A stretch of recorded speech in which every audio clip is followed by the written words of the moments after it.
Alrighty. Greetings, everyone. Coin here, or Swirling Vortex, or Steven. You can call me any of those three things. Welcome back to another episode of Blasphemous. Last time, we completed our first ascension, and we proceeded to go for the next of the true penitences. The penitence of the fervent heart, where our FP constantly, I say FP, our fervor constantly regenerates. But there are, good lord, what is this intro? What is this intro? But no, we're working towards the second of the true penitences, that of the fervent heart. That's the reliquary, the fervent heart. We, on top of just like getting started on this, on top of beating the last penitence, where we sort of had like Hollow Knight style gameplay, where the gameplay loops were the same, but the health was like that of Hollow Knight. 1 orb equals 1 health. I'm happy to be back dealing with regular generic health. Our goal is to get as far as we can today in 4 hours, while somewhere along the way, we want to set up Redento and the other guy to meet by suicide. Is that how I want to say it? But yeah, this is Blasphemous. Welcome back. How's everyone doing today? I myself am doing all right. How about yourselves? Oh, that is just close.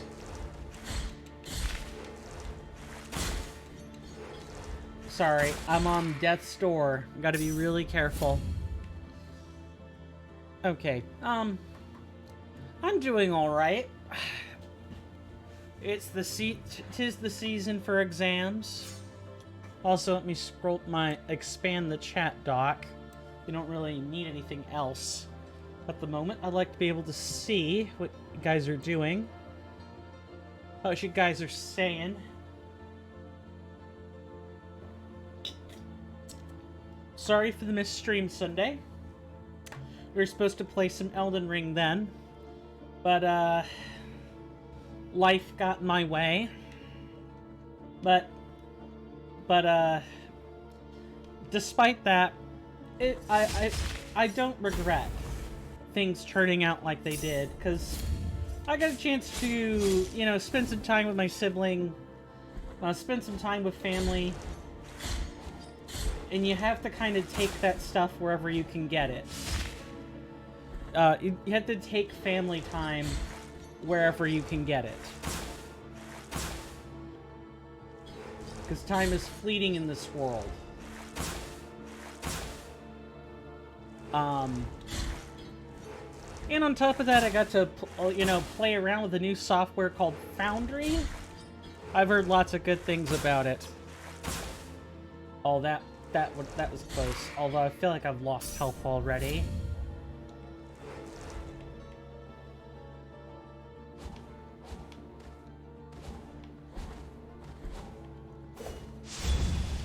Really? Alright then.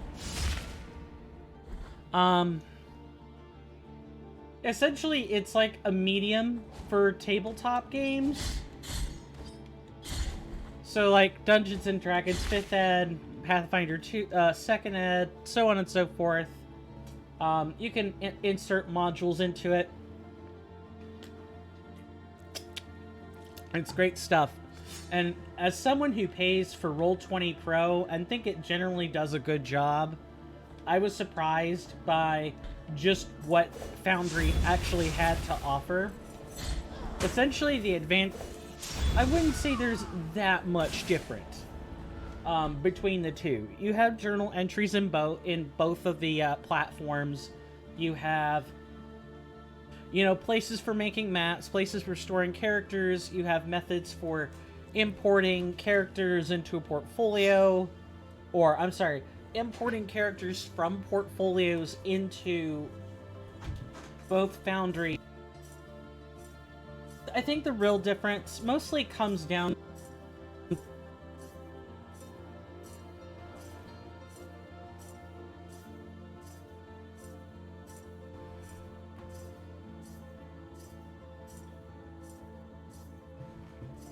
I thought the saga with the dropped frames was over, but it is not. I guess today the internet is just not that good. I don't know. I don't think I'm running internet on either of these. So unless the laptop is just contributing 600 to drop frames, I don't know what to tell you. Maybe the internet's just bad. Although we've always had issues with drop packets.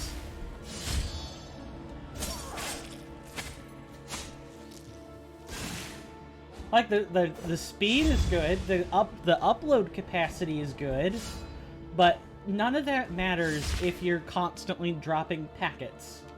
Like, data packets. You just kind of have to wait. Alright, Tiento to your thorn hairs, it is your time to shine.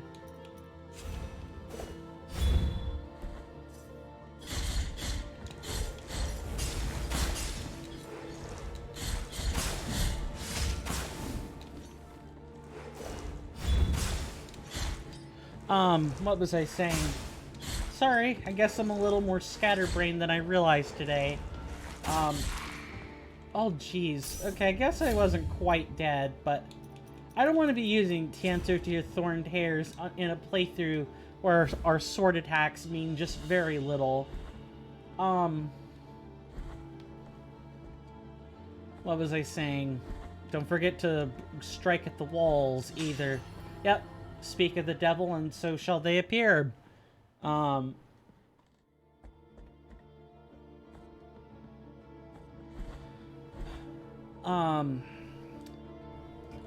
Virtual tabletop platforms. That's right.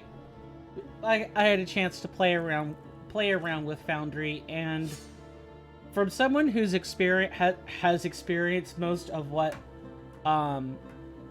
you know, the virtual tabletop space has had to offer. Both from, like, player testimonials from my playgroup, as well as my personal time spent as a player in both Foundry and Roll20. There really isn't that much difference. It comes down to, like, the features, right? It's always the little features. In Roll20, you have to, like, import a set of targeting reticules for, like, cones and stuff. You have to go find those or make them yourself. Whereas with Foundry, you get a tool that just does that automatically. It's really nice. It's extra convenient. Okay, back to the Tiento. I can't even... This thing is just cracked. It's very cracked.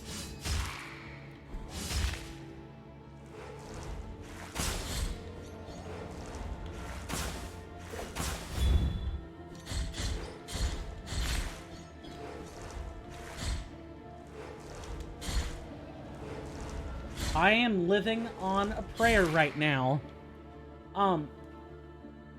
I'm sure there are probably reasons to prefer Foundry over Roll20. I'm sure there are probably reasons to prefer Roll20 over Foundry. I just don't think there's much difference, but it's all the details. But in terms of the big picture, they're both virtual tabletops. I suppose one big crucial difference is that with Foundry you have like a world system where the world is defined by the the package you have installed, which you select if you've got more than one. If you have a Pathfinder 1e package or a Pathfinder 2e package, then that is the package you use. You don't pick both. In Roll20, it's more like you could use whatever rules you want. But if you want the tools to work with you, you need to pick. You need to know in advance what that system is. When I'm DMing, I'm not sure what's going on with my left finger, left index. I need to be gaming at the same exact time.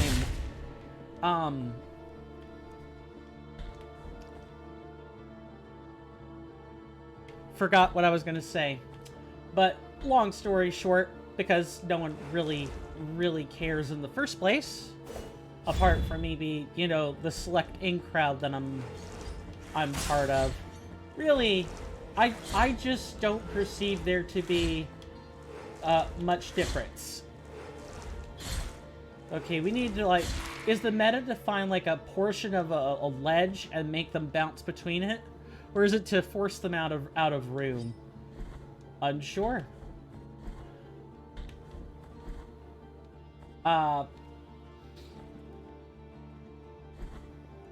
There really is, now that I'm thinking on it, there really ain't a huge reason for going this way. Maybe other than the fact that it's possibly required? Oh yeah, with this little health, it's Tianto to your Thorn Hair's time.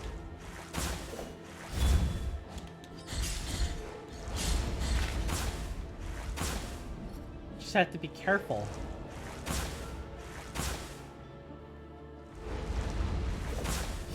Just gonna go ahead and use this.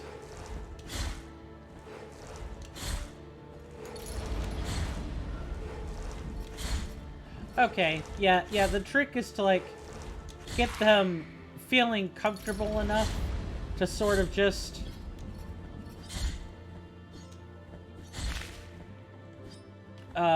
feeling comfortable enough that they only move in a particular direction you're aware of, and then you can kill them.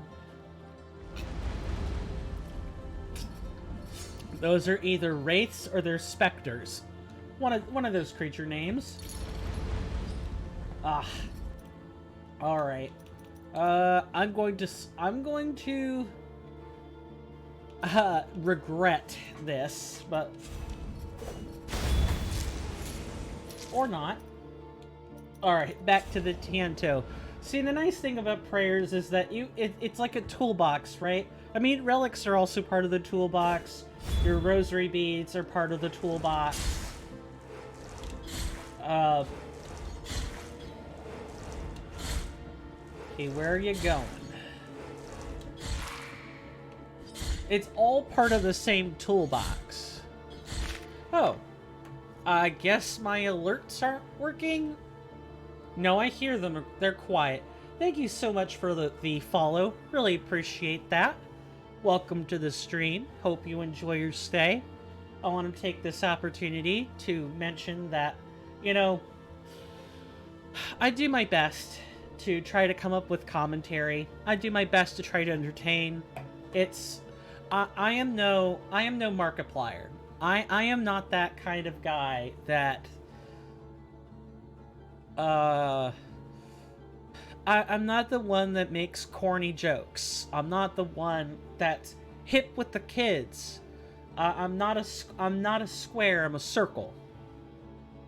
Or is it I'm a circle, not a square? Don't know. In either case, I'm definitely not that hip, funky, fresh guy. Even when I was 23 or 4, I wasn't that person. I'm 30 and I'm certain... if I was, I certainly would have faded out of it by then.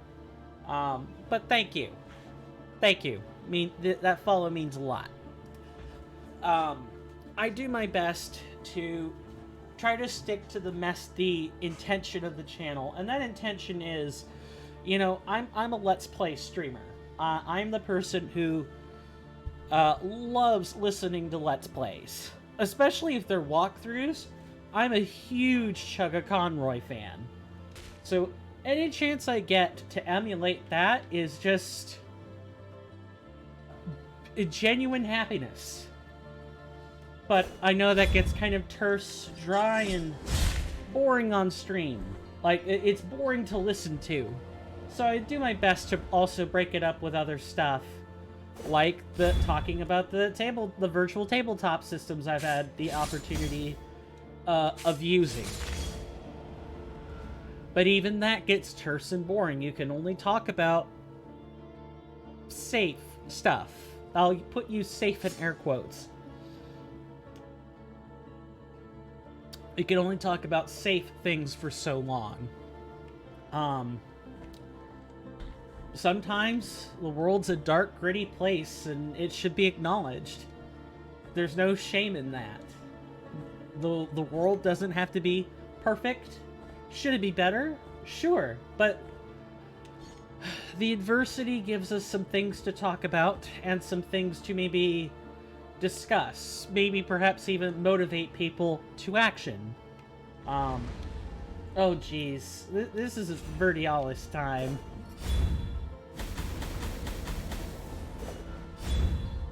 I really don't want this, I don't know, high priestess to be breathing fire on our backs. Alright, now we wait. One of the nice things about this particular penitence is that we can sit here and wait for our fervor to recharge. Although once we've charged up to our exact specifications, we need to keep moving. This path is required, though.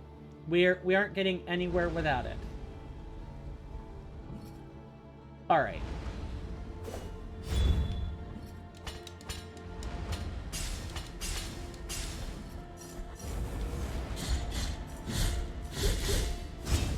That's perfect.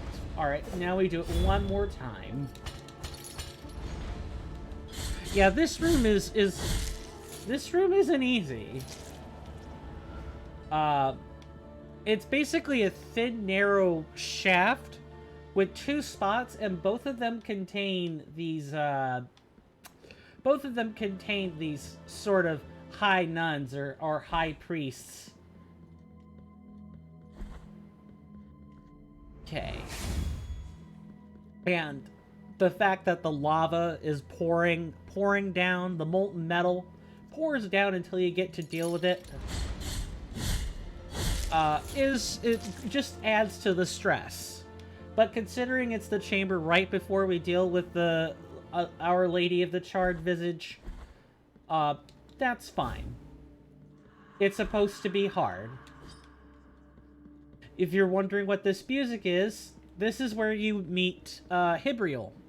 If you're doing the Stir of Dawn DLC, this is one of the places you would go to find him. So my intention with doing the long form streams now is that eventually I'll have the footage I need to create the short form guides. I want to create guides. I want to actually fill that space, do what I'm supposed to do. And that means I need to put it all together as a nice, neat package. Alright, so we have Our Lady of the Charred Visage, which for those who don't know, is basically a two-face fight. The two-face fight, well, pretty much it's one hand or two hands. It's a head with 1 to 2 hands that shoots laser beams and projectiles and all other kinds of nonsense at you. Our Lady of the Charred Visage is pretty much a test of, do you know what the projectile mechanics are? Do you know which things you can face tank and which things you can't? You do not have Tiento to your thorned hairs before this point. And if you do, well, then congratulations, you've broken the fight right there. However, even for your Tiento users, which pretty much this is like an invincibility for a short period of time. The only thing that Tiento doesn't do is protect you from spike pits, but nothing does.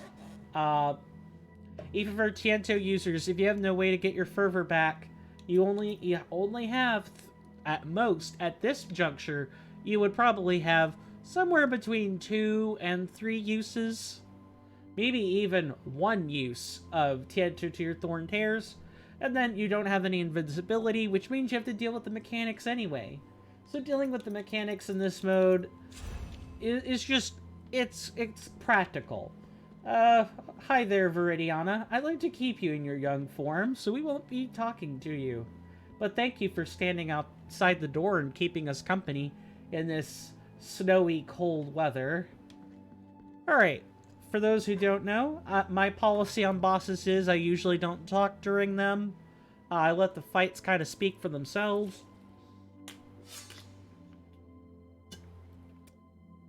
If you spit out like if you like talk in chat, I do see it. I promise I see it. I just try not to acknowledge it until I'm done doing what I'm doing, because I'm not going to be able to focus looking at chat and the boss at the same time. So I generally just don't. If that is boorish, I am sorry, but I would like to I would like to show some good gameplay. No, in all seriousness, I'm just bad at multitasking. The rest of it is all superficial reasons, but I do see it. I am, like, doing many micro tasks at once. I just often don't... It's hard for me to talk and play the game at the same time, because I gotta think through both things. Alright, I've gabbed at you enough. I'll see you on the other side of this boss fight. Please note that this is the Ascension version, which has the higher health and defenses, and the tips and tricks will be a little bit different if you are beating her for the first time. Here we go.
So close.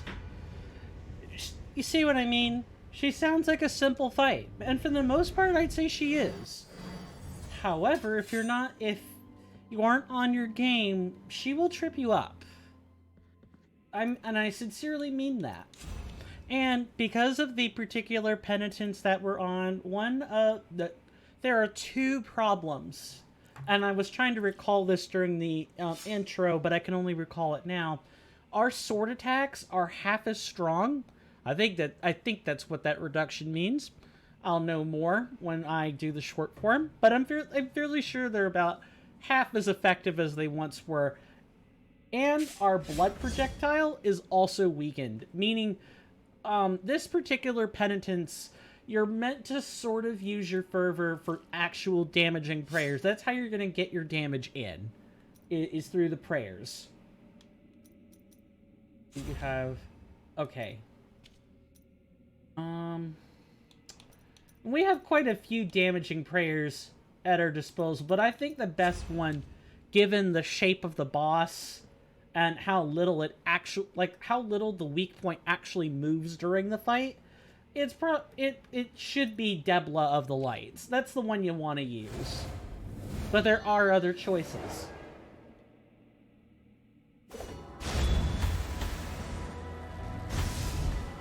That is not a good start.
Unfortunately, I will say one thing is that I suppose you need to be prepared to do prayer switches. And that's something I'm starting to figure out, is you can't go all out on your damaging prayers, because we got a couple of really bad patterns. We had the pinwheel of like small, really fast projectiles. We also had the deflectable kind at the same time, and we got absolutely borked over by that once or twice. So I'm thinking during phase 2, you're going to have to do a little pause action to kind of tell what she's doing. And the second you see that, you need to have Tiento to your Thorned Hairs ready. Which means you want a 1 fervor gauge ready to go. Phase 1, you can be a little bit more liberal with your uses. See, just like that. And it's 3. I wonder if she does gain a little more power during the phases. Because that's kind of hard to dodge.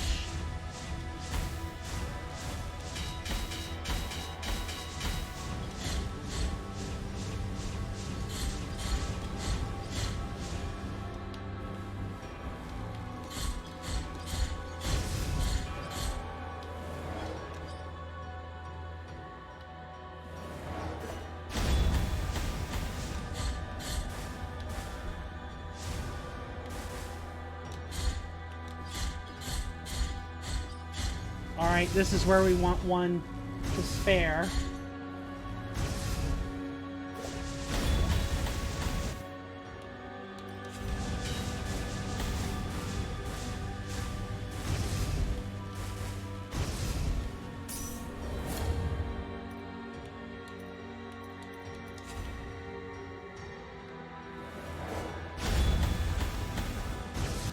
Alright, let's be ready for the Tiento.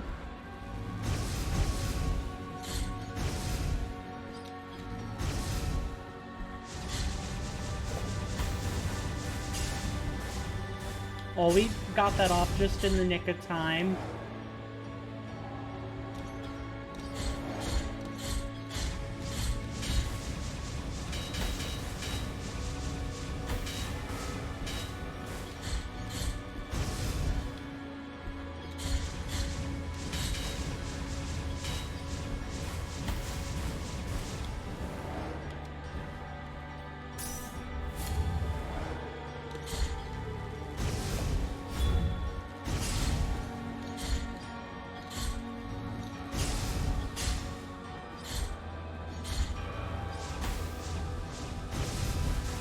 Really?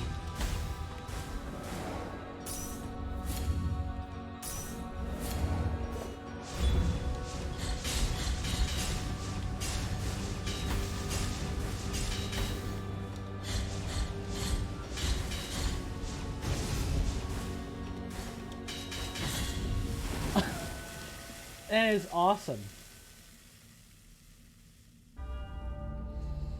We got the kill in the unconventional sense.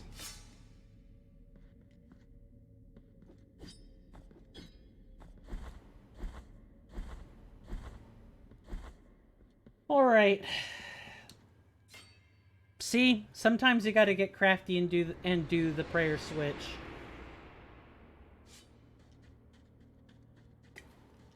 Oh, and for those not in the know, this is our third playthrough. We've already completed endings C and A. So we need ending B, which is the real bad ending. So we basically just don't kill any confessor statues, or we can even go so far as to break all but one and go from there. Nice, got the gold thimble, which you can't do without defeating Our Lady of the Charred Visage. Hi. Of course, we have yet to complete the 3 trials, go to the 3 lands, collect the 3 symbols of power. 3. In the game's defense, though, not only is 3 kind of an old trope, but 3 is like a sacred number, which, for the prospects of this game is good. Sacred numerology is pretty important. Symbols are part and parcel of how one, well, I don't know if they're necessary. After all, you're telling a story, and while the number may be significant, that doesn't mean the number always has value. It's because we find value in it.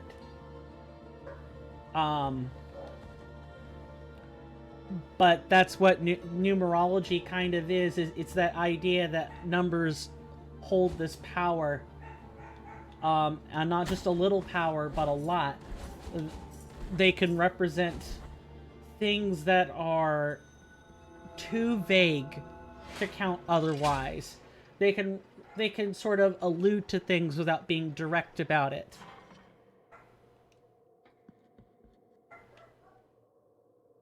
Might as well... I don't know what would be faster. I guess technically, if we want an alternate entrance, we might as well go through this.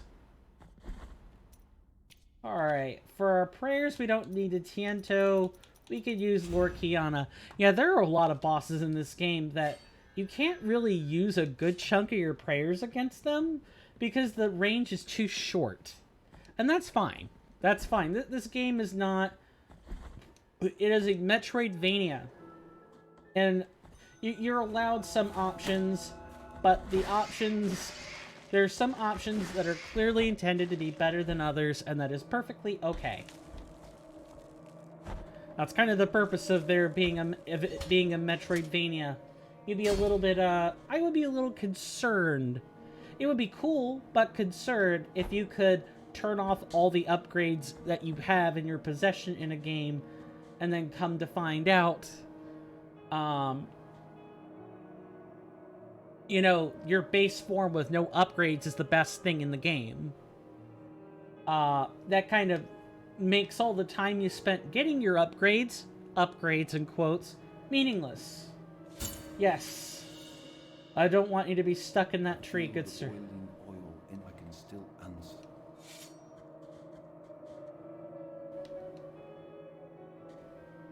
Thank you. Yeah, you know, let's not leave a man to, you know, wither and die in a tree petrified like that. Let's give him the peace he deserves.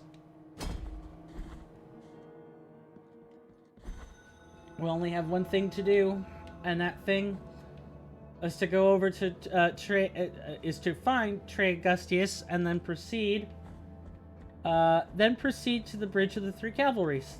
That's it. That's all that's left to do is that.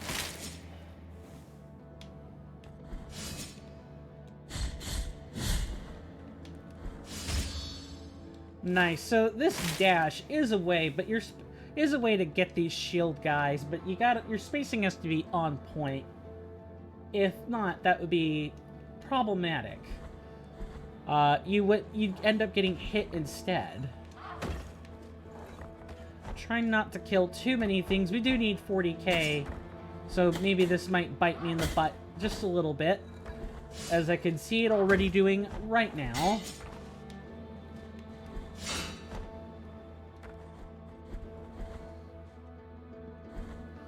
But, yeah, there isn't that much to talk about this playthrough. I could sit here and say, oh, well, you know, New Game Plus, like, anytime you ascend the file, well, I don't know, I guess it's a good question. What do people think about New Game Plus? Do you think there's ever an opportunity for it to be poorly, you know, poorly used, poorly designed around, not really worth it? I've not encountered a game yet where I thought the New Game Plus was just so bad that you essentially cut off 2/3 of the game. A lot of the times, New Game Plus generally tends to give you a greater challenge, but you get better rewards, blah blah. I think one of the ones that's really kind of up for contention is like any Tales series New Game Plus, where it's like, oh, your performance during the main game is kind of counted against you for the purposes of what you get to carry over during New Game Plus. It's really innovative, I will grant them that, but oh, I'm pointing down. Yes, I would like to tithe nothing and wonder why, you know, opting to tithe less than nothing doesn't work. That's a great sentiment. Ah, yes. I would like to take from your collection jar.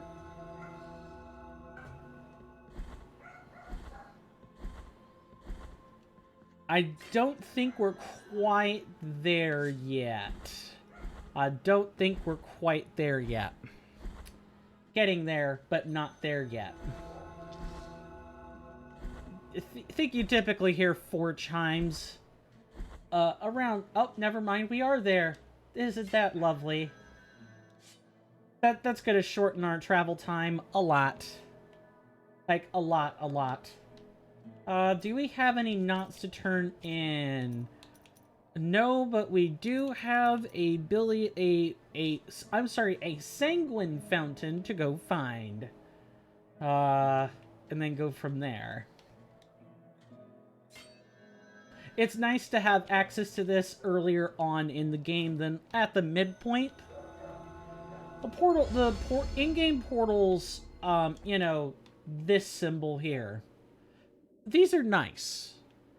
And it's a way of, like, showing you, yeah, you'll be able to fast travel, but right now we're going to give you this inconvenient form of it that only really works for major areas, and not ones that work for the minor area, like, just any old place.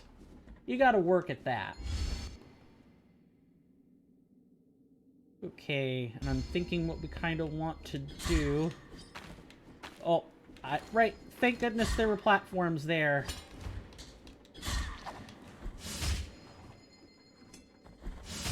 There are a number of ways to defeat these naked men. My personal favorite is to, you know, hit them with a nice good prayer. Also, during exploration, Lord Kiana, and I suppose the other one that might be worth your time and attention when you get to it, is Kante Hondo of the Three Sisters. This is pretty much like a short-range AoE. It's almost a screen crash. It's not quite a screen crash, but it is close. It's very, very good.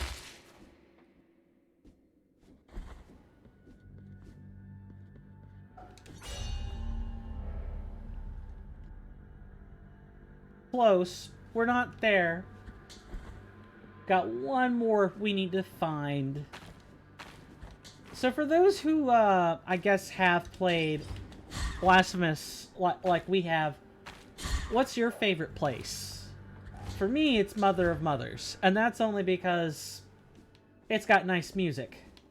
I think I've talked about it before. The music is just chef's kiss. Melquiades is whatever. It's a simple boss. It's not too hard, but you know, if you're not paying attention, Melquiades will curb stomp you into the ground. The Scion of Abjuration, I will never, ever, ever unhear that name being Despacito, even though it's not quite Despacito. I will call it the Scion of Abjuration. Because that is what sticks in my head and makes me not be confused. That's the thing about memory. You have to do what works for you. Memory is idiosyncratic. It is individual in perspective. No amount of collective, you know, no collective amount of groupthink will make a memory be anything less than yours. Your memories can be fake. Your memories can even be manufactured, but they will always be individual. They will always be yours. Well, I don't know. I say manufactured, and that clearly makes people think, oh, well, your memories are not yours because someone else put them there. Someone else made you remember those things. However, we're definitely intended to come through this way and not that way.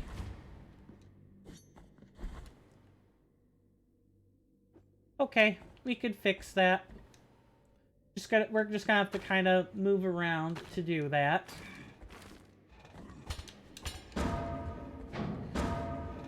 Hondo is probably one of the more confusing places for, like, first-timers. Because it's not so much that... Well, like any of these dungeons. I would call Mercy Dreams a dungeon. I would call... Convent of Our Lady of the Charred Visage. I would call that a dungeon, if I had to put this in terms in that game. They're all regions.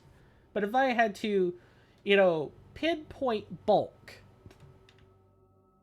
Hondo is confusing because you don't progress through it. You progress through it in a similar way to Mercy Dreams, where you're heading down, not up. But at the end of Mercy Dreams is a boss, right? At the end of Hondo, you have Grievance Ascends. You do not have... you don't have a boss. You don't have... this sort of... You don't have a reward for going through Hondo, I guess is what I'm trying to say. It's just absent. So people forget it. Like, yes, people remember the giant bell, but no one's going to remember that it's Hondo without a boss.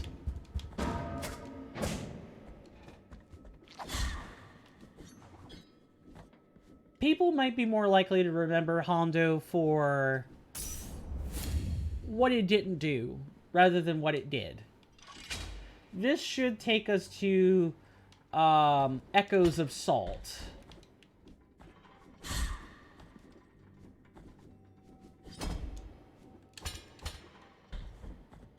Just having to be careful. The platforming is really tight. Hondo is one of those places that will absolutely curb stomp you with the platforming it requires. There are many, many, many spike pits in here. There are many places for you to fall, and it would be incredibly inconvenient for you to make your way back. Even the shortcuts with the moving platforms are not particularly that convenient. Like, yeah, they make sure you don't have to do a whole bunch of work again, and yeah, the shortcut is cool, but it isn't groundbreaking. This isn't like Dark Souls 3 Lothric Castle, where there are so many shortcuts because it's got multiple dungeons integrated into it that it's not funny. This should be Echoes of Salt. Sure is.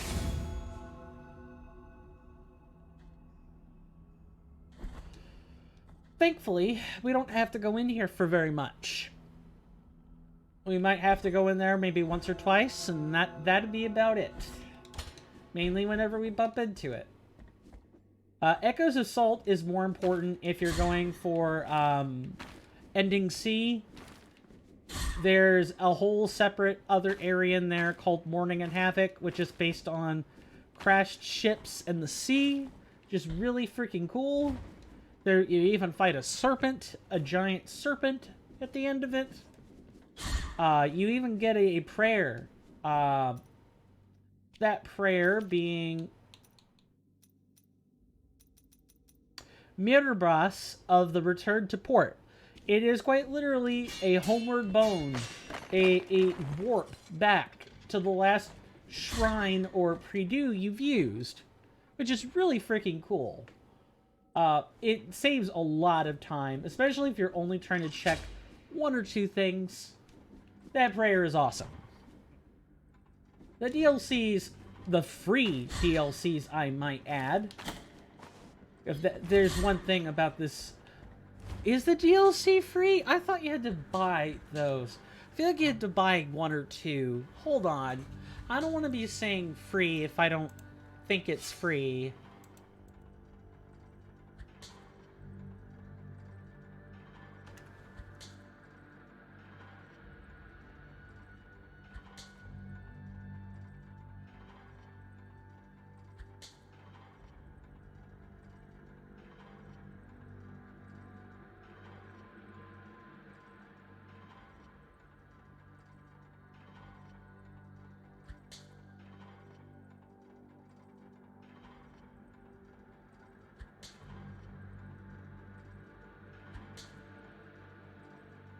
Sorry, I'm wanting to be really careful about this.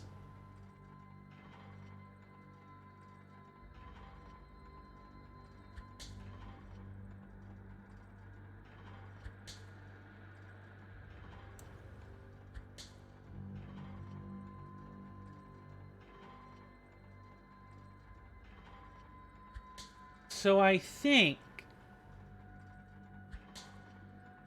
that the major DLC itself is free. What ain't free is the soundtrack, the digital art book, the digital comic, and the Alloy of Sin character skin.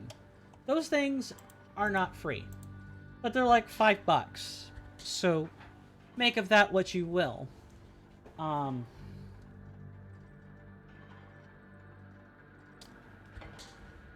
So yeah, the free content DLC is just fantastic.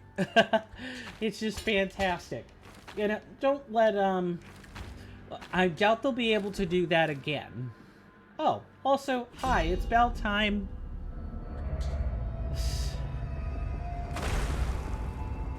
Zatch Bell? No Zatch Bell. I must have been one of a handful of people who even remember what that show is. And I don't remember much about that anime, but I do remember. Oh yeah, this thing's gonna come real handy in here.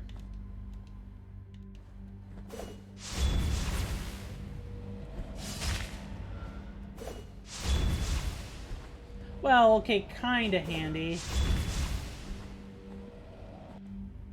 Oh, only kind of. Anyway, I remember that show as a kid. It was one of the few that caught my attention. Naruto and One Piece were like the same way. And maybe to some lesser extent, like Inuyasha. All those animes.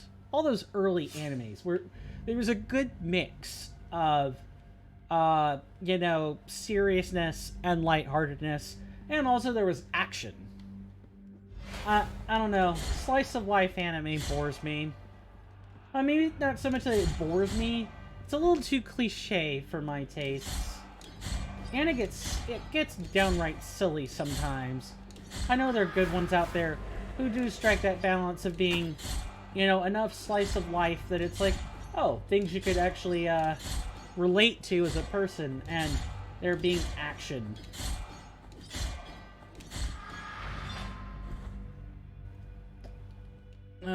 Okay. And we never made it to the Sanguine Fountain either.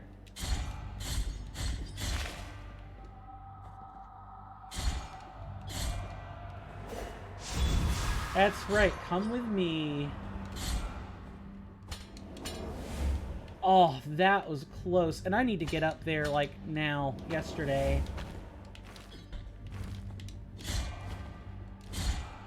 Get away. Just stop. Right, Confessor Statue. Why am I going up here again? Because I'm getting distracted in La La Land, talking about anime. The thing that I'm really not known for among my group of friends. It's not that I dislike anime, I'm just picky. I want my anime to not be too cutesy. I also don't want it to be too graphic either. People would think I'd like Bleach, based off, Bleach or Berserk, based off the, you know, stuff I just listed, but no. The plot's like whatever, but the gore, man, the gore is just too much. It's worse than Al Gore. Oh, hi. Yeah, you're only hitting these things once. Your prayers really aren't that effective.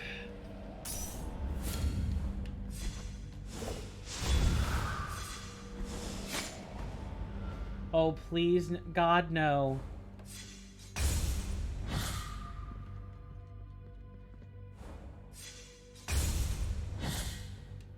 Nope, there's the crash.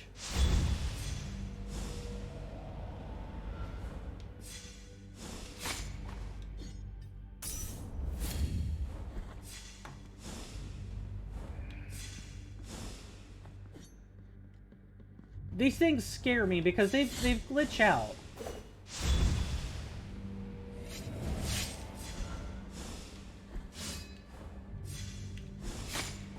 Yeah, these maidens are capable of glitching out something crazy. Come on. Yeah, I should have just accepted that. The intended way you're supposed to fight these ladies is parry them. Except, I don't like doing that because they almost always glitch out when I try it. Almost always. I don't say, like, almost always. I'm just being a little dramatic. What I mean is just... sometimes they can get stuck into the ground, and they'll just start jostling their arms.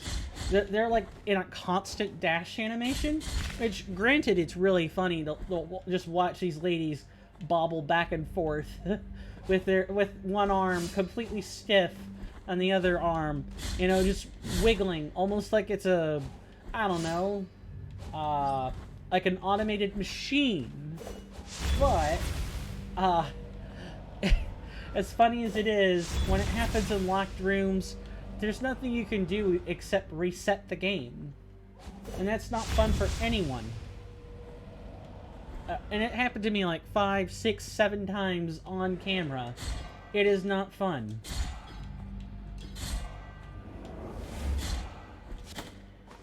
Nice, nice. Bad gameplay. Very bad gameplay.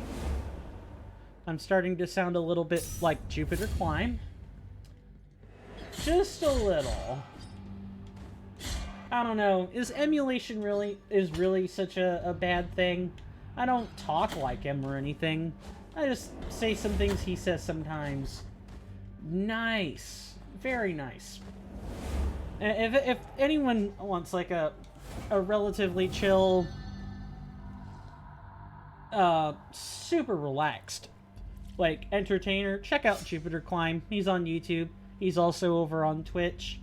I'm fairly sure under the same username as well. He's a Castlevania speedrunner who's dabbled in a few other things. I'll leave you guys to discover that for yourself, but definitely check it out. I watch the YouTube videos. Some of them are real tweets? Yes, tweets. Real treats. Gotta be careful with these ladies. I think we might be able to... Yeah, there we go. We can just get them going in the same direction.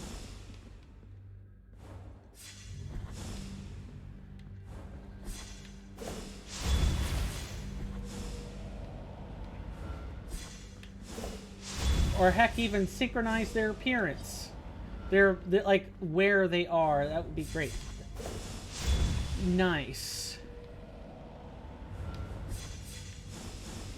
So, go ahead and bleed ourselves a little.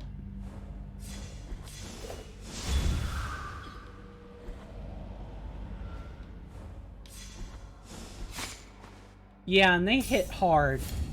You get caught with that dash attack, it's game over for you.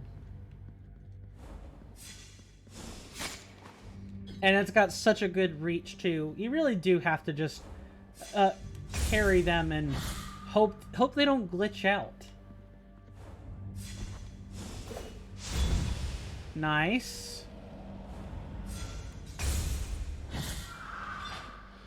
Oh, I think that seems to have ironed itself out. Just... Oh, I don't want to be coming back in here. I do not want to be coming back in here. It's nice to know they could just be anywhere, too. I hate these things. They're not like my least favorite enemy or anything, but man, do I not like them.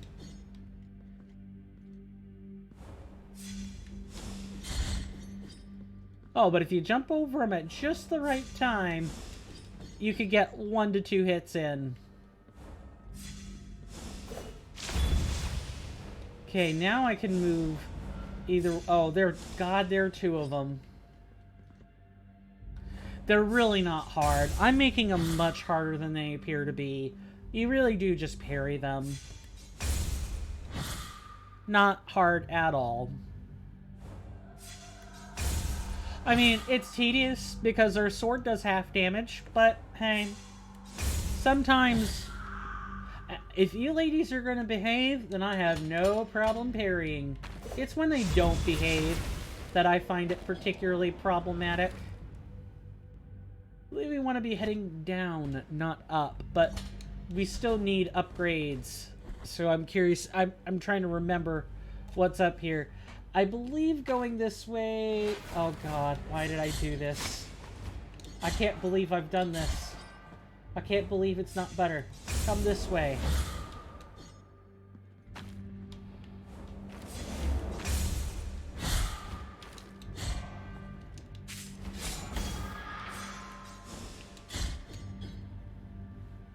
And there's usually 2 waves in here. I don't know, anyone have an enemy that they find really infuriating?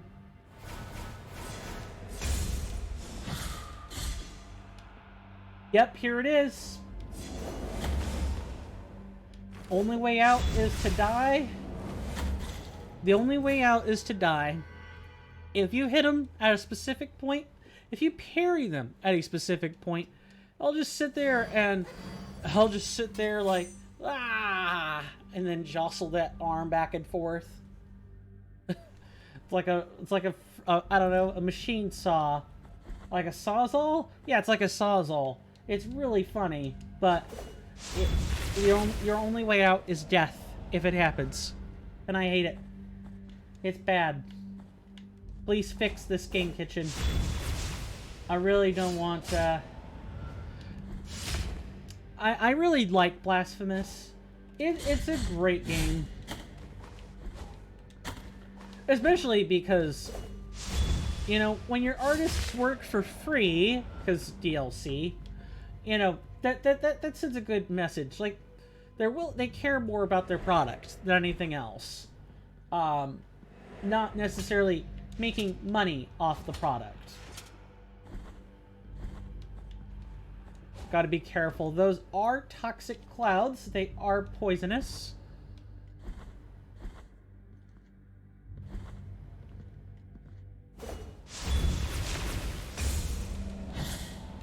Yep, here it is. The hit was there, but it didn't count.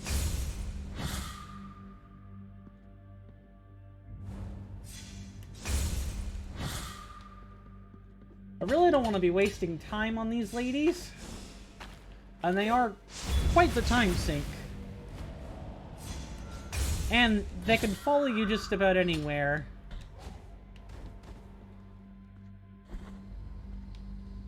Yeah, I believe up here is where the silvered lung of Dolphos is supposed to be. Alright, let's get a Debla of the lights going. And, you know, not have it immediately interrupted.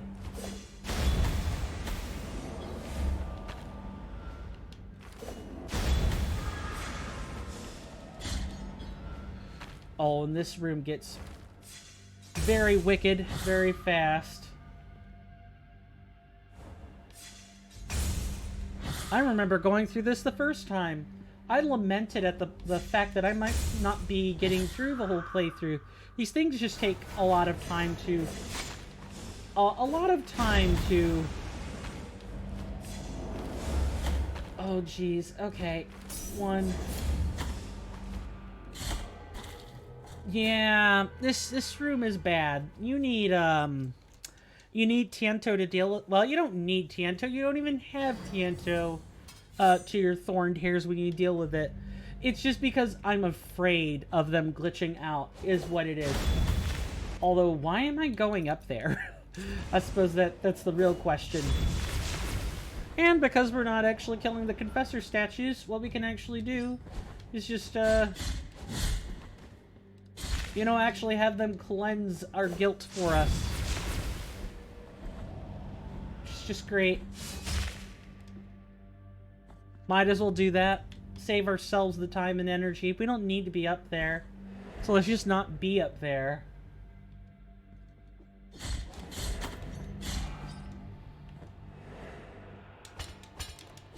Yeah, Grievance... I would say Grievance Ascends is... It's an alright area. But... Boy, is it... It's annoying. I'll say it straight. It's annoying. It sucks.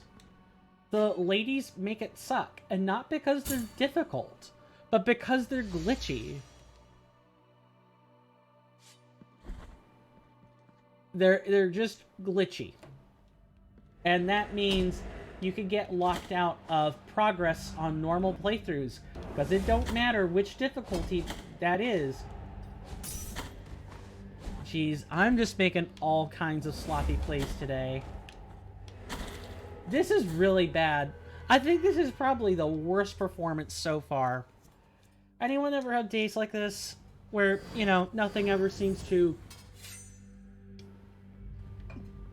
You'll be doing something. Your day will be fine. And then all of a sudden, you encounter that one thing that just sort of, makes it kind of, come on then. Show me what you have. Alright, I am being reckless now. I'm being very reckless now. Alright. So this point, we get to show off a... We can replace this wheel with the Reliquary of the Suffering Heart.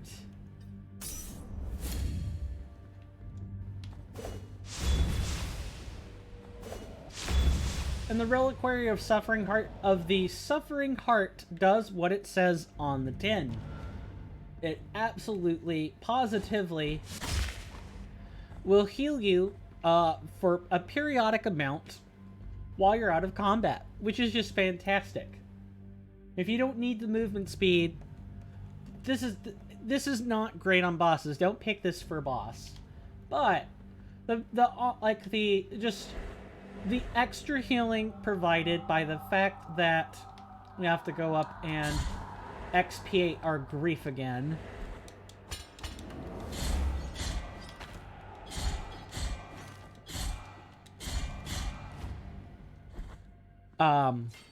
Is fantastic. And I hope I'm saying that. I've heard of expatriation. Expiated is something new.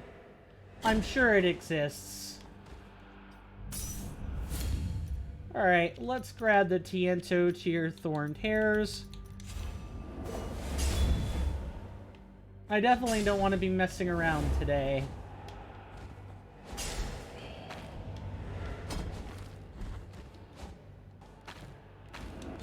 Right, and I went down here even though I expiated the guilt anyway. Bad gameplay. Lord Kiana should be okay in this room.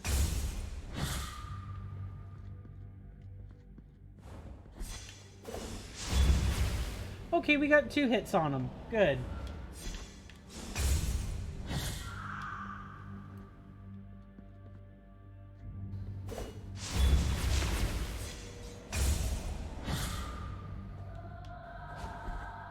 Just want to keep moving. I do not want these scantily clad ladies.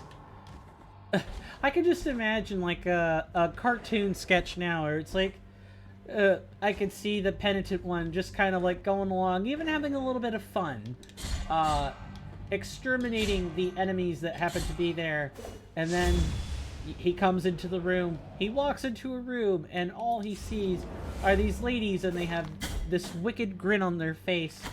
It's like, hello, penitent one. I hope you haven't come to, play your game.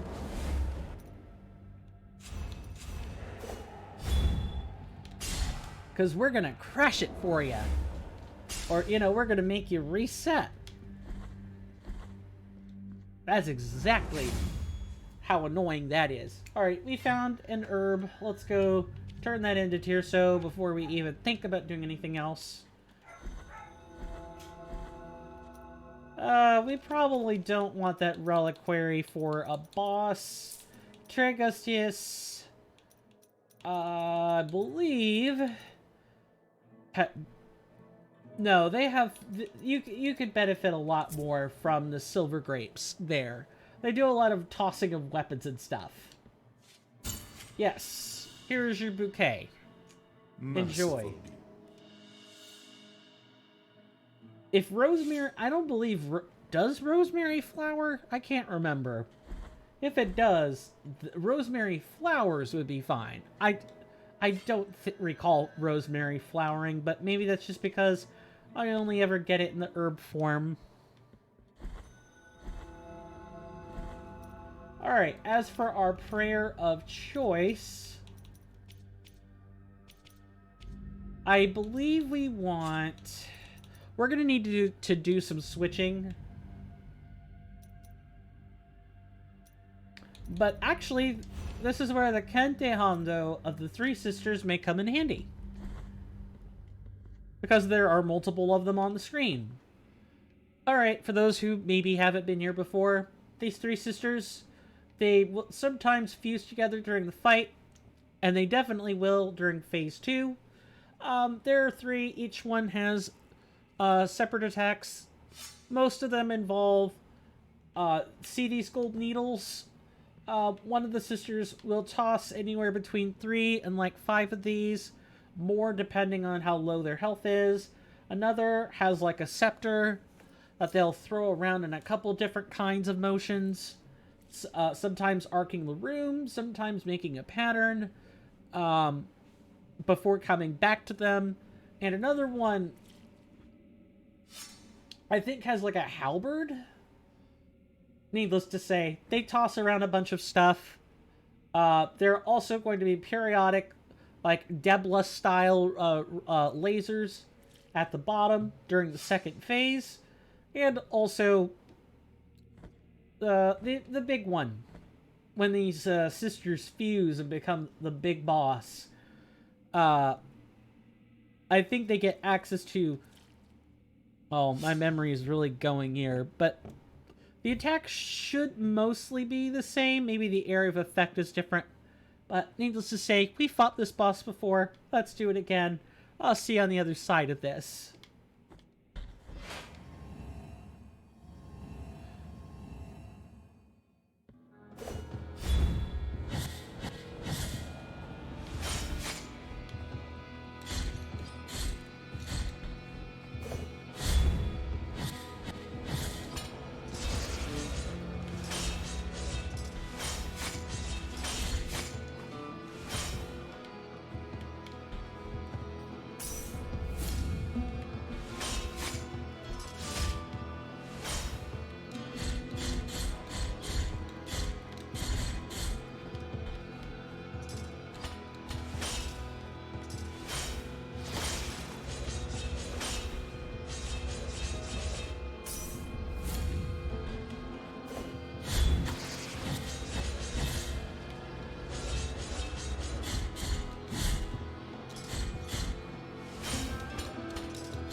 You gotta be careful.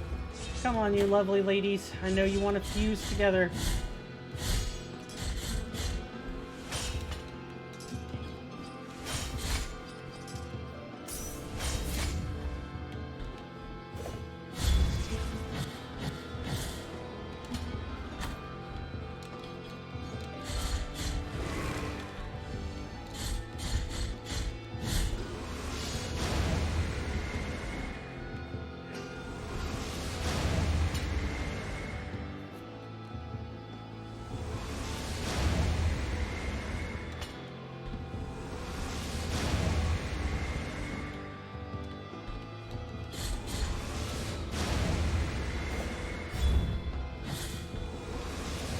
Oh, I'm not dead.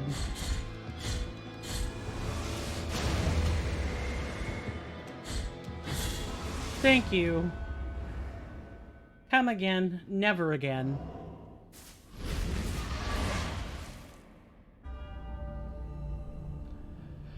Oh, that was close. Oh, also the silver grape does nothing for those lasers. You have to have magic defense active for that. So that's gonna be like that is the wrong prayer. We're gonna keep Tanto on until it stops. We want the consecrated amethyst or some other similar relic. Don't worry. After we get to the next Purdue, we will take a commercial break.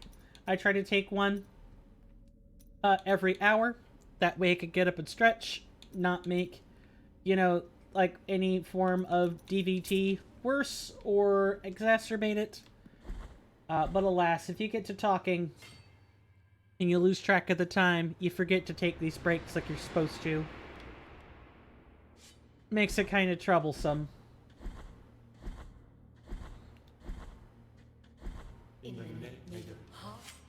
Yep, thank you very much. Now, I say that Echoes of Salt is unimportant.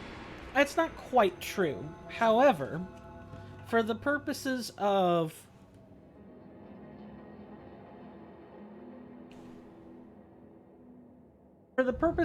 dialogue, it is important. Because this will be our first time. We have already seen this. That is the door to the other half of the game opening up.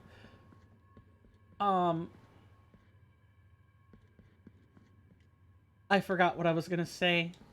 You have traversed. We. Oh, right. Um, Going to the Bridge of the Three Cavalries will be a first for us.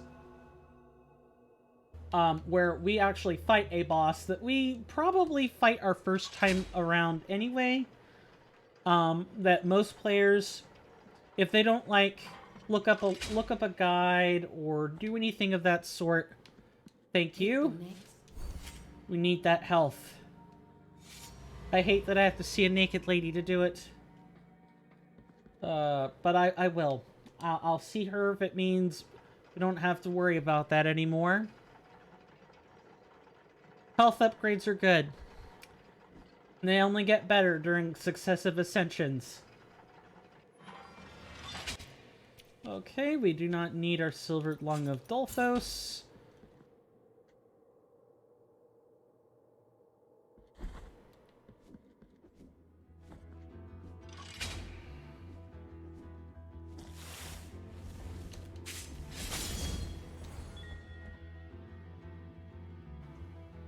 So what we're more or less doing now is just going and getting rid of the on-hand Quicksilver. Assuming we've got the, oh, we never did stop by a Bilious, or a Sanguine Fountain. We never did do that. We'll have to do that after the commercial break. Alright, and I still didn't even go to the right person. I still did not go to the right person. Let's fix that. We have more bones. I don't remember how much the Quicksilver upgrade is at this time. I want to say it's like a couple thousand. Thank you for the tears.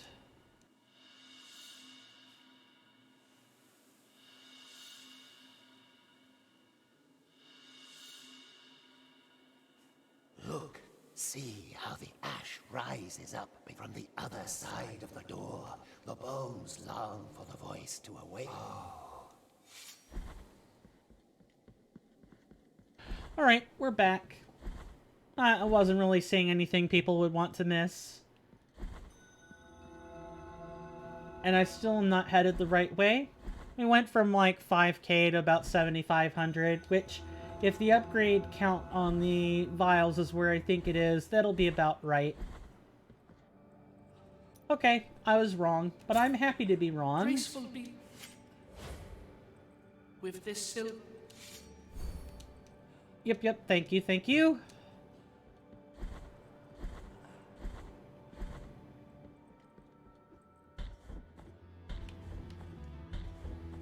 So what we're gonna do now is I'll go to commercial break, and when we return, we have a fight to talk about, and yeah, I'll actually have to talk about it in the Let's Play sense of it, because we've never fought Esdras until this point. Like, I have in private, but that's a completely different experience. Alright, so for those who don't know, I take a commercial break. I try to make these last about 5 minutes or 10 minutes, depending on what I need. In terms of what you would do, you know, feel free to get a stretch or you know, get a snack, whatever fits your fancy, really. I'm going to play a 90-second ad. I don't expect to take more than 5 minutes, and if I do, you guys know the drill. I'll come back and explain why I took more than 5 minutes. And with that, I will see you guys at the end of this commercial break.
I am so sorry, folks.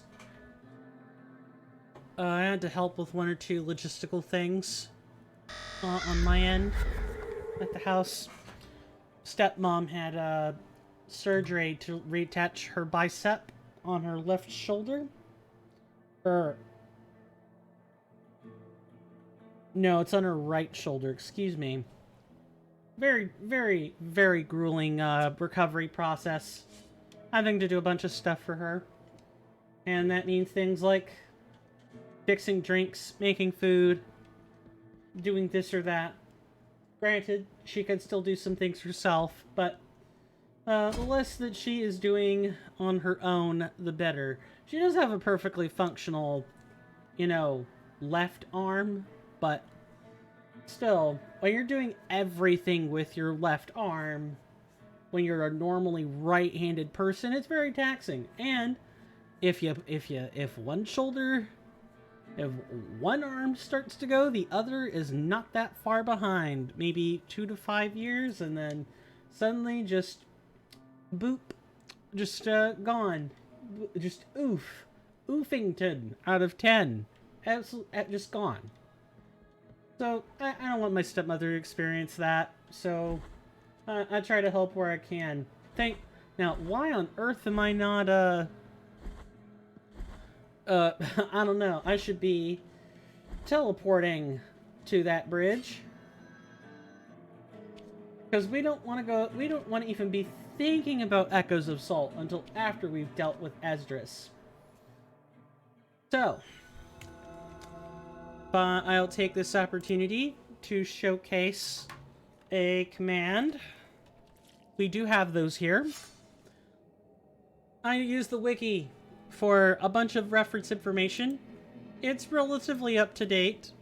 The Wounds of Eventide DLC is a little bit lacking. In the sense that not only information is there, enough to get the ending. And maybe the, like 2 other bosses that are required. That'd be about it. In terms of upgrade, or not upgrades, but in terms of fights, let's go over Mr. Esdras, because he is an interesting fight. He is the sort of showcase for fighting some other mid bosses in a separate place in the Archcathedral rooftops later. And he's also a good indicator of bosses you would need to get used to parrying. So, he has 3 phases. Phase 1. He has 4 attacks. Hammer Blow, where he swings his hammer in front of him, can be dodged and parried. The Hammer Charge, where he starts to spin while moving forward, can be dodged, cannot be parried. Knockback, where he hits the ground, creating a wave of energy that pushes away the penitent one. That you just gotta get away from. And Storm, where he starts to spin and crosses all the areas side to side, leaving a trail of lightning behind him. Both the spiral, or the spin, and the lightning deal damage.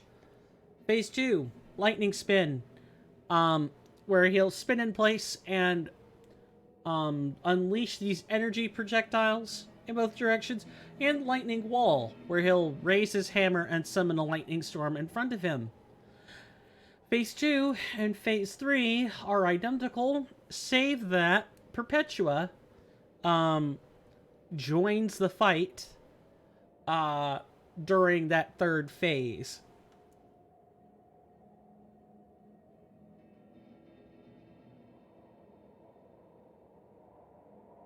One thing you can do, because there's a lot of lightning damage, right?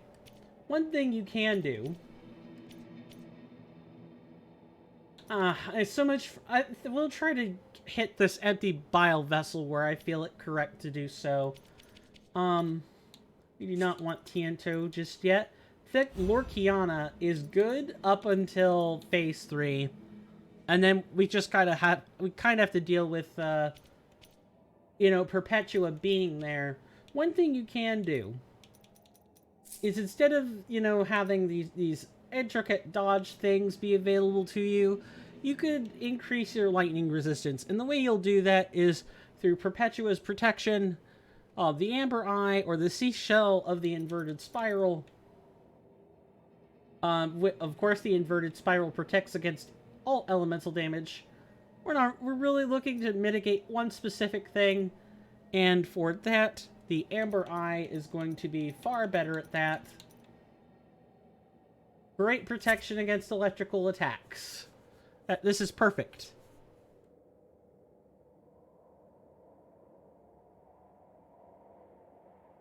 And of course, general defense items also work. We're not trying to cover a whole bunch of distance.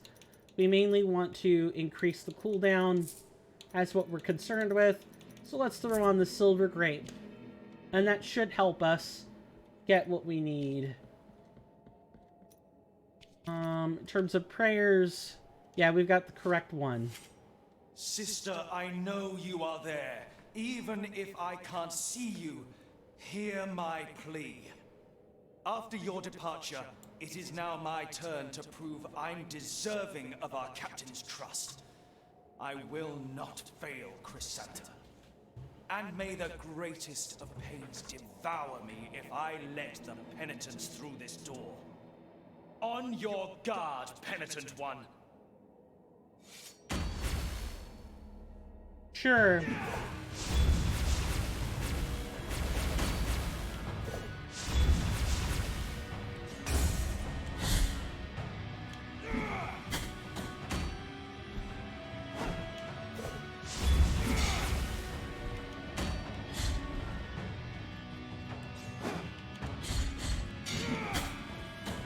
He does hit kind of hard.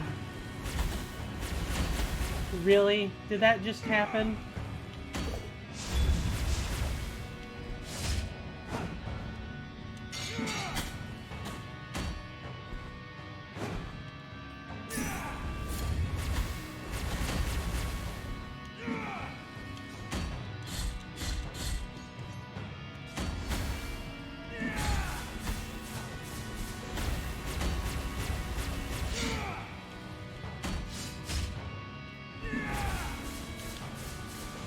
You could duck under these.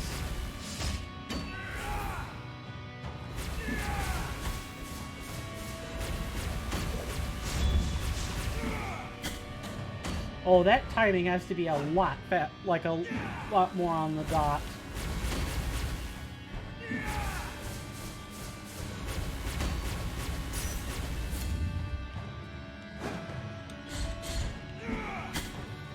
Oh, and there's not any room for error. Get away from him.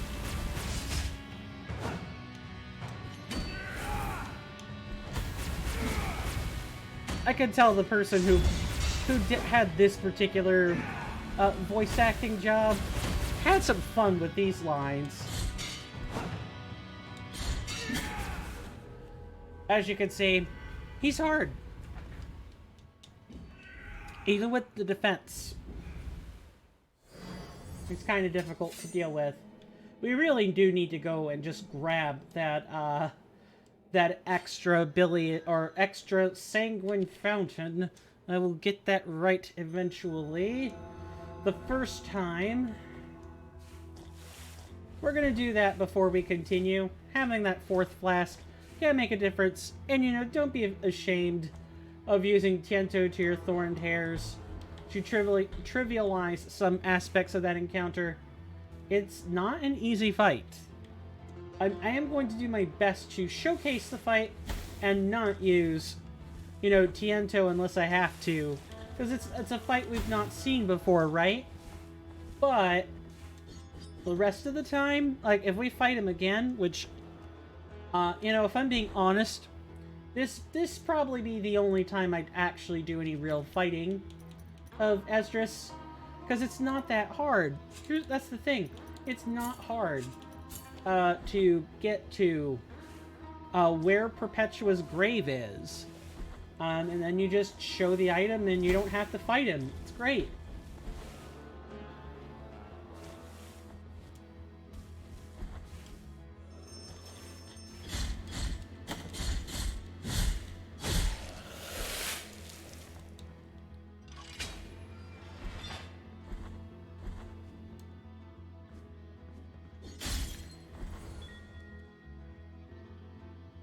I think I went a way other than how I intended to go. That's not a particularly effective use of our time. I want to kind of be careful about that. We did unlock a shortcut, though.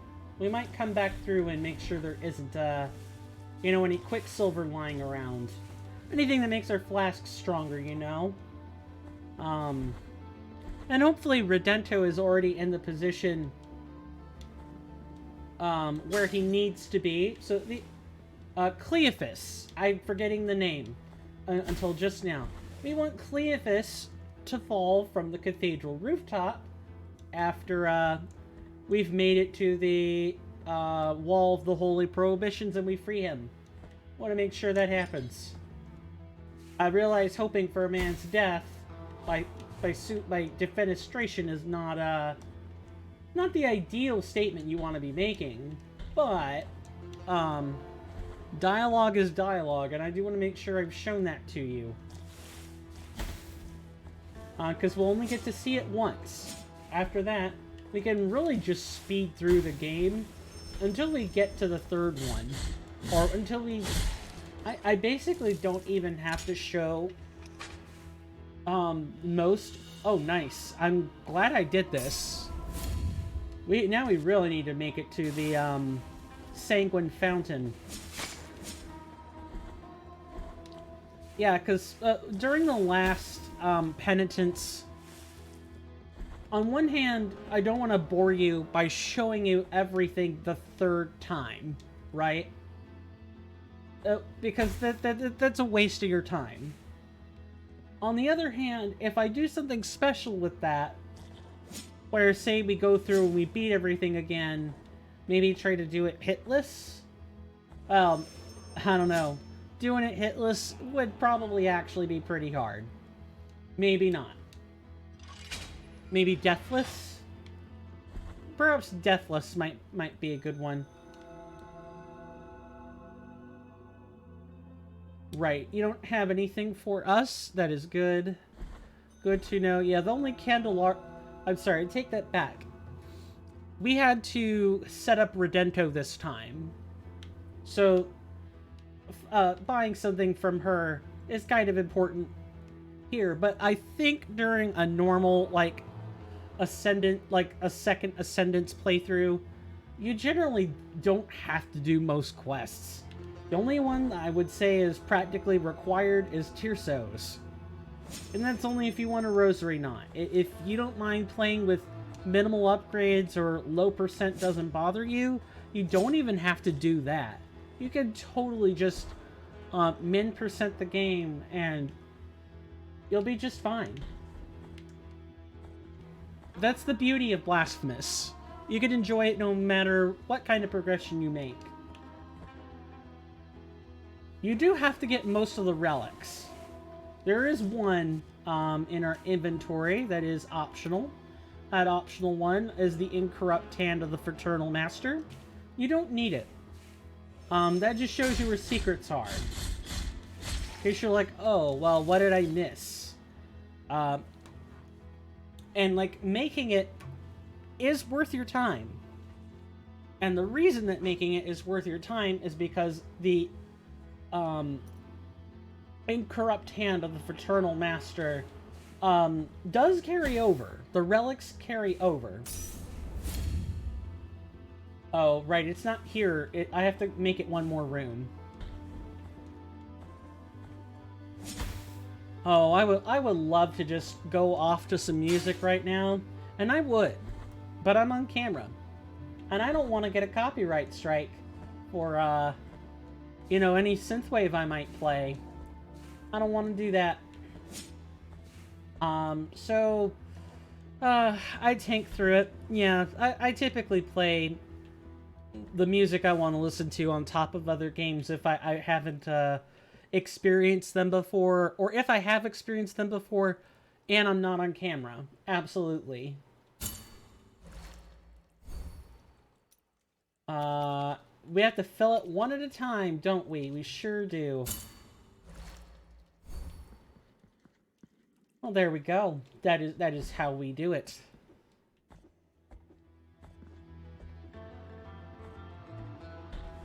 Oh, I almost got hit by a drop of acid there.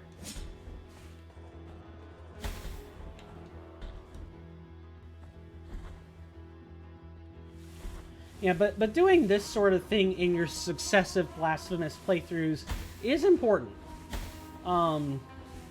You can...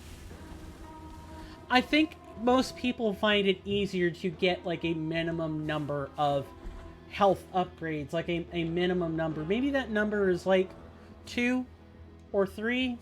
There are 6 health and fervor upgrades.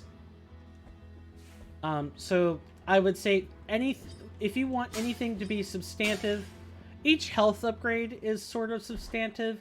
Each fervor upgrade by itself is sort of substantive. So if you you know, bring me the quick.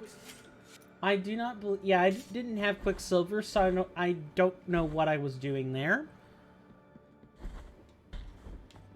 Maybe I was thinking, oh, well, it's time to go upgrade the amounts again, but we don't have any Quicksilver.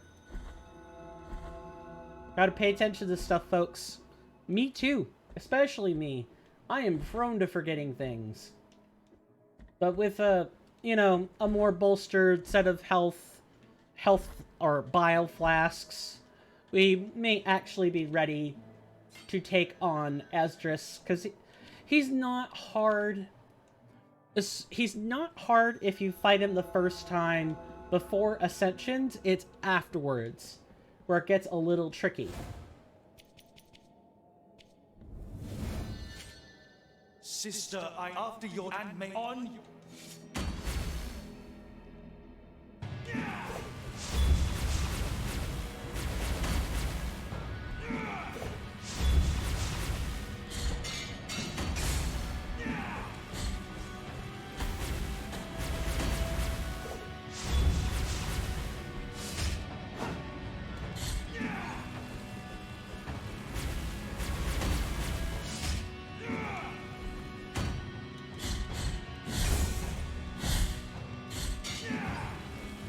Here he comes again. Oh, come on. I was between those.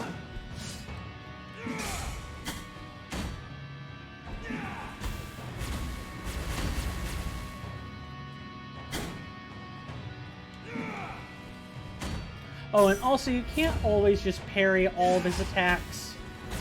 Especially because there's usually a lead-in.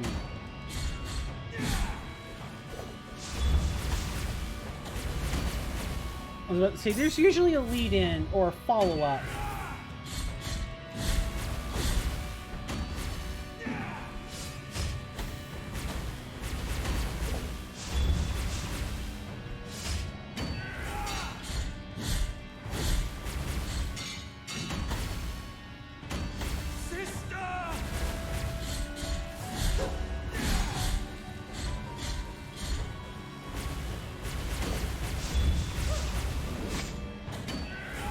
And these two can be quite a powerhouse. He just dies. Yeah, that's right. Oh, never mind. Forgive me. Now I will cross over to the other side of the dream and return to your side. Yeah, that's right. No flashy animation. No gasping for breath. He's not Chrysanta. Nope, he explodes into organs, and then has that statement as a spirit. You don't even feel good killing him. You don't even feel good. There's nothing to feel with this fight. There's nothing compelling. And really, the first time you fight him, like I did off camera, there was really nothing to write home about. There was just nothing to write home about. So you might be asking, what are we doing? Why are we going through Echoes of Salt? Because there's a bit of dialogue I want to show. And that bit of dialogue is from Miss Perpetua herself. Because to set that plan in motion, you need Esdras to be alive. So, what happens when Esdras is dead? Oh my god. Please get off me. Yeah, what happens if Esdras is dead? What might Perpetua say to you then? She like, how dare you kill my brother? Or more like, well, you know, everything would have worked out if you hadn't done something. Even I have not seen this dialogue. Even I, lots of people have not seen this dialogue. I have a bad habit of being in protagonist syndrome mode. For whatever reason, it's just kind of how I talk. I try not to do that. But sometimes it can't be helped, and it makes me look like a condescending butt when I do speak that way.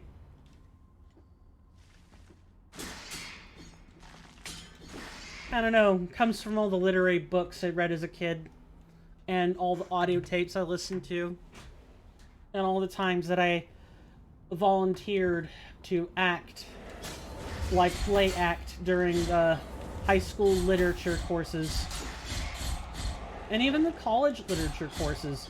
I had a chance to play act once or twice. That was fun. I know, and you know the worst part is I like doing those things, but I feel like such a filthy pretender for doing that, because I'm a STEM major, right? You don't typically enter the field, a field of interest, and then say, I like doing all the things that aren't involved with the field of study. That's not good. That usually means you're not where you're supposed to be. But, you know, the STEM fields pay more. They're more pragmatic. They have transferable skills. Granted, I'm not saying the humanities don't have transferable skills. Really, a lot of what you learn is how to solve problems. More than anything, is just how to solve problems. That's the most important part, is solving problems. And that's something even the humanities can teach you, but even the humanities, that is something that all your arts and humanities and your Englishes can teach you, is how to solve problems. They're just problems of a different nature. But I like solving the scientific problems. I'm not sure I like solving the sociological ones, or the socioeconomic problems. I'm not sure I'm built that way. Hi, Perpetua.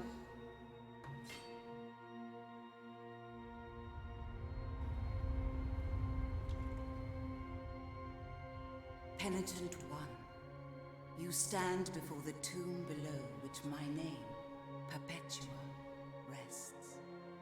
And with it, a body vanquished a long time ago.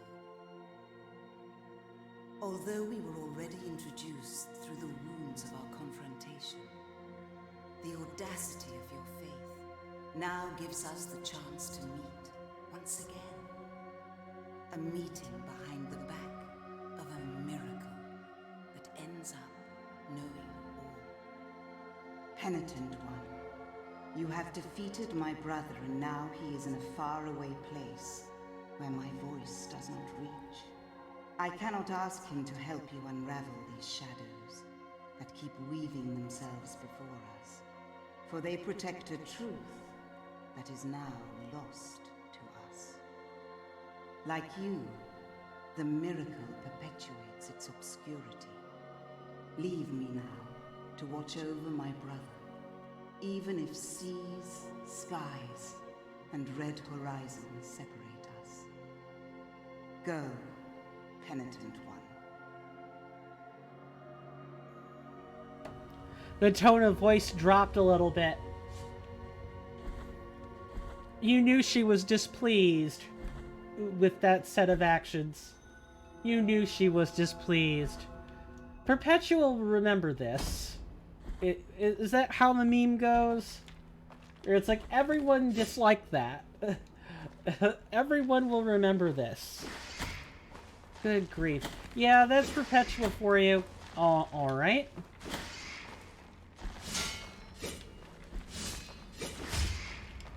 Oh, come on. Gotta be careful.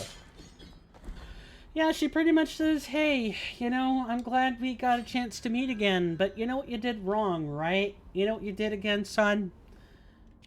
You killed my brother. I can't watch over him anymore. I can't hear him. I can't see him. Because he too is obscured by the miracle. Or, you know, the miracle is a fancy way of saying, here's this all-empowering concept, this all-empowering vehicle that the High Wills and Escobar have sort of crafted and created to rig the system, like rig reality in a way they see fit. That's more or less what the miracle is. It's reward. It's a set of laws that are supposed to punish the guilty and reward the virtuous, but really the only people that are rewarded at the end of all this are the High Wills themselves. And, of course, Escobar. He has set himself up to be sort of the linchpin of all of this.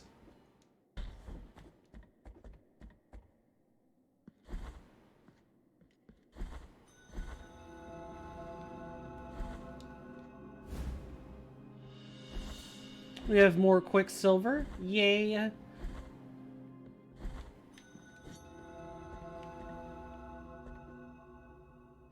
Did I ever go over to that other room? Oh god, I hope I did. If not, I'm gonna have to do all that again. Yay. I'm fairly confident I did. From it was said that Perpetua could speak to her brother even after death, for twist. Twisted are the paths of the miracle. Yes, we know this. We know this, Dia Gracias. Thank you.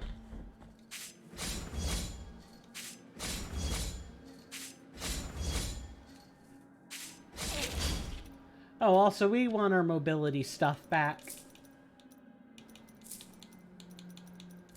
And where's our little toe? Here it is. That was really close. Gotta remember the crumbling walls and floors, folks. But it kind of does us no good to go up there. For the simple fact is,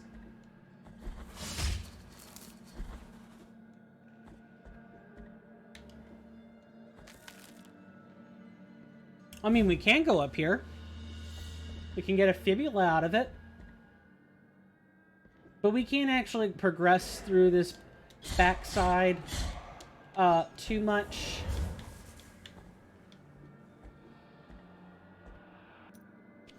Well, it would actually help us if we had on the correct relics. Oh, come on. Yeah, you're gonna have to get rid of the specters that conjure things.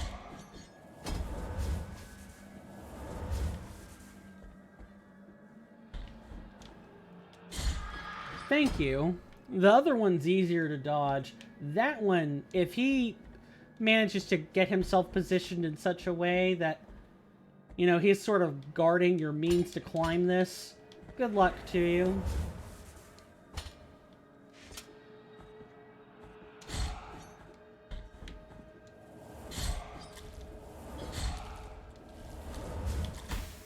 Ow. Those don't hurt. Those don't hurt me as much as you think they do, sir.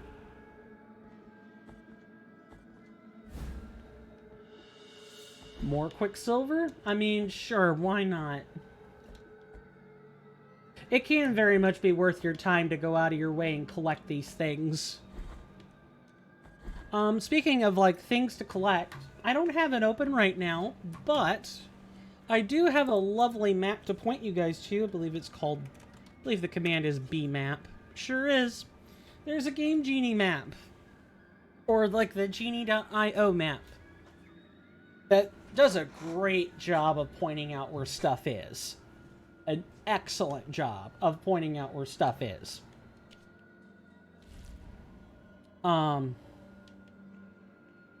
Okay, back over this way. Nice. Oh, we could have totally gone through that other pathway if I had leaned right instead of left. Doesn't really matter.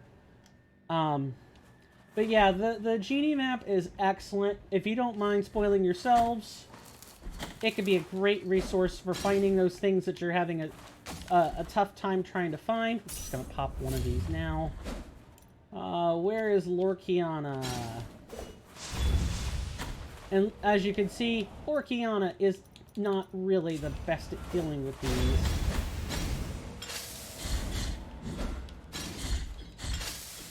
You really want Debla here. A lot of the leaping enemies you're kind of going to want Debla of the Lights. Good lord.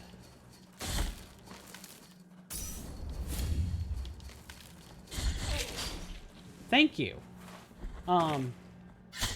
Nice, nice. Oh, I'm such an idiot.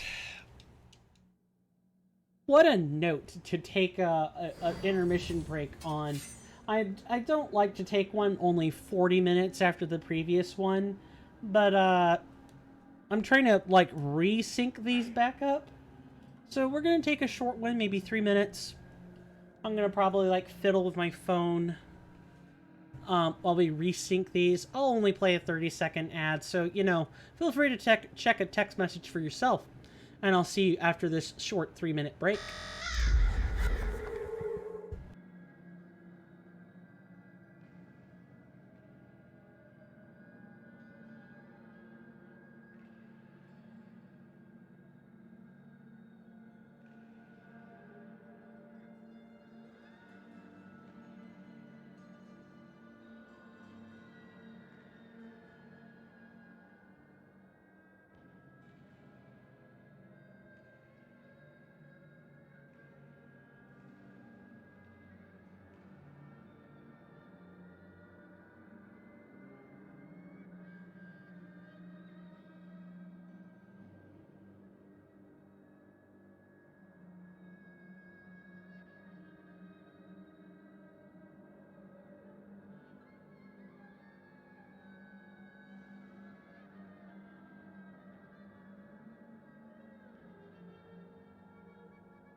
Sorry about that. Probably took a minute longer than I would have liked. It's easy to get into like celebrity like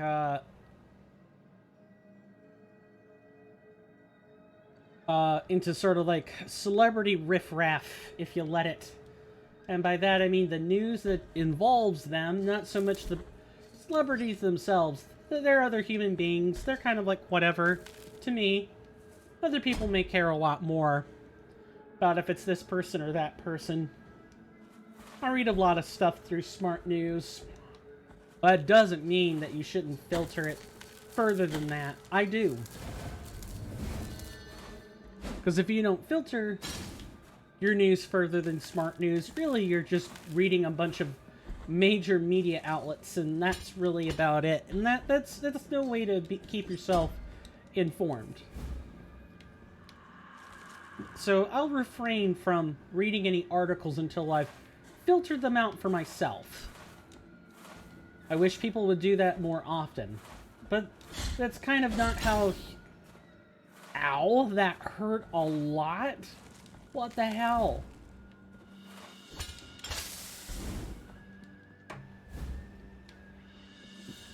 Lots of nice stuff. Jeez. I'm just gonna reset that room. Just gonna reset that room. Let that outcome be whatever. I'll have to turn in those olive seeds. Nice. I was about to say, I'm not sure what that animation was. He was like falling on the ground for like a second. Nice, nice. Bad gameplay. Alright gameplay. Okay, don't talk to him. He's in the correct spot. We want him to remain right here. Right here.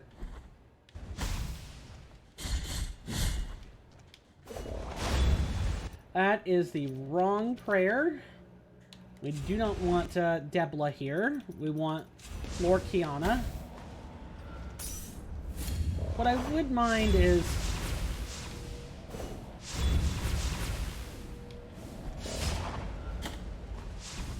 I'd rather take a hit from... Oh, jeez. Okay. I'd rather take a hit from the creature itself than the fireballs, because, oh my goodness, does that fireball hurt. So many Lorkianas required to take care of that. What a shame.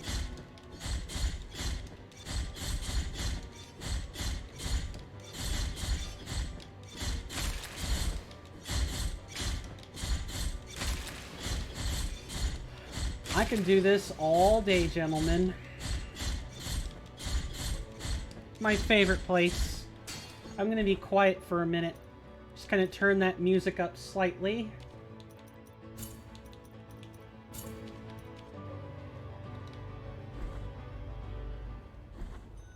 Or not, because, you know, not of the three words is here to ruin our fun. My fun. Yes, tell me more about the twisted paths of the miracle, Diagracius. With your, you know, crotch-checking and your scraped knees. Tell me more about this. Not of the three words. He placed a wooden log where he sat and prayed. He prayed for pain. It made this triune tree. Yes, but we've already completed the canon ending. We don't have to pray for pain anymore. And yet, you're telling me about a story. This is beginning to feel like repeat playthroughs of Undertale. I have not played Undertale, by the way, so my knowledge of this mainly comes from other people who have played Undertale. And when you've listened to a story for like the 4th time, and you know what the canon ending is, you're like, dude, are you aware of the meta that you're in? Are you aware of the metaphysics of what you're saying? We already know it's an untruth, so why are you spouting it? But that's just what the game is programmed to say or do, huh?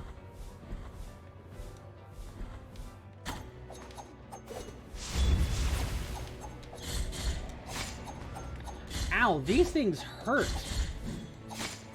That really hurts. Thank you. Jeez.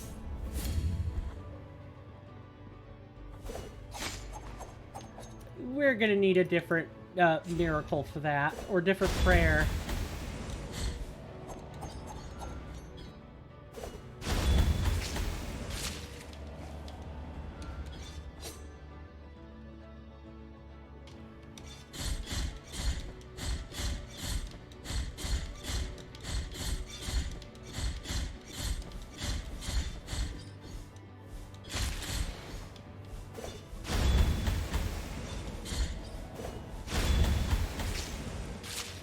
Yeah, at some point, I feel like at some point you just start to phase out Lorquiana and, like, Verdiales. It is good early. And in the mid-game, it's okay. But at the end, you want, like, Debla of the Lights, or Taranto to my sister, or Cante Hondo of the Three Sisters. You want one of those. And really, with Debla of the Lights, it only does decent damage if they stand in it. We really don't quite have all the power. We have, like, the health, we have the defensive stuff. We don't have anything that really makes these prayers more powerful at the moment. We only have our, like, Mea Culpa heart, which, again, our Mea Culpa heart is the cerulean incense, and it only increases fervor regen, and no more than that.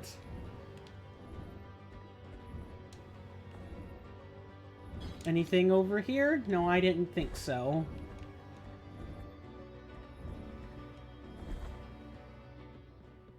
Nope, this is all the Tears of the Sea. We don't need to be here ever again. I do like the Miriam crossover, don't get me wrong, but we don't really need to have it. Or, like, we don't need to do it a second time. Once is enough. Because, my god, is that platforming just frustrating. I do enjoy it. I do enjoy it, but I am also frustrated by it. Mainly because Coin is bad at platformers, or kind of, like, meh on platformers, and not, oh, we should go turn in these olive seeds before I forget. It'll be just my luck, too. We'll forget.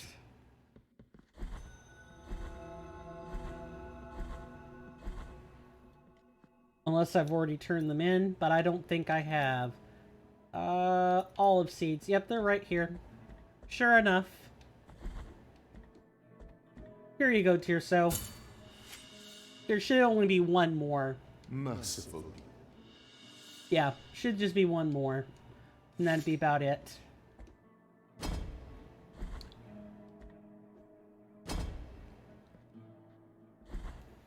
Alright, Nascimento, you ready to birth a man? Not yet. We're getting there, but not yet. There's 6, I think there's 6 Quicksilver? Might be 7 Quicksilver? Bring me the quick... Yes, we know. Bring you the Quicksilver. Improve the flask. With this silver... I feel tired. Please leave me be. That's a bad idea, dude. We should just cut off the... Mm-hmm. That's what I said. The Ancient One is exiting my body. It is being born through the rift in my chest. Penitent One, what must I do? Hurry. And 12k tears. I read that sentence as eating my body instead of exiting my body. Make of that what you will. I do that I do that sometimes, or I'll just misread a sentence. I hear it plain as day, but in the back of my mind I'm thinking, what? That's not right. It also happens the other way too, where I'll mishear something, but the dialogue is right there to let me know that I haven't heard it. I didn't hear it correctly, And I'll just, I'll keep going with the incorrect assumption on the matter. And that's not right either.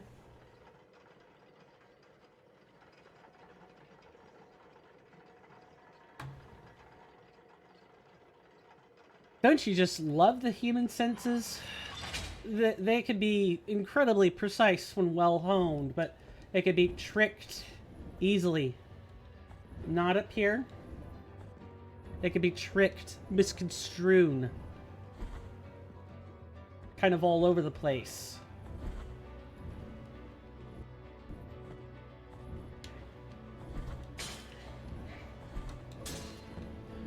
And I might have less use of... Now that I'm thinking back to my, like, you know, like the edited short form.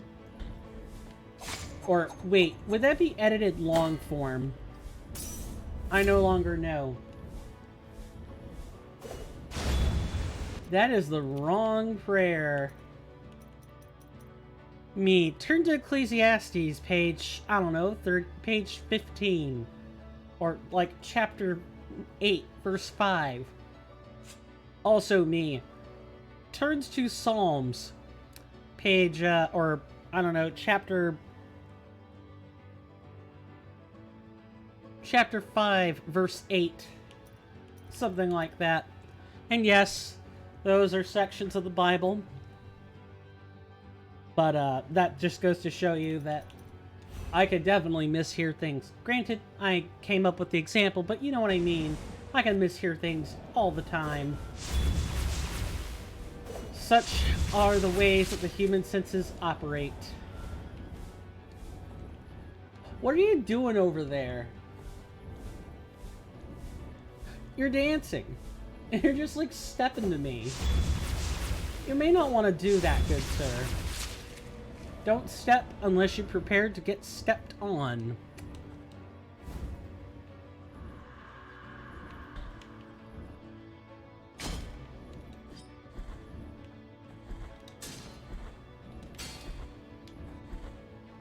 Gotta unlock these shortcuts as we find them.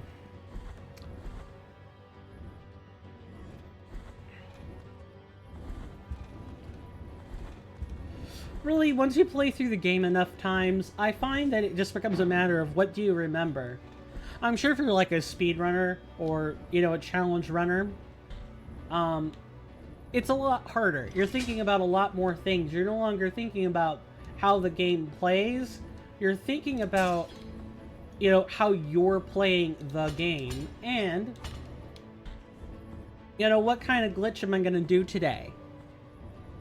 What kind of farming exploit am I going to do today?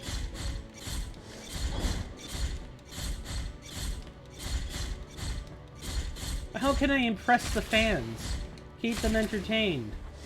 I really don't know too much speedrunning that isn't done as like a short or a long form. I can't imagine anyone just... Oh my god. I can't imagine anyone just doing a speed run and saying, "Oh, right, I got the fastest time. I'm gonna go brag about it on the internet."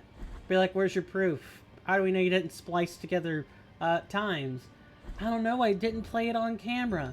Well, then it can't count. Sorry, but we need proof of what you're saying. No matter how awesome that might be, we need proof. Proof is in the pudding, so they say.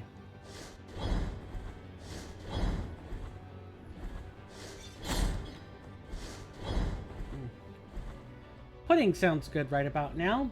Or custard. Good custard. Good custard's hard to come by. Mainly because when people hear the word custard, it sounds, yucky. Gross. Why would you ever?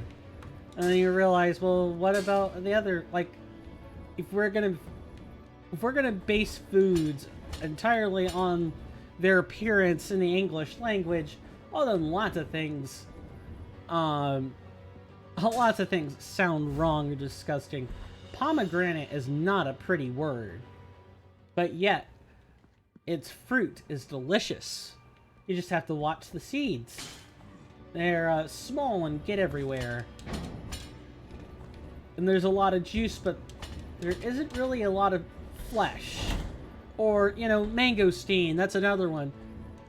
When I hear the word mangosteen, I'm not really thinking of, you know, something delicious. Like, yes, my knowledge of the word tells me it's a fruit. Or, like, you know, it's a cousin of a fruit I might actually like, but I don't exactly know.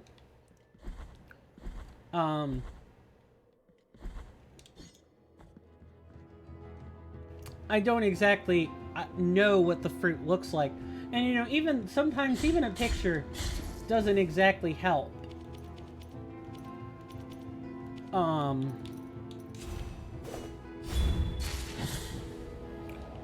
Because have you seen what mangosteen flesh looks like? Hang on. We're having a convo right now. We're having a real big convo right now.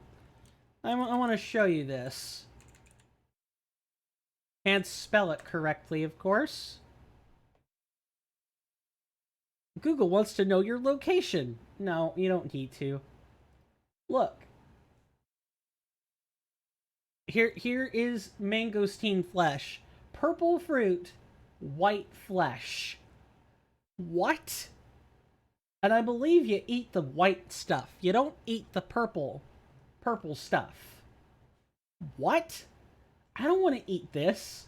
And no, it's cacao I'm thinking about that's got slimy innards. Still, this does not look the most appetizing, does it?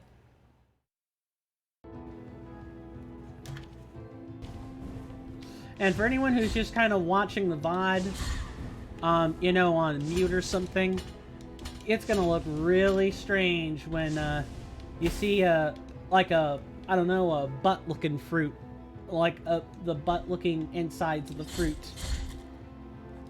It just kind of flash in front of your face, because it looks like a really pale butt to me. Okay, prayer. Yep, it's this one.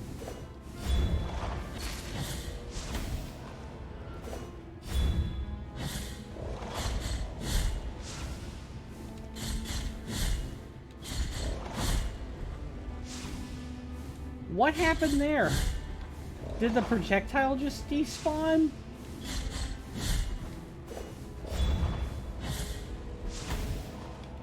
I gotta be careful. Thank you for your custom. Please never come again.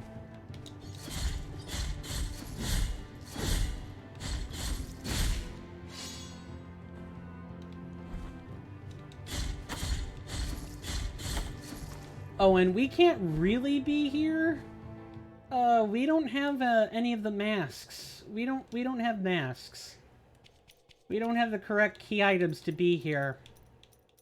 We have the wounds, we do not have the masks. So, I'm not really sure. Yeah.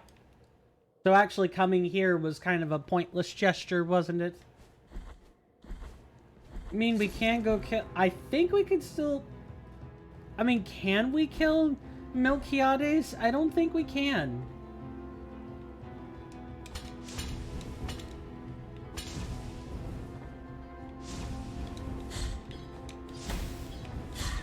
I think I just ate 3 projectiles to the face. Yeah, that's real smart.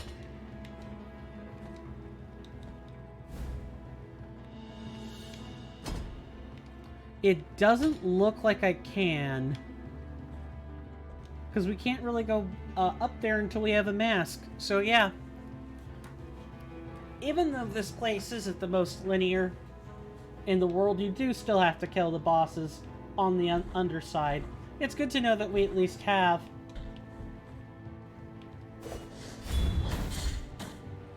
Oh, and this really only works if they stand still. Also good to know.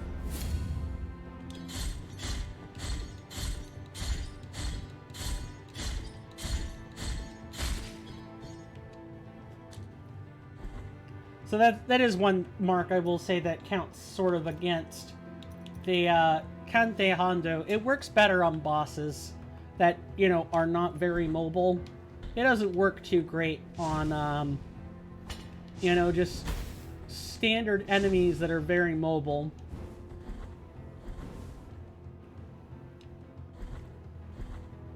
Alright, let's go to the Library of Negated Words. Excuse me, the knot of the three words. The knot of the three words. I suppose that there is like some slight correspondence. Alright, library. Books. I forgot. Don't step on the books. Gotta keep everything off the books.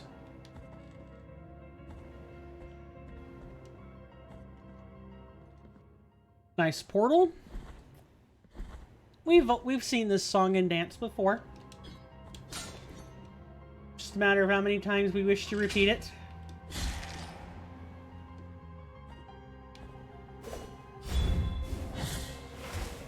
Yeah, how about that? How about that, you dumb librarian?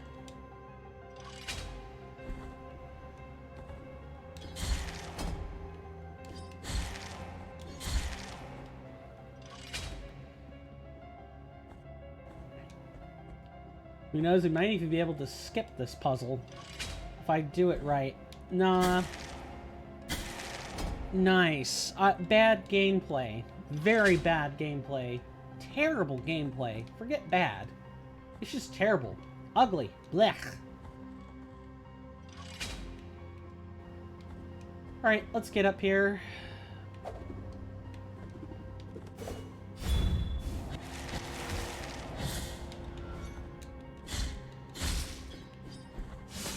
Yeah, this one's a really hard-hitting prayer. The Canteando of the Three Sisters. I was about to say Free Sisters instead of Three Sisters. I think my tongue was just sticking together there. The sound it creeps for the... Yes, Diosdado, we know all about that sound that you can't seem to stop paying attention to. It is just noise.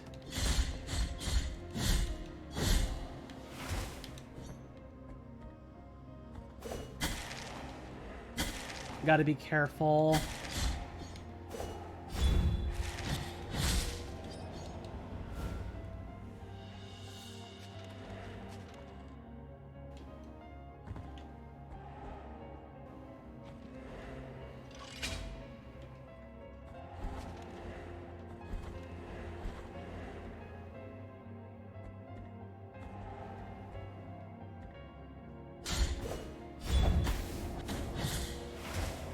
How about them apples?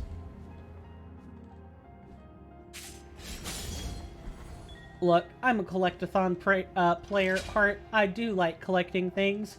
We don't have to. We already went through the pain of collecting them the first time. And I'll have to go through that pain again in the short form content, but... we're gonna go collect those tears.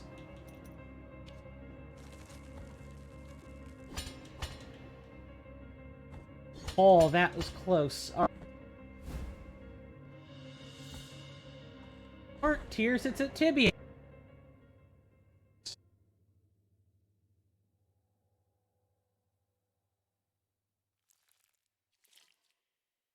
You may want to refresh your stream, folks. We had another glitch in the system, more dropped frames.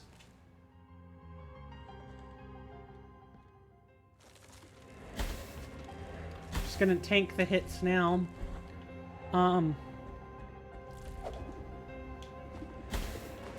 Nice, nice. We're just gonna get it over with.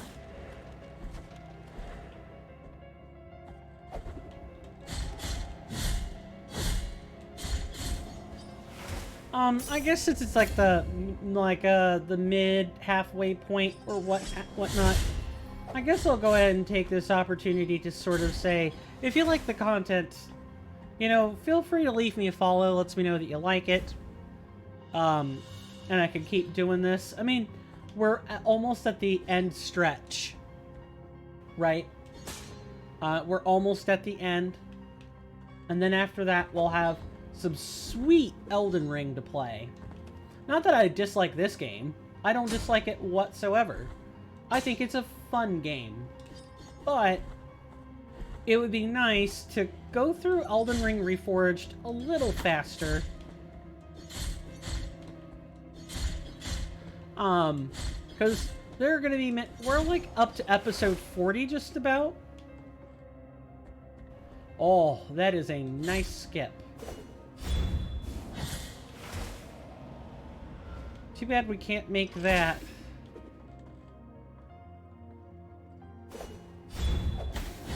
How dare you? Oh, but you know what? Doesn't matter, because we managed to land that jump. Good to know. Alright, over here. Oh, you're gonna have to try a little harder than that, Sir Librarian. Yes, more fervor. That pained expression of anguish is exactly what I'm looking for, Sir Librarian. This is such a nice prayer. It's expensive, but it hurts. I believe there's another specter lying in wait over here.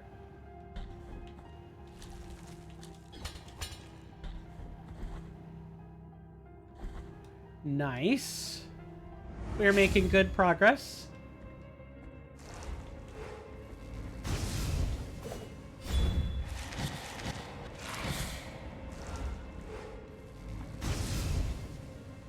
Oh, that was not good.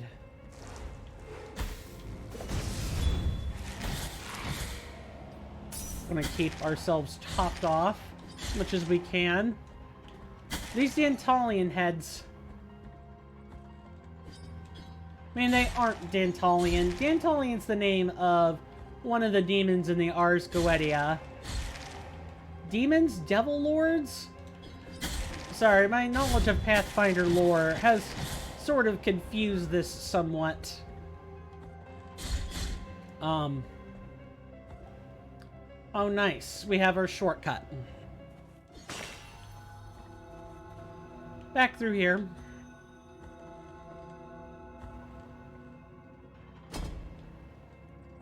Thank you for your custom. I was trying to think. I think I lost what I was going to say. So I suppose I'll see something else then. Maybe it'll come back to me. So, how are people liking Blasphemous so far? So, like, I know that it's one of those games that you either like it or you don't. I don't think so.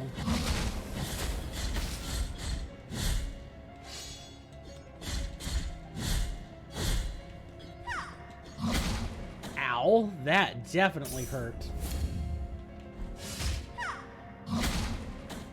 Oh, these things don't hurt as bad as you think they do.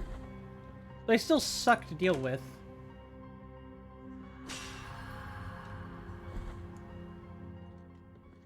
Nice, another portal that we don't need.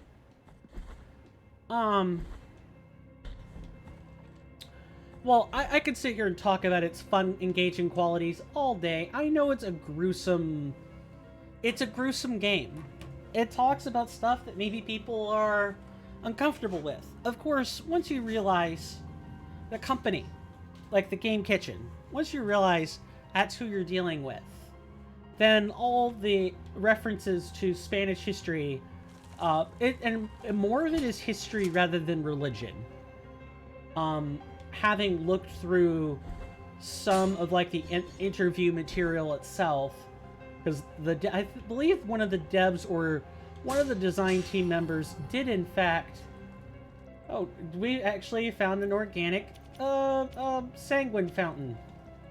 Ain't that nice?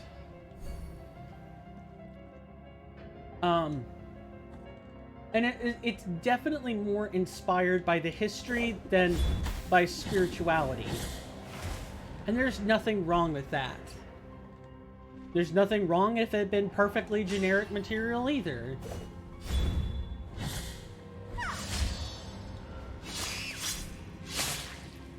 Thank you for letting us recover some of that delicious fervor. Take the next. Our health is starting to come together rather nicely. There's nothing wrong if they had completely made this up themselves and it had just been, you know, eerily close to, it's been eerily close to the events in real history. But I appreciate people taking the time to reference this stuff. There are perfectly good ways to talk about history in video games that don't rob the source material of its authenticity and don't elicit hatred or an unprofound love of a piece of history. Like, Our Lady of the Charred Visage follows the tale of a woman who tried to escape a famous Spanish monarch. She went so far as to burn her own face to escape it. And he was a bit of a tyrant. He was not a nice guy. So I can't say I blame her.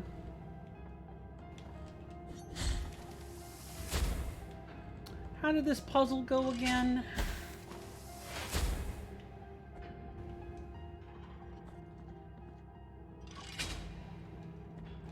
I mean, we don't really need it, but it is nice to have the tears on hand.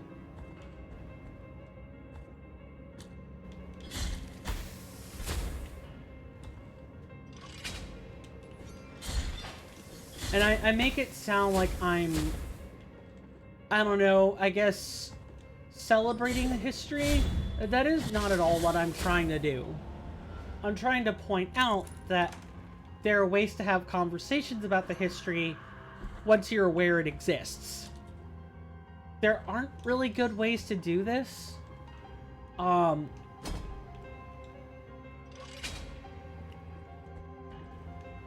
Oh, I messed that up so badly. There are definitely ways to talk about the history. That is not what I wanted to do. That aren't offensive, and if you do it right, as a game designer, you can elicit the conversation. You can cause the conversations to occur without weighing in yourself. And that is not an easy thing to do. It can be done poorly. Even if it's something benign or something that's only minorly appropriative, it's still appropriative. And the appropriation itself is a problem. What's yours? But I don't think anyone can accuse the people at the Game Kitchen of being appropriative, because they're a Spanish game company. They're a Spanish indie company. You can't tell people that they are appropriating from their own history. That doesn't work. People can try it, but it's ludicrous. That doesn't... I don't know if that's actually stopped anyone from thinking about doing it.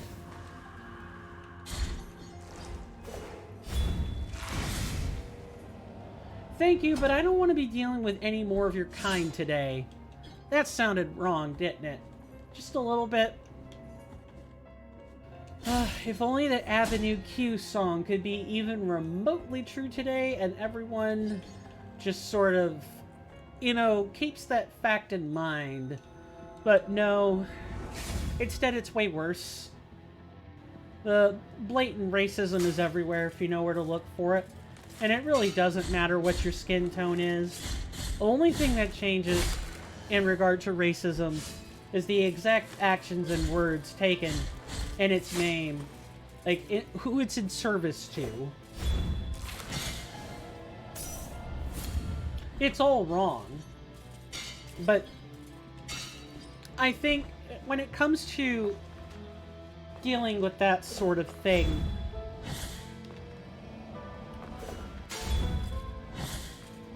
you can't really operate in relative degrees. It's all wrong. All of it. And it should be handled the same way every single time. Doesn't matter whose skin tone it is, rich or poor, healthy or sick, doesn't matter. Gotta be consistent. The only problem really is that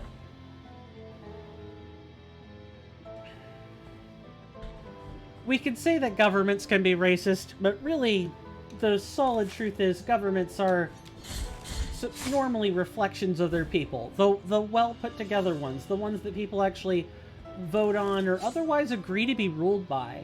They're a reflection of the people. So if your government's racist, what does it say about you? Does it say you're willing to vote in anybody to deal with the results? It isn't always, oh, well, they're racist. No. Some people are trying to be pragmatic or thinking they're being pragmatic, and they might not necessarily be.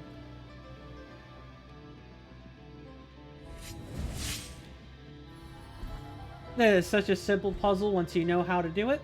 It's not funny. I know. I'm a white man talking about racism. I am a bigger progenitor of racism. I come from that background, so it's kind of hard to hear it from me. But what I'm trying to say is that that sort of thing is something that anyone can talk about. Anyone can be affected by it. It's easy to point to the cases of American racism and say, oh, well, look, it's white people. Look at some places in Africa. I guess it's not racism, but it's a different ism. And really, all the isms are just as bad, whether you're talking about racism or discrimination against LGBT, you name it, it's all wrong. All of it. And not that many places in Africa, but I read a story somewhere where I think I heard legislation being passed. No. That's a meme. That's footage posted from a long time ago. But I know that type of stuff is discussed over there all the time. Hand in this, Hamid. Yes, 9K. Feast your eyes on I know, and I'm every pointing out Africa animal. when I can point out other places as well. But my point, without going through 50 examples just to vet myself, so I can have the perceived clearance of talking about the subject, is to say it exists everywhere, and it must be rooted out everywhere. And the only way we can do that as a human society is from the bottom up. The government is a reflection of its people, which means if we want the government to not be a horrible, horrible, horrible machine, then we need to put better people there. And if necessary,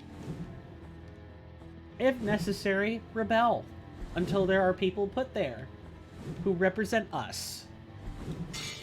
Regardless of which country you're in, there are people who go to war over stuff like that.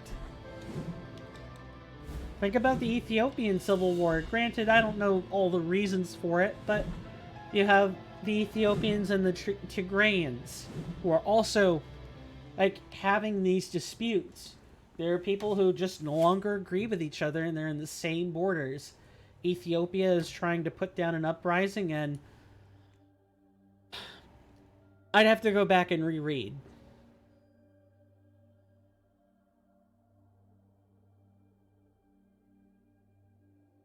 But clearly, the Tigrayans feel offended enough, discontent enough, they feel rebellion as their only choice to make and carve a land for itself. Yes, I do want to anoint myself, thank you. It's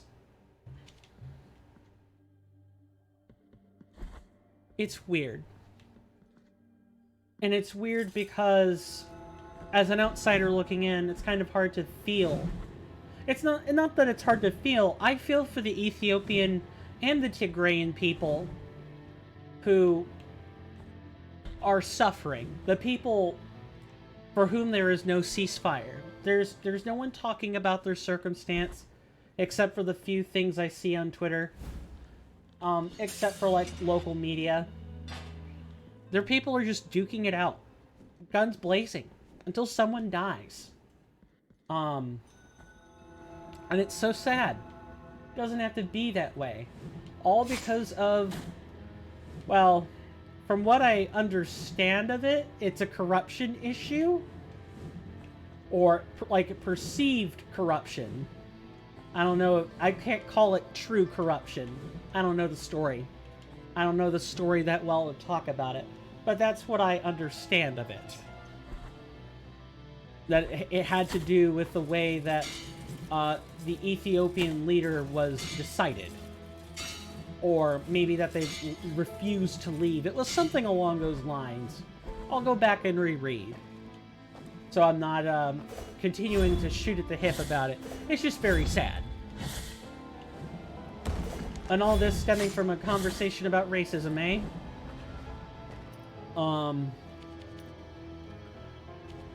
But human suffering itself is a crime. Oh, I don't think I should have dodged that. Oh, I'm very sure I shouldn't have dodged that.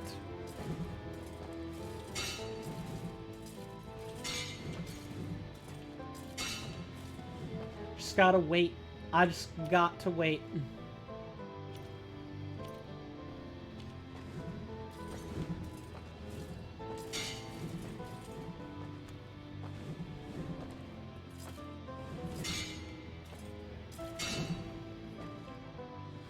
I suppose my ultimate point is that we're all human. That shouldn't necessarily stop us from speaking out in defense of one another to point out issues that are wrong. We can all have different ways of wanting to fix the problem or whether or not we admit there's a problem, but if we can't talk about it, then the suffering is what's left behind. And it's the suffering taken by the people who are either caught in the middle or those who are having the action performed upon them. Oh, that was close.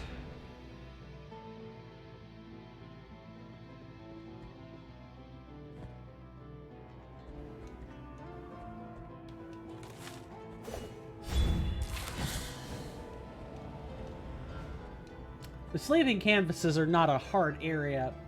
I mean, they're not an easy area, but they aren't a hard area either.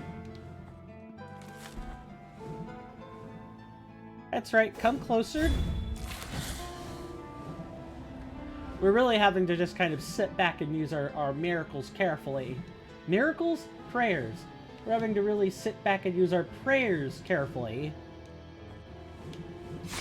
Nope. Oh, nice. Knocked right into the spikes. Whatever.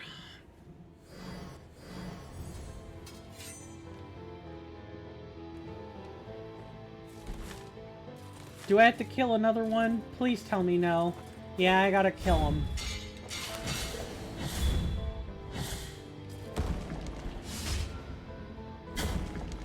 Yeah, it's really not easy to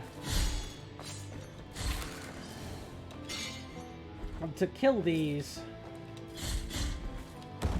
Gotta be extra careful.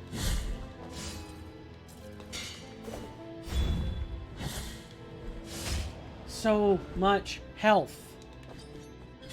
Come on, lady. Just stop. Get health. I guess, as a philosopher and a druid, I really feel... I feel for people. Like, one of the core tenets of... I guess I could use this moment to talk about my philosophy as sort of the order, unofficial member of the Order of Bards and Ovates, is that... Or maybe it's not the order. Maybe it is like actual druidic philosophy. Either way, we don't like to meddle in other people's affairs. We like people to have agency for themselves. to make a decision on their own, free of coercion. But you can't always do that in life.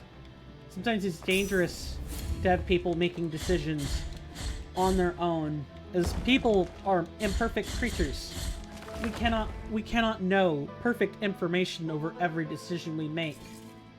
So, as philosophers, or as druids, we have sort of a fine line to walk.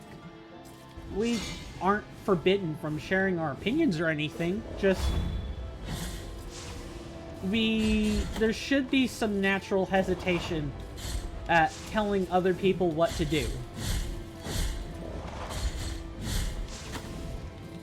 I won't say we make the best leaders. I would say druids make pragmatic people. One of our tenets is that we're supposed to be in the moment. Or, you know, our place is in the physical world, and we only really depart it for the spiritual one. That means to pray or meditate, by the way.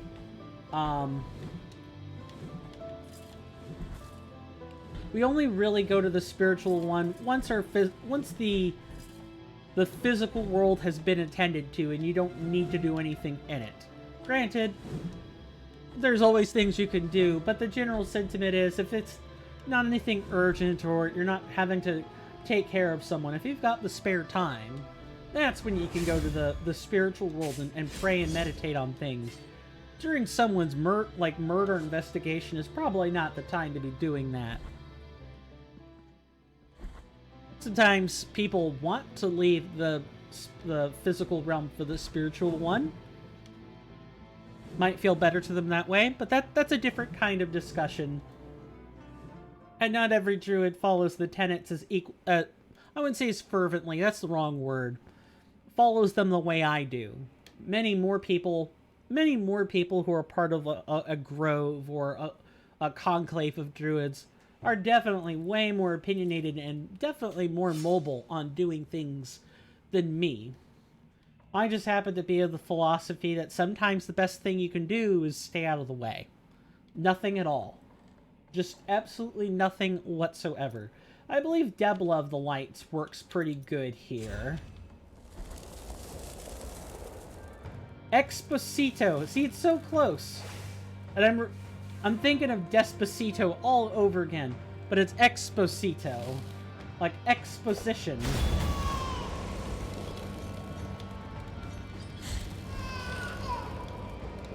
Please don't grab me, baby.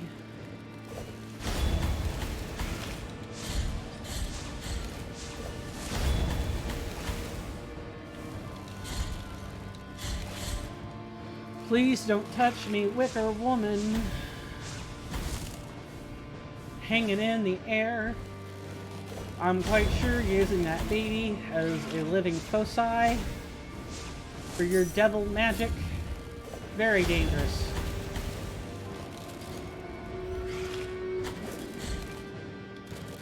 Is that a different attack? I don't think I've not seen that before.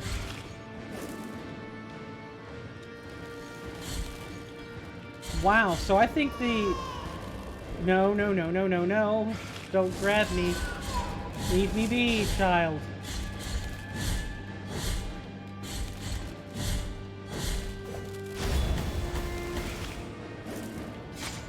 That is different.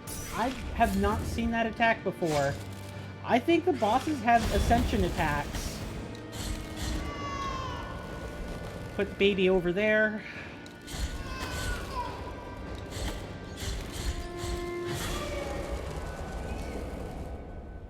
Thank you. Let that baby rest in peace. Take care of him, she said. Don't put him in the wicker woman's arms. Ugh.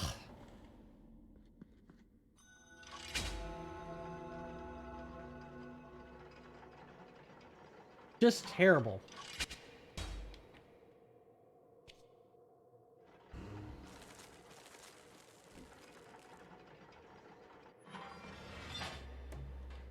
So I believe we want to go grab... Nope, that is a Mea Culpa shrine. We want to grab the mask. Yes, good sir. Mask. The embossed mask of Crescent.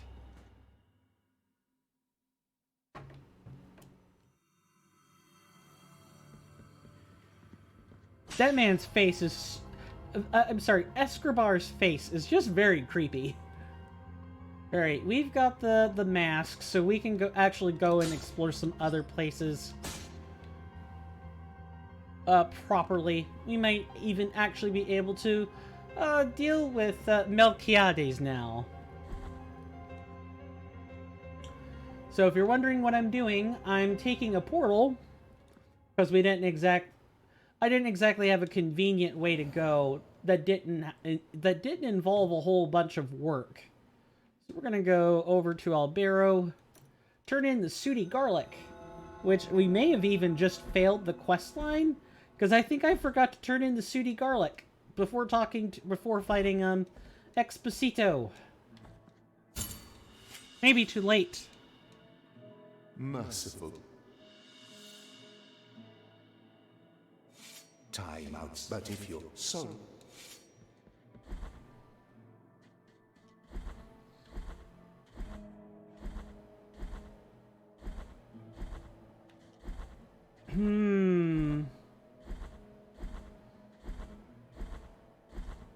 Sorry, I'm just trying to, like, think through. Time out, but if your soul... Yeah, I think that was the last one.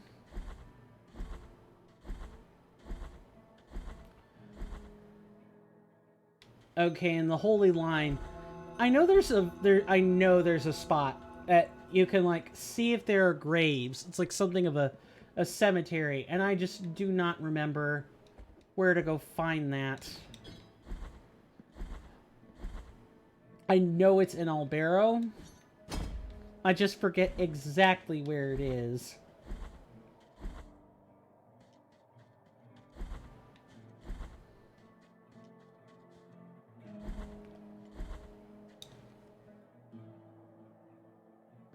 And I don't think it's in the church either.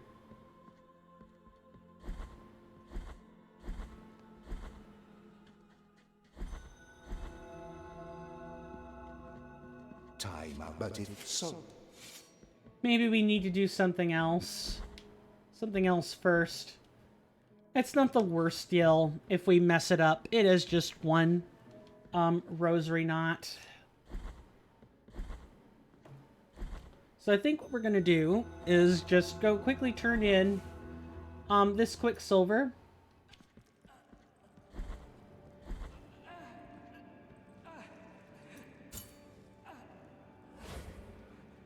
With this Quicksilver... I believe we need another 5k. No, 21k. I'd take that back. Those breakpoints are different. Does this have something to do with the actual ascension? Uncertain.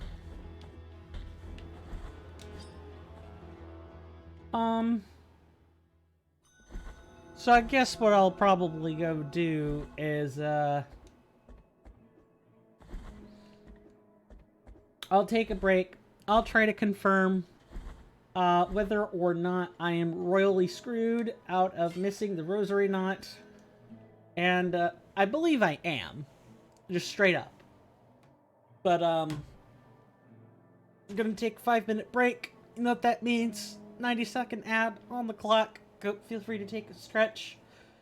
Get a snack. Hug your loved one. Do something you want to enjoy. More than this intermission break, and I will see you at the end of it.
Okay, I'm back. Sorry about that. An intermission where I was actually on time. Also, I don't think... No, I'm fairly sure I did play an ad. Anyway. So I looked into it. So apparently, that order only matters if, and only if, you are going for the achievement, a Mediterranean diet. If you are not going for that achievement, then you can just give all 6, then defeat Kirsi, or Kirsey, and come back. And that'll be enough. Trying to think if there was anything else. We need to go back to another bile fountain, or another sanguine fountain. Excuse me. Just real quick. We should find one.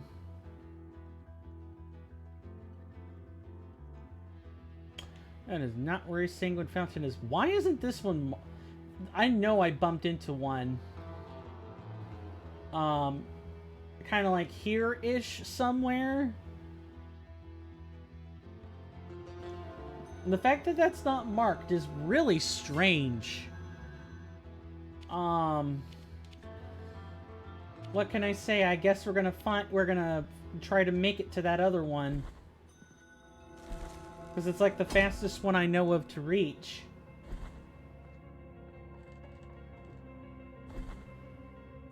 Yep, there's one right here. It's unmarked. Good to know. So instead, we're going to place the... Oh, actually, I think we can't be in a room we're trying to mark. Or not. Okay, I'll put one right here. Here's a green marker. This lets us know that the nearby room... I'm surprised that it's unmarked. I don't know why it's like that. That's really strange. Maybe it's just like something they forgot to fix. I wouldn't be surprised if it was for that reason. That's not even a real problem. It just means it's easy to miss. Alright, up here, we gotta put a mask into a statuette.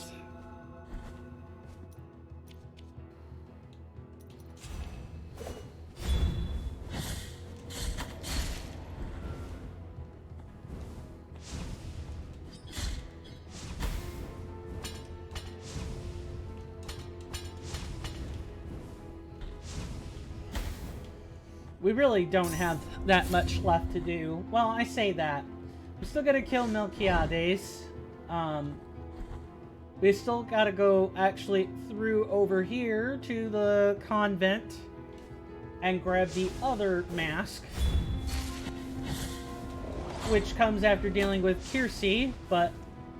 it's Kirsey. I sat there and watched the Agracius say it. So I should know how it is. I digress. I don't know. I also like while I'm thinking about it, I do like to show you guys, like, nitty-gritty games. Because I think they provide a lot more to talk about. Or, you know, games with... It's over here. It's not over there whatsoever. So one game I was thinking about maybe possibly playing, like I have so many things I want to bring it's not funny, including like Xenoblade Chronicles 3, Tales of Arise. Like we just got a lot of stuff I want us to cover, but one game I thought would be pretty fun to talk about and play would be Tyranny. That's this game. Let me just show it off real quick. And no, it's not the internet. It is... Let me find it. It's at the bottom. In my library. Nice to see Symphony of War has an update. Here it is. It's this game. With, like, Tunon and stuff. And you're playing the bad guy. I mean, you have the option to play the good guy, but that storyline cuts off a lot of material. A lot of stuff that you can miss. I think, and a lot of the systems that Tyranny has is really very cool. I love the game. but it's not for everyone. The language in it is kind of coarse, and it talks about some really serious stuff. We thought this was bad.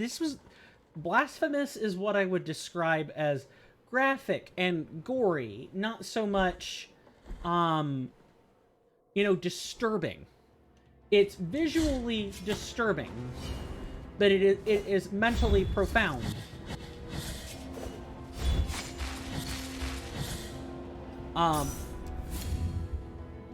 Tyranny is a game I would describe as visually profound, but mentally disturbing. That's probably how I would describe it. It is a fun game, but if you are not ready to talk deep stuff, you're not ready to, like, examine a world that is fully under the throes of the bad guy, where everything is kind of dystopic, you're gonna have a tough time enjoying Tyranny, and it really isn't a game for everybody, and that's okay. That is absolutely understandable. What? Oh, I guess that has to be with your sword, huh? Ow. But I like the game, and I do want to show it off. I think there's a lot in it worth talking about. And really, that's kind of the part and parcel of what I do on this channel. We talk about serious stuff. I don't like positivity is important, and positivity is necessary for everyone to not be driven insane, especially when so many things going on in the world are dark and, they're not good for anyone. But you can't have positivity all the time. It's toxic. Ow. Alright, we're switching to Tiento to your thorned hairs.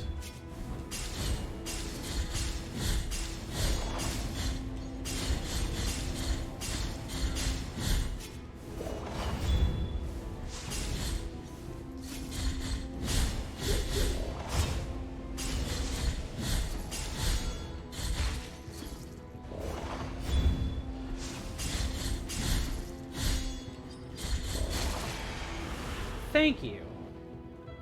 Our sword may be weak, but our prayers are strong. Alright. Cante Hondo. Oh, right. I can't get comfortable with that because we got wardens to fight.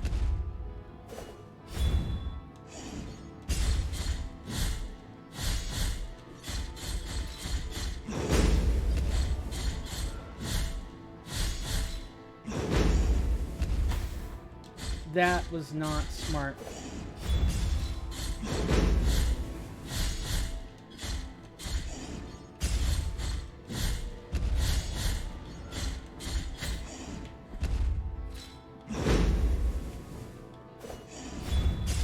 Sorry, I'm trying to focus so I don't die.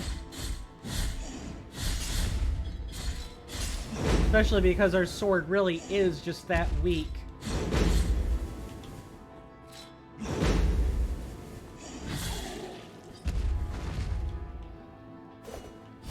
Come on, show me what you got.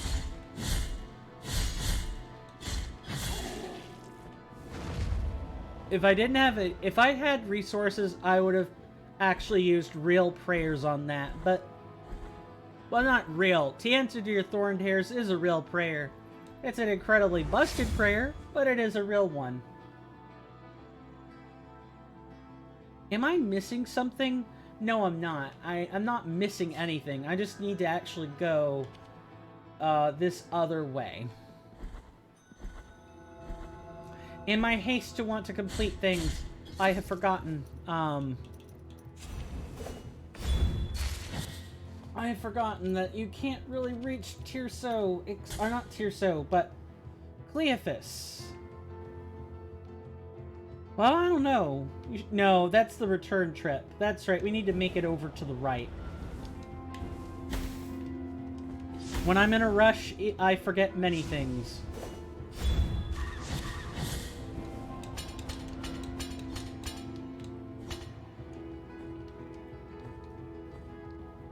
I don't know. I guess that's a good engagement question. Or, like, there can be a good engagement question of what I discussed earlier.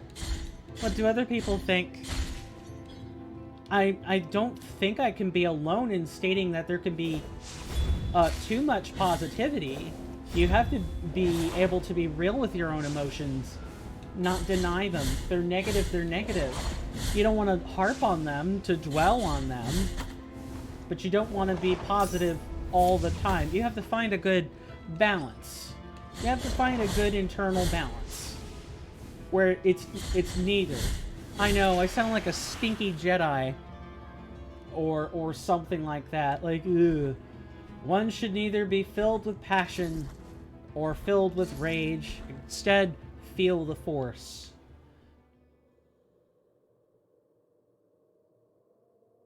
But what about the Grey Jedi? You know, why can't we feel the passion and... Or, I'm sorry, not passion and rage. Passion and peace. There's room for both. I don't know. Speaking of Star Wars, I suppose... Anyone else watch it? Or, like, watch any of it? Oh, those pretzel sticks smell good. I have a bag of, honey mustard seasoned pretzel twists, and they really have quite the strong smell to them. But I am resisting doing anything more than patting the bag right now.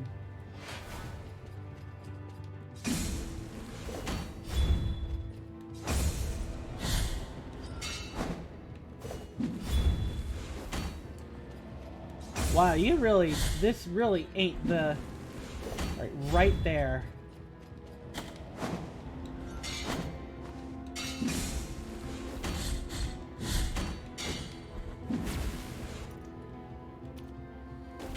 Okay, good. We have plenty of resources.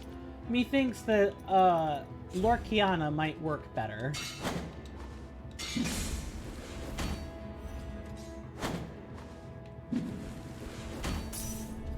I'm not letting you beat me that easily, Sir Legion.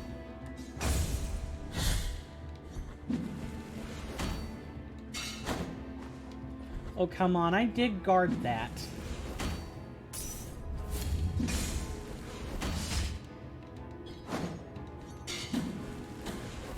But whatever, I guess. Whatever floats your boat, game. Oh, and even those prayers don't work.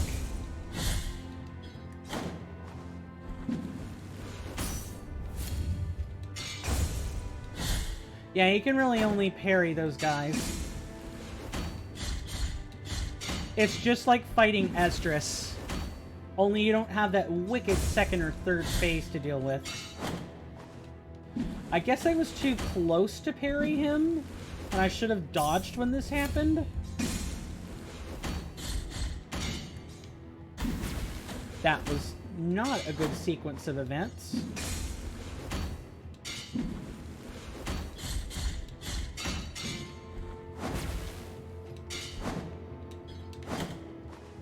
Oh, and they will spam that. They will absolutely sit there and spam that. Alright, come on, good sir.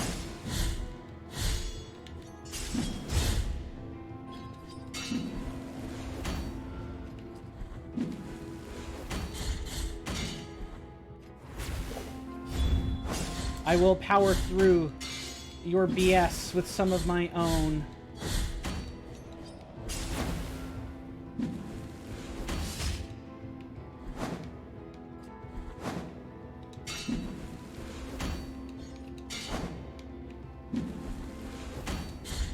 And they get pretty darn fast, too.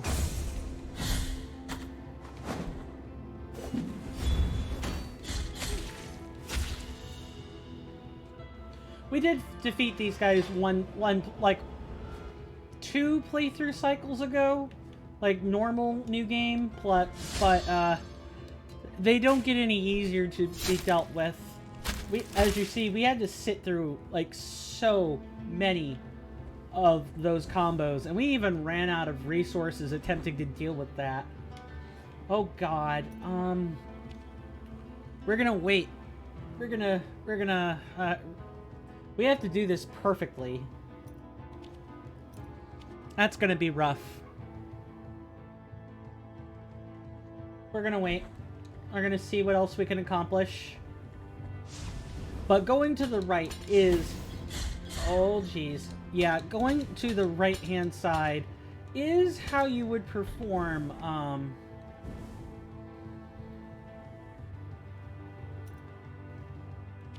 Sorry, I'm trying to, like... Oh, we already have the correct one on. That makes things easy. No, please, hurry and block that projectile. Ah, thank the lucky stars.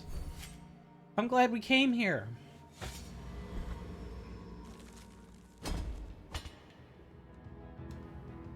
Yeah, I'm really glad we did that. Alright, good sir. Trying to think of a prayer that would actually work. Maybe... What about Tirana of the Celestial Bastion? Oh. Right, okay. Oh, I thought it was one of the, That's bad. Oh, I guess it wasn't. Also, that prayer basically had nothing. Did absolutely nothing. Yeah, it was coming through here. I'm glad I did that. I'm glad we went through this way. I was about to go through and totally go kill Kirsay. Wouldn't even have spared much thought onto it.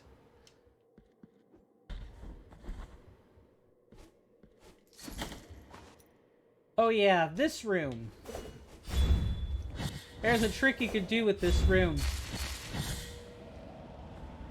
It's you can totally farm this room and get something like 800-ish tiers a sec, like I'm sorry, like over 10k like an hour. Something silly like that. It's not this way. Oh well, yeah, it kind of is. We don't even need to go this way.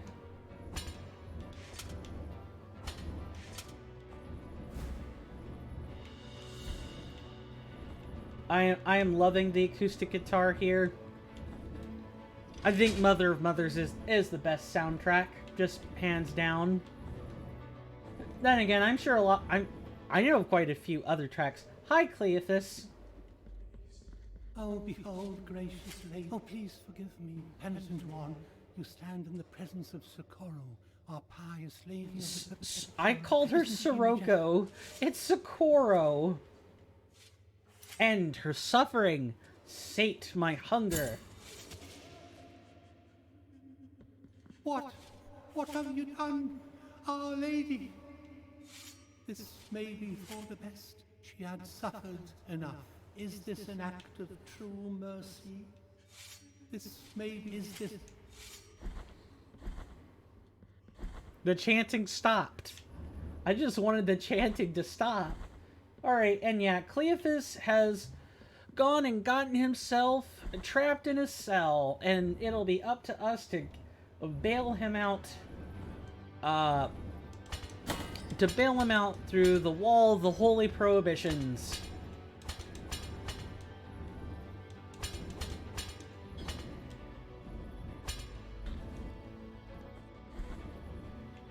And that's not going to be an easy task, but it isn't necessarily the hardest task either.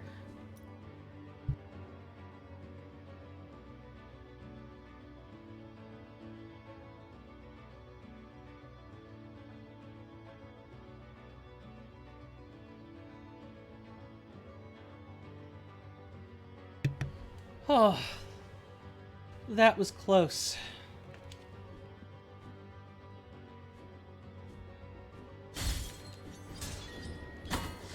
No!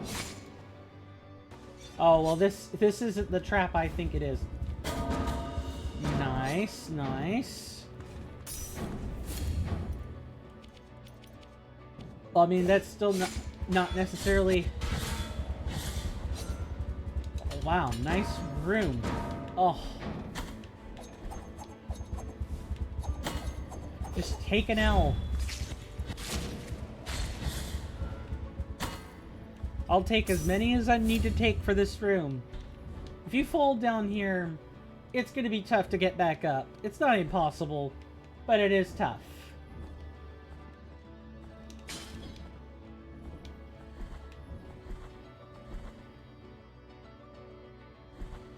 Yeah, I think we've gotten, what, 2 episodes of this penitence? And if you're moving fast...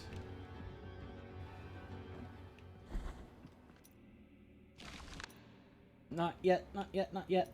Oh, okay, we're good now.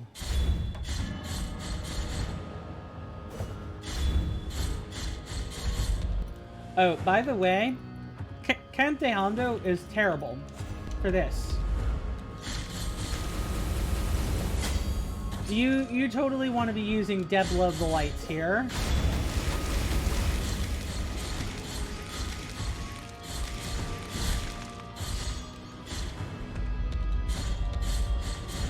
Hits more targets that way.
Good to know. I thought that Debla would have brought them down, but I guess not.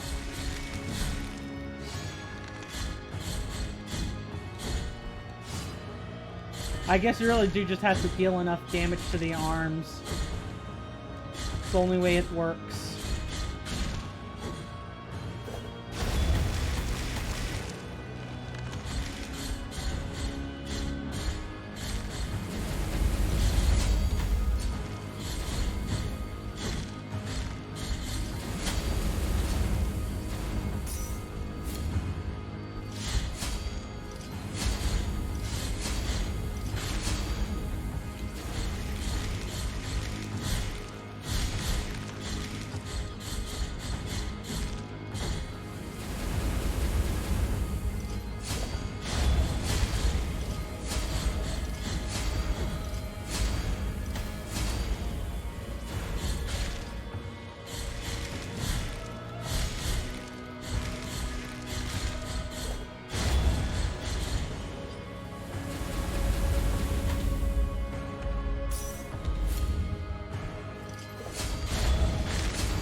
See, even with, as soon as we changed our prayer out, we were good. Didn't have anything to worry about. And why are we going that way? Mask is this way. If you know what you're doing, you could probably get this all done within a couple of hours. It's just that I'm bad. And really don't know what I'm doing half the time. I mean, I do. I've played it, but... just because you play something for multiple hours doesn't mean you're good. It just means you play for multiple hours. You might be practicing, but you might not ever get good. Yes, we know, Escobar. I don't want you to yell more nonsense at us.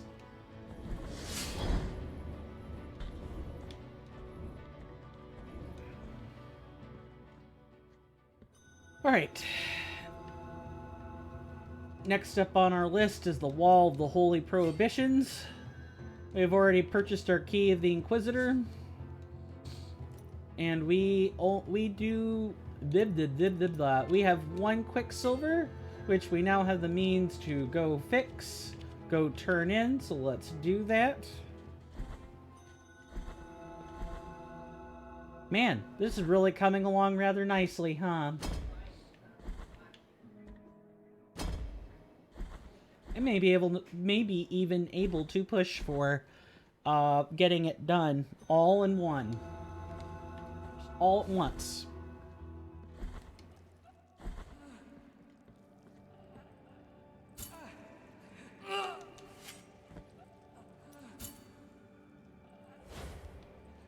With this Quicksilver.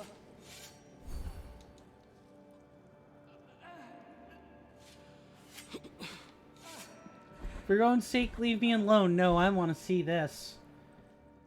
A man birthing another man?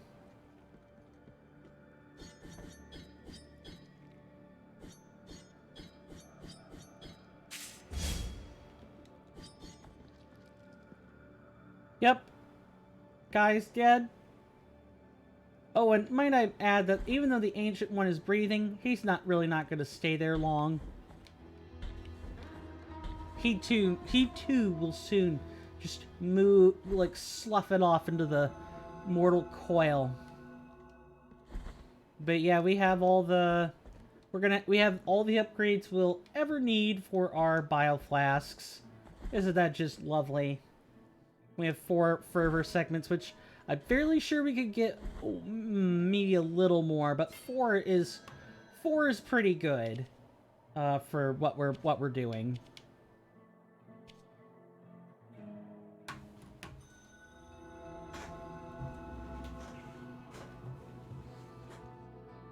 Alright, let's see if we can get some puzzles done. We have the Key of the Inquisitor, which is the gold key. Yep.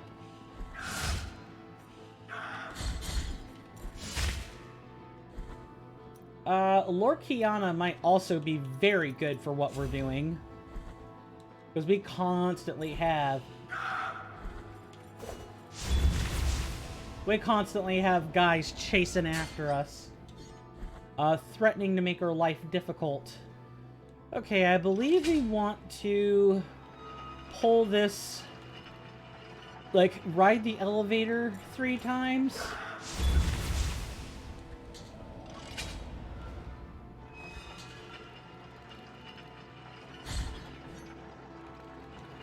So let's see if my memory of this puzzle is good, shall we?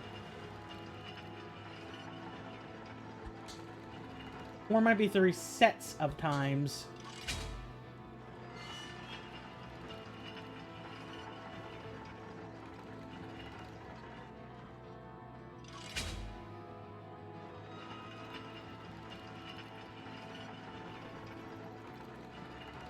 Or might need to be from that same lever a few times. Yep, here we are. Perfect.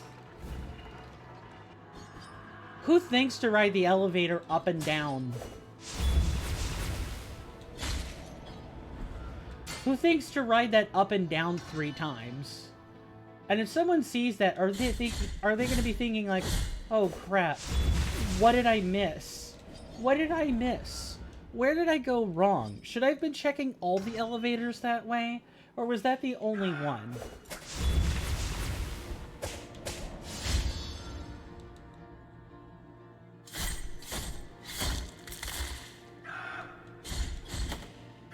Really? If they sit there and fully recover through that? Well, I get to execute you anyway. I believe this should be one of the knots. No, instead it is a bile vessel. I just do not have good memory for this stuff. Well, I have, like, mediocre memory, maybe. Let's go in here. Nice.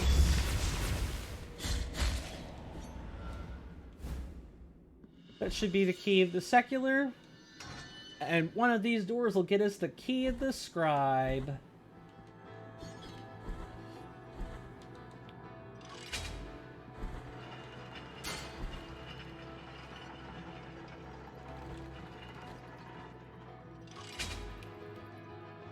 So how are people liking the game? I know, I keep asking this. I really should just stop, but I mean, I'm curious. We're really almost at the end of it. Like we'll be playing this maybe one more time, and that'll be it. No more. That's it. All gone. All gone. And then it'll be Elden Ring straight until it's done. And that might not be for a long while. Let me tell you, that might not be for a long while. Just going to use that prayer. Yeah, Lord Kiana really shines in here.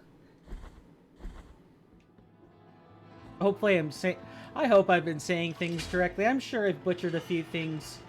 A few things? Several things. Several words. I'm sure I'm butchering my words. But I'm doing the best I can with what I've got. Yeah, I believe we had a door we could go in through here.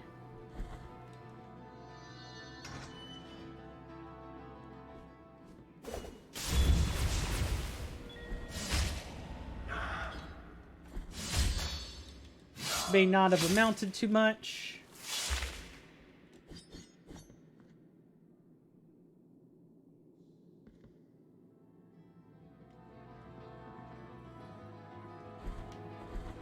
I like the game.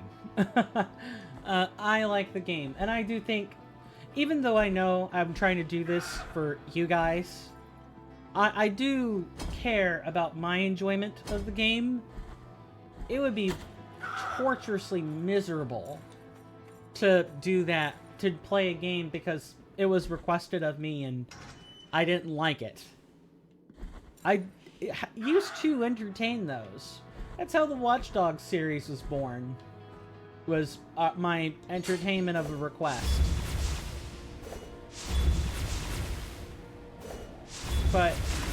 And I did enjoy my time playing it. However, I had to learn to enjoy it. I had to learn. I had to get used to what the game was throwing down. I am not the best when it comes to GTA style linear missions. I'm not the best when it comes to exploring every nook and cranny. Admittedly, the game points out a lot to you. It is an Ubisoft title, after all, but there are some things it doesn't. There are a couple of puzzle locations you don't exactly get to, and the way it might even tell you where everything is, but you still have to work out how to actually solve the puzzle. The ending was really cool. I did like the ending.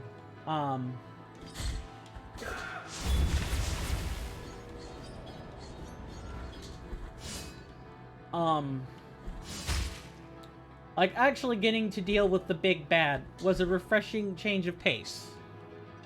And not like, oh, well, see you later. See you never, loser. What?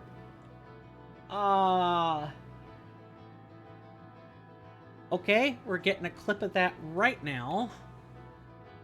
That guy's just fallen. He just fallen. He be fallen. He do be falling. Let's see if putting the lift down will fix that. It sure did.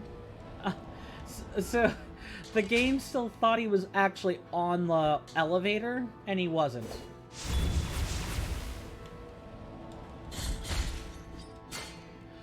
That was really freaking funny. It's like the, the rad roach. The glitching out of the rad roach. I thought that was rather funny. Dude, can you not be dongling every single time you walk? I know, it's the male condition. Trust it. It is the male condition. I understand it. That doesn't mean I have to like it. I don't have to like it, folks.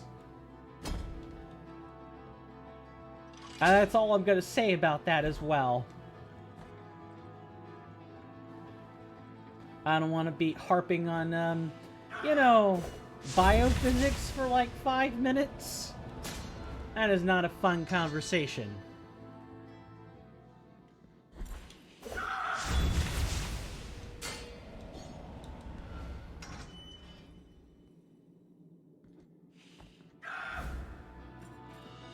And there's the key of the scribe. And now we go back. And take care of our business.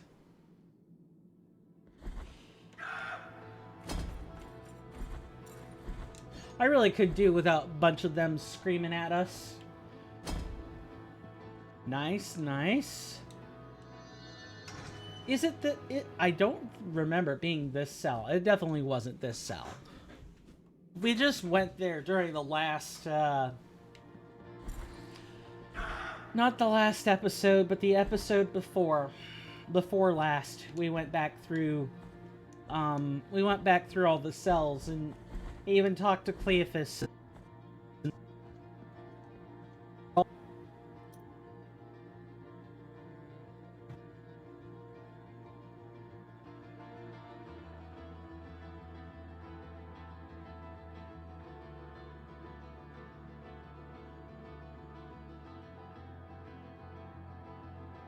Are we good? I think we're good.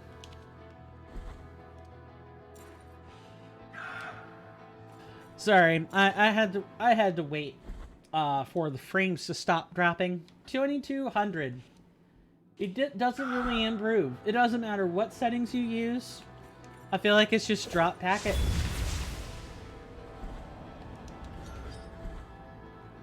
It's just drop packets. And it seems to drop the same amount regardless of whether or not I have people do whether or not I have people avoid streaming services or not. It seems to be about the same. I know. I shouldn't be holding the family's net hostage, but what can I say? I want to make sure that the speed is good. Although I don't think people are listening to me anyway. When I ask people not to do that. Every little thing on the internet, every little device nearby on the Wi-Fi, taking up bandwidth, it all matters when you're streaming. All of it. Every little drop of internet speed makes a difference. It should result in fewer drop packets, but sometimes it don't. Right, we have the key of the Inquisitor. That should help us solve this little puzzle. Did we? Sure did. We're even already well equipped to deal with it.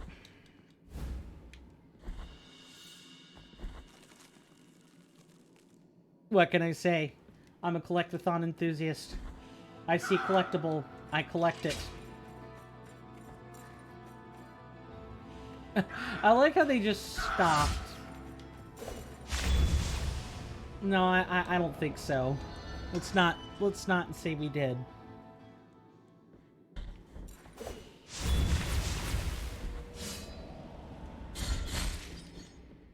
I believe Kiersey may be on the other side of this, if I remember correctly. No, but it is the puzzle.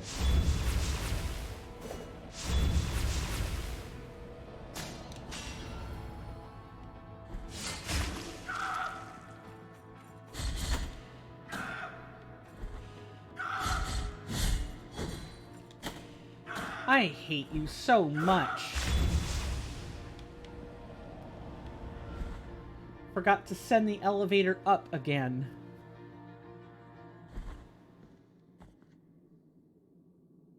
You'll learn what you like and don't like about a game pretty quickly.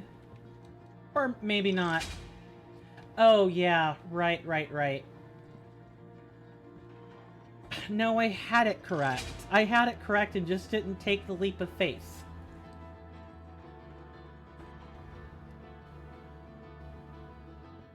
We're so close to being able to just start the true, like we really only have Chrysanta, Kirsay, and Escobar, and that's it. And then we have another true penitence on our hands.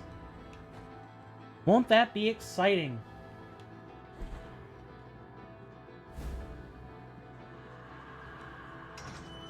Through here.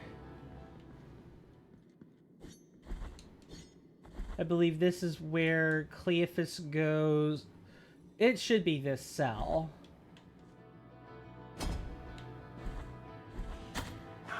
Nice.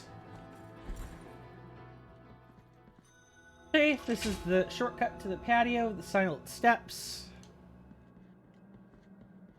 In case we need it, we don't.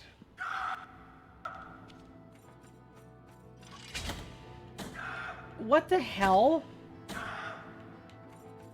What a bully. Die. Made me use up a flask. Or insert Eustace like quote from Encourage the Cowardly Dog. Put that into a photo like jpeg.png or PNG, and okay, it was not this one. Yes, anoint myself.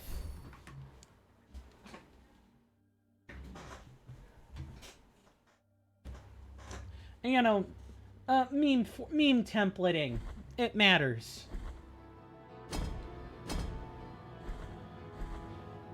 Yeah, I can taste it. I can taste how close we are. It's very palpable how close we are to the next penitence. Oh, I'm not letting you, I'll take it. I will take that hit all day long.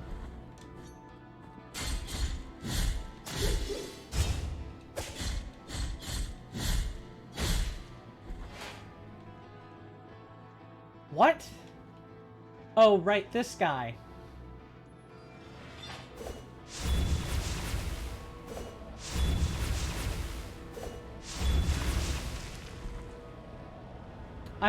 It's nice to be able to spam that.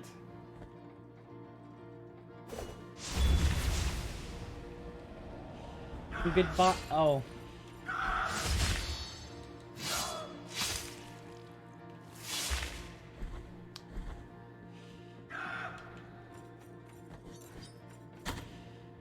Oh god, please don't let it be this. Thank you, but I'm not interested. This really is one of the last places, or one of the last things you've got to do before, like, the wall, there's no way to reach it earlier. That's what I keep, like, combing over through my head, is, like, is there a way of reaching the wall of holy prohibitions, is that early? Can you do that early? And the answer to that is no. You cannot. You are pretty much required to have the linen of golden... Well, you're not required to have the linen of golden thread.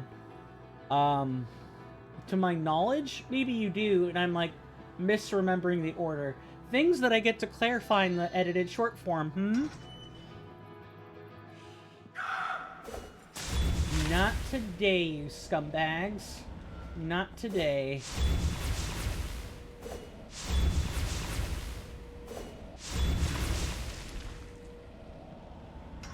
Yeah, I get to go back and do all that research over again. For the short form. Or like... I don't know. I guess short form is TikToks and YouTube Shorts, ain't it? So I guess it really would be like edited long form.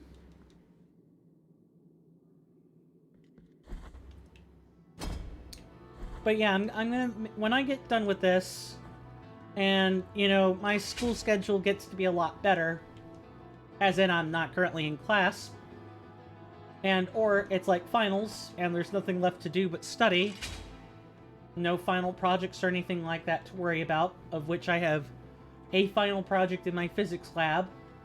But once all that clears up, I'll be able to make the short form. That'll be very nice. That way we can memorialize. The pain runs free. The pain is amongst us. The pain.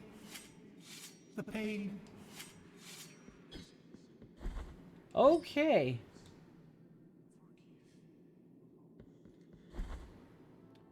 I have to wonder.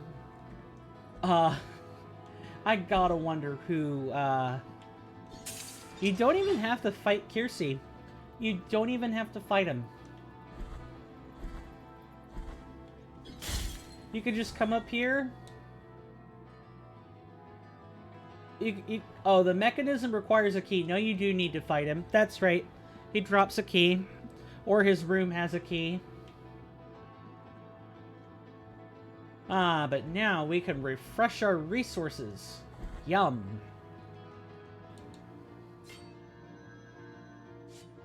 And because of what we're doing now, we are going to replace the cog wheel, or the young mason's wheel, with... Is it the grants some protection? It's the coagulated ink. Coagulated ink would be nice. Not gonna lie.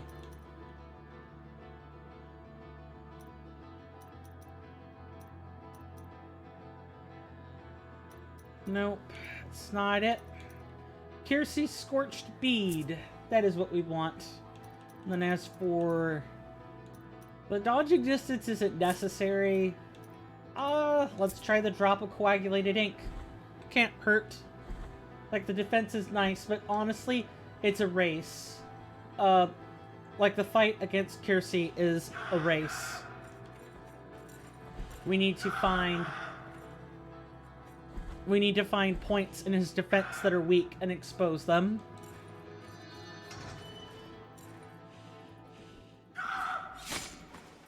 Oh, that's not good.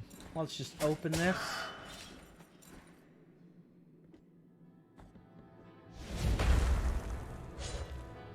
Nice, nice, nice.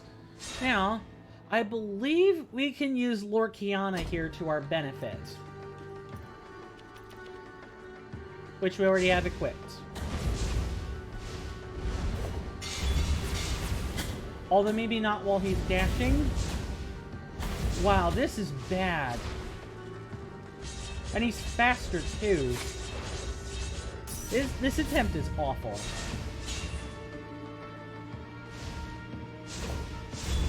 This attempt is god-awful. I should just wipe for that reason.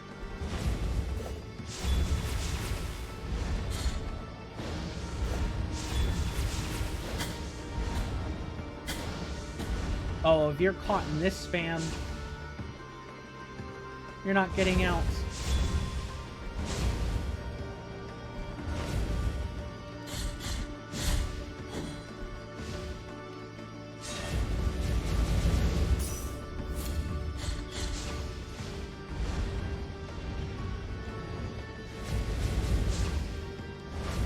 I'll have to be faster than that.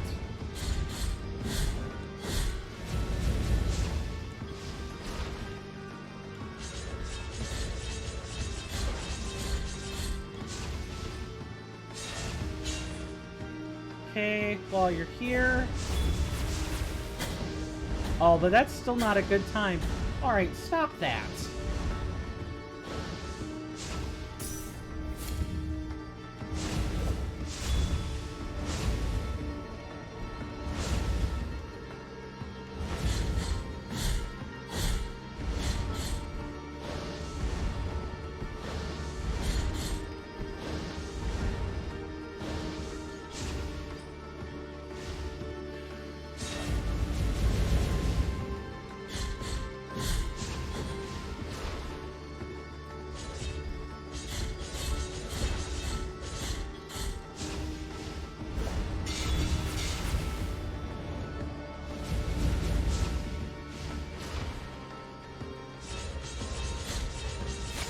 Yeah, that toss is getting faster.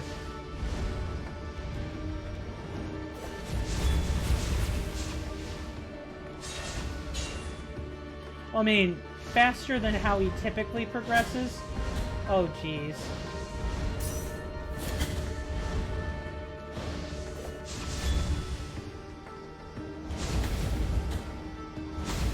Definitely faster. I've got an itchy forehead, man, and that's making it hard to do anything.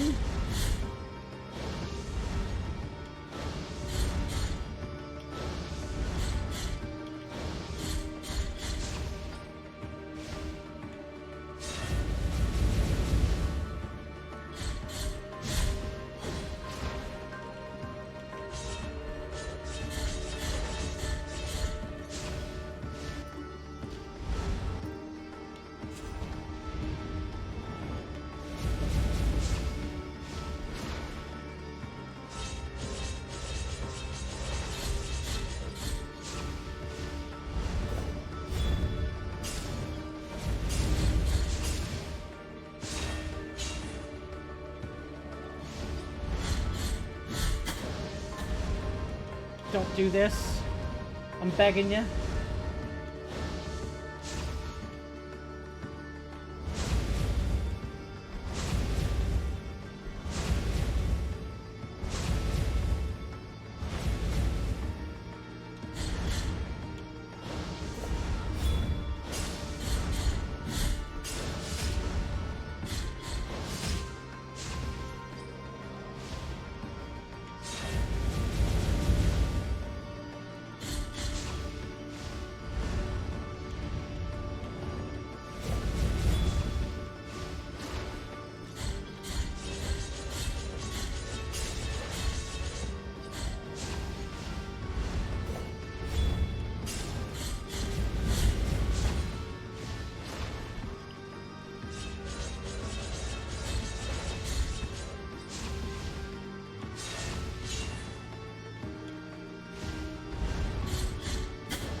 Ah!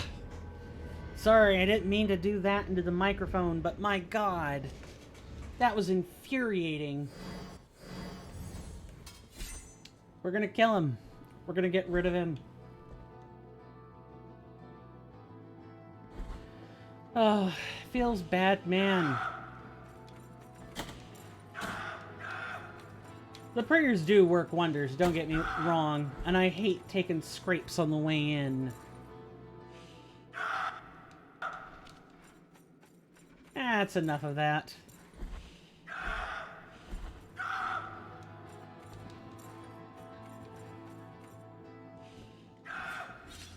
Oh. In we go.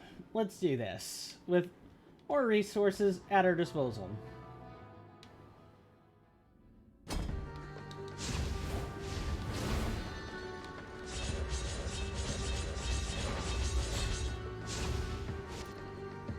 We can probably start off with Lord Keanu.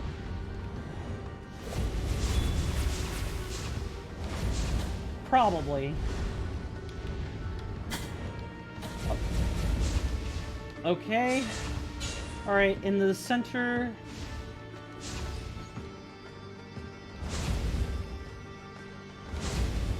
And 3.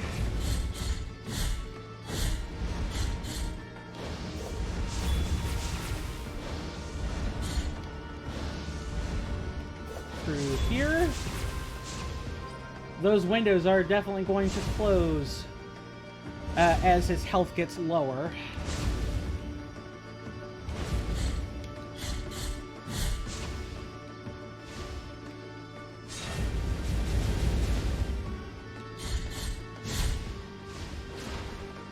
Okay.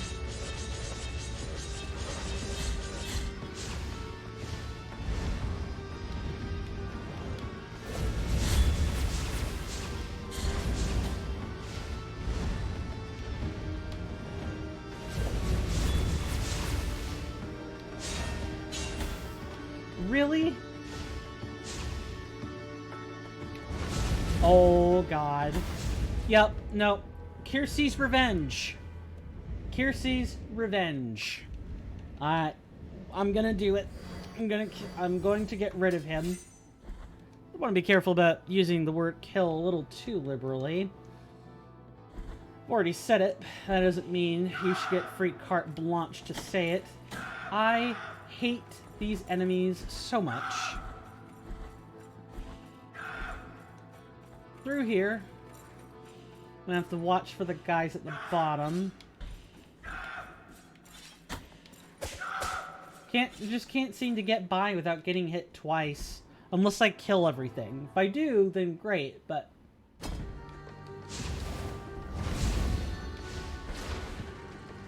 You're already starting off strong, aren't you, Kirsty?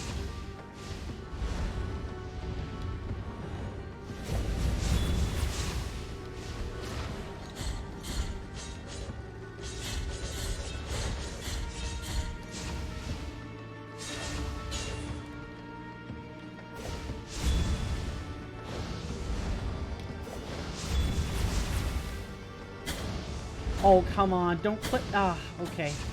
Yep, I got clipped. I'm just... Maybe this is a sign to stop. It's probably a sign to stop. Probably. No. It's that the gameplay is bad.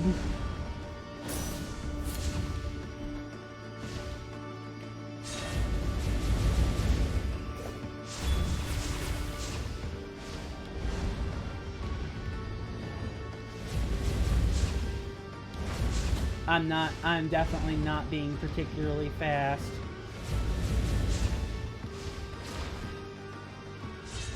Alright. Jump over the wheel. Yeah, he's getting really fast. Does he just get faster regardless of whether or not you kill him? Is that part of, like, the Ascension? He definitely was not doing this, going this fast before.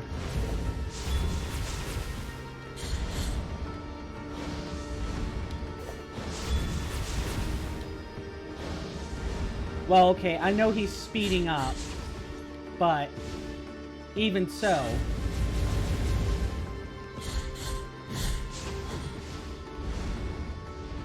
Here he comes. Yeah, that's very fast. Stay topped off.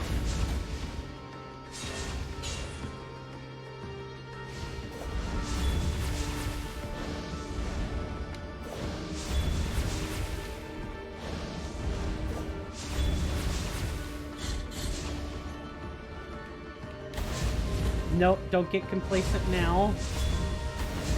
I am totally doing... Okay, calm down, coin. Oh.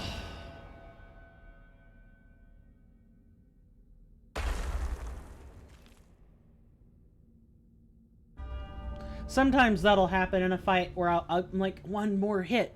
And then I remember, oh wait, but the boss is hard. Or like, the boss is getting faster, so you can't just... Fiery are the paths of the miracle. Right.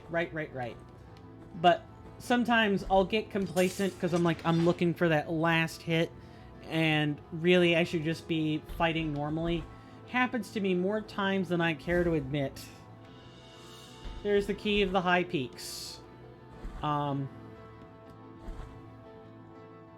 Used to be quite bad at it when it comes to, like, raids and stuff. Alright. That is our only path forward. Wait, do we need to speak to, I wonder if we need to speak to, Cleophas one more time. Because we had yet to kill, Kirsty.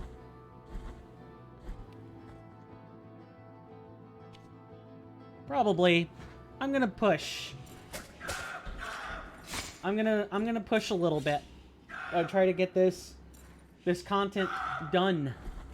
It's not over quite yet. We have one more round of penitences to do, but I'm trying to remember. I think it's this room. The pain is amongst us. pain. Okay, so for this particular bit of dialogue,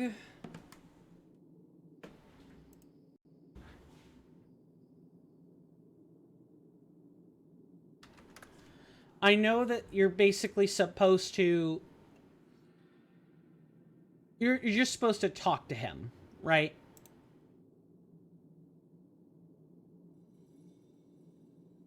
There's an achievement. You get an achievement for this.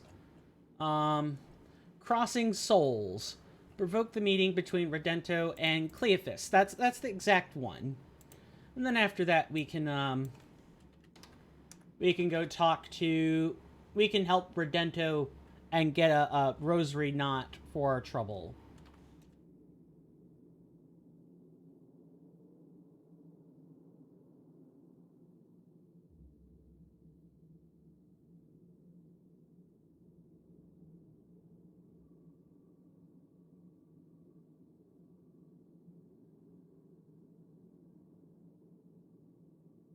Oh.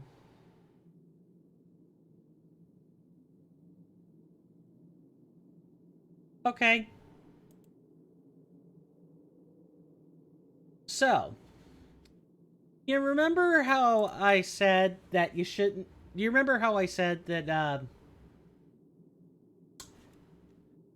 as it turns out, ending her suffering by just killing her, that person being, The pain. he's just gonna kill himself in here. You want him to jump off the rooftops to defenestrate himself? What you have to do is actually go through and collect the 3 marks again. So, this achievement is very pervasive. It is quite hard to get right, as I've come to discover. What we need to do now is talk to... Also, we should probably change these out. Although we're really only going to change Kiersey's Scorched Speed for the Silver Grate.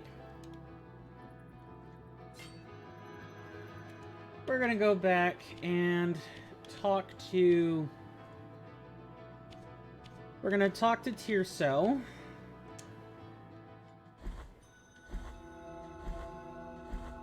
Grab that rosary knot. The miracle has long Take this. And then I guess we go talk to Redento. And, I guess we can go talk to the Maiden of Blue Fire. She had a name. I'll have these names memorized eventually. It's probably not right now. My mind is in a completely different place than trying to remember names right now. And it would be nice to have this, like the wheel on permanently. The young Mason's wheel. Now, Yep, thank you, thank you. And I believe that wheel is what we'll equip next. return with me.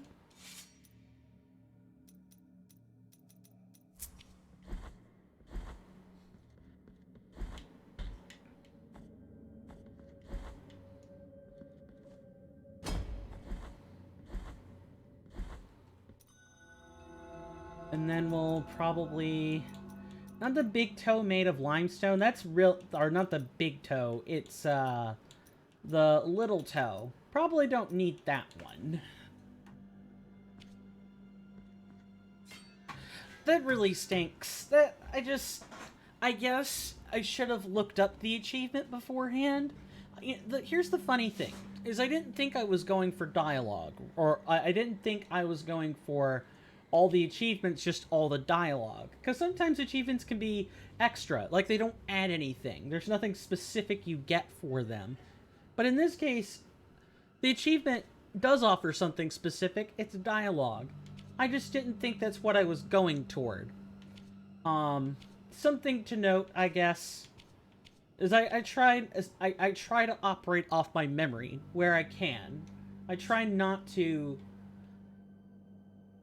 I mean, I have looked things up before, but typically in a stream setting, I try to rely off my memory, because I know with enough practice, I eventually won't need those things. I'll just know what I'm doing. But in this case, I've only ever gotten the achievement once. And that was on the first playthrough. And I just happened to bump into it. I didn't even do anything special. I just happened to miss timing on the chord of True Burial. And, oh, what was I intending to do? I was going for an 8th, and I forgot what I was doing.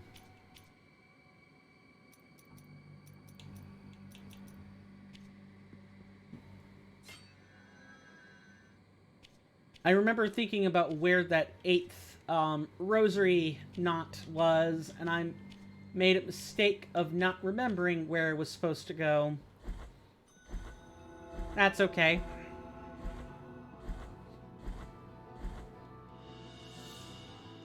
We really don't need 8. I think 7 is perfectly practical. Though having 8 and 9 certainly does help.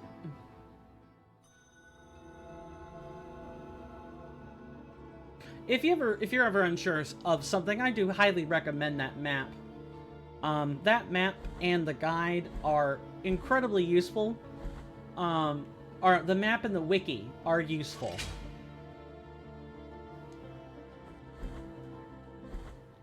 Take the law now. Depart toward the place of true guilt. Yes. I know.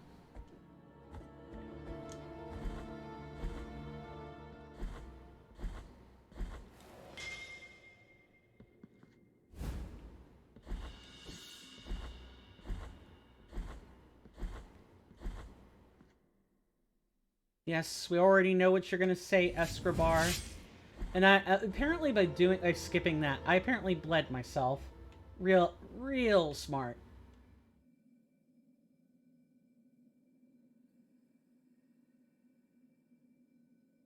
I am forgetting where that 8th knot is. Oh well. I honestly, I would like to just complete it at this point. Oh, right, the 8th knot. Why am I in forgetting mode? It's from escorting Redento to his final resting place. I'm sitting here thinking, like, we were just talking about it on camera. We were talking about the achievement and the reason why, like, if you don't withhold Redento from making his way to the Pilgrim, the statue of the Barefoot Pilgrim, he's not going to, you'll never get that rosary knot. I'm thinking in the back of my head, what are you forgetting to say, Coin? And that's what it was. Alright, so we want to go to the knot of the 3 words. Tell him to move along, little doggy. There ain't nothing to see here. There ain't anything you're gonna see. Which he's right. Cleophas is just gonna kill himself in that cell. I guess that achievement assumes you're doing everything correctly, up to the point where you have the option to get the cord of the true. Thou hast purged, we have chosen merciful. Yes, I know. Thank you kindly for your words and all that fun stuff.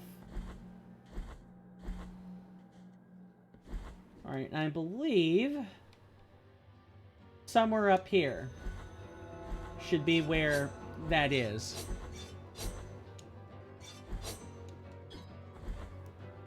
I'll have to have everything all perfectly mapped out during the short form. I know I keep talking about it as if anyone on Twitch is going to see this. I don't know. Regarding that, because I might publish a copy of it. I don't know if you can even upload non-VODs anymore. It's got to do with going this way. I don't even know if you can do that. Just upload random videos. I think you have to stream. But that's just me talking out of my butt because I can't remember. And not for any other reason. Okay, you don't need this. I was so expecting to take damage there. We want to unequip the silver grape and the coagulated ink for the little toe and the fourth toe.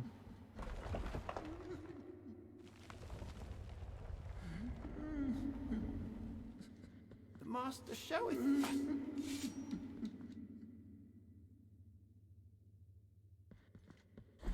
In here is where that nope, it's on his body. That's right.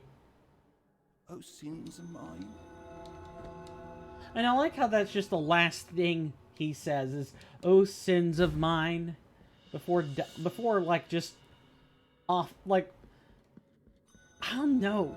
It's like he's walked for so long with such an egregious purpose that there's not to do except die. That's really strange. What was it? What did I want again? Oh, I think it was the silver grape. Honestly, we could use the little toe. There's that mobility that I like so much. Oh, that guy just... You pause your game when you know an enemy is dashing right to you, like right to you, and you're like, "Aw, crap." Oh, come on, get off. And you're sure as hell hoping that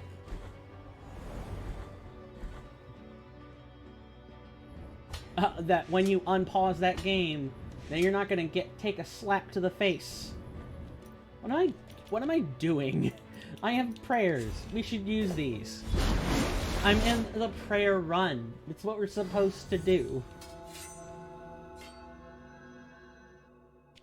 Alright.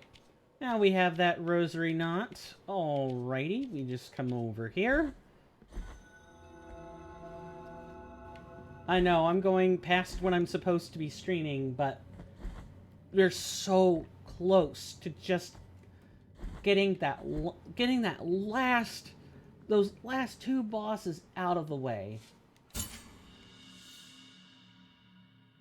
Now,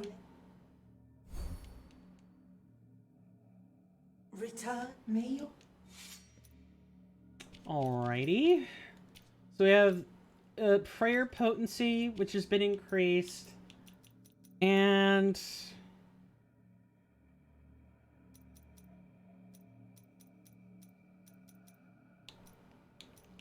we'll want something to help with build-up. Let it be Embers of a Broken Star, I guess.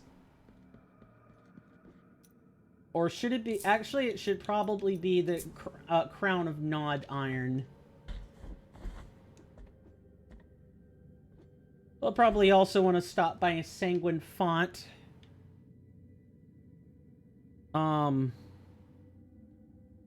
So that we... Or Sanguine Fountain, excuse me.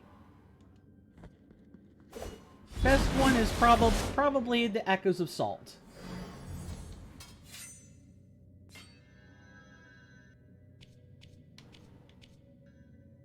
Yeah, that might actually be the quickest one.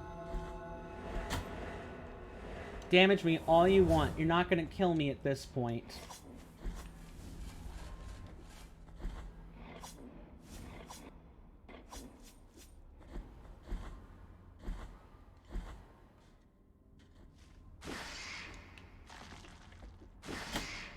Oh no. Yeah, we're just gonna move you over there. And then, to be quite honest, I don't know if we should do anything special. I think I might have talked about this before. Where it's like, oh, well, what do we do for the last, Yep, here we are. 3K. For 5 really strong Vile Flasks. Well, it's like, what do we do for the last one? Do we... And I guess I know kind of what my answer is, because we have to see that dialogue after Cleophas defenestrates himself.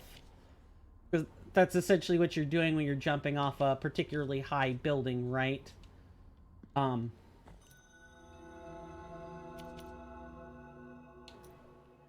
right, we have that filled up.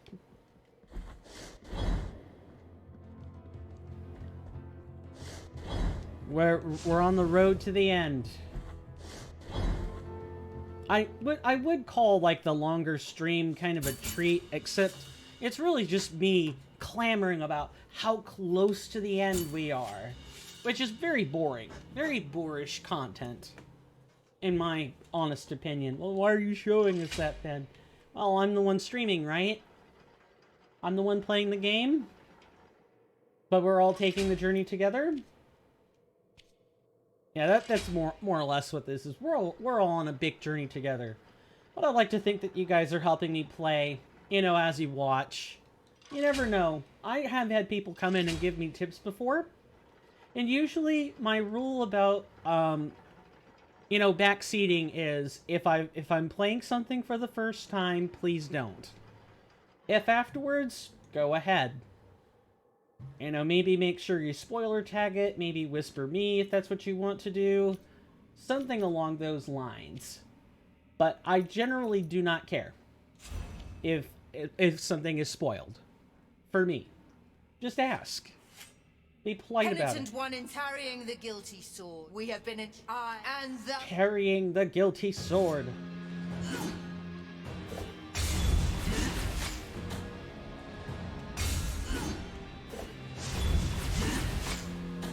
Oh, you hit like a Mack truck.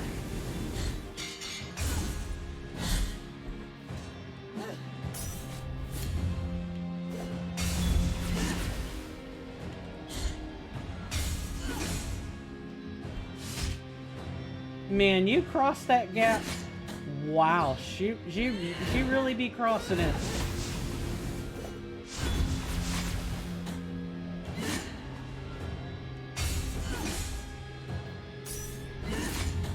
I would like you to leave me alone, ma'am.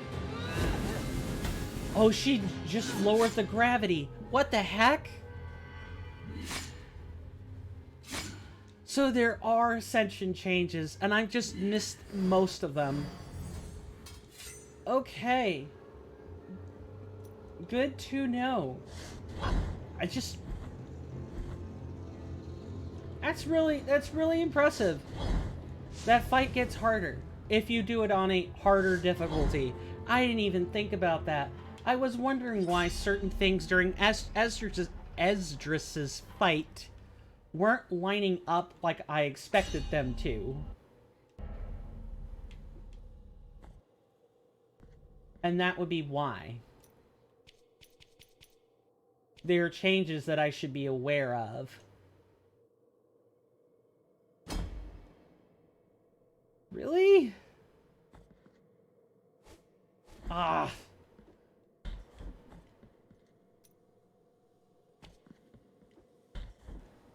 What the heck? Why wasn't that working?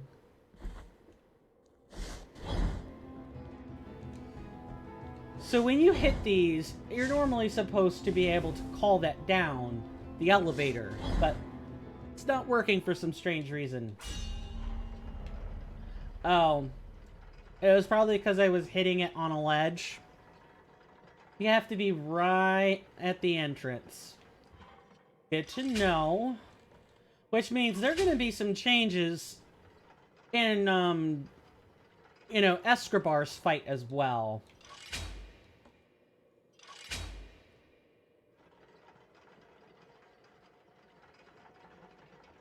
And I need to keep an eye out for those.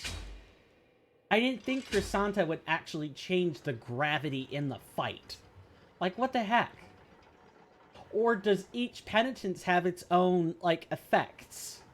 Like, ways that make the fight kind of different. Maybe because we had, you know, extra... Because we had the fervor regen, maybe we should have been using, Tiento to your thorned hairs a lot more. Because that's what the game expects. And doing anything else is just suicide. Penitent one. Carry. Yes, And we know. Penitent one in sleeplessness. Yeah, you really crossed that gap very fast.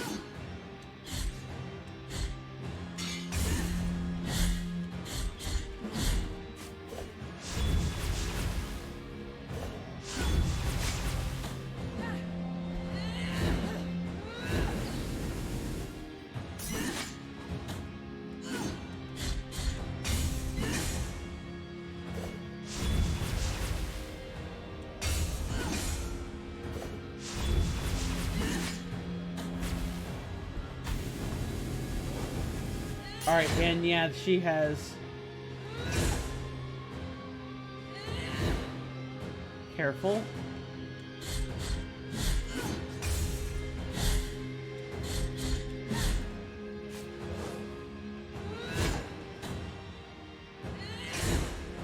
Careful.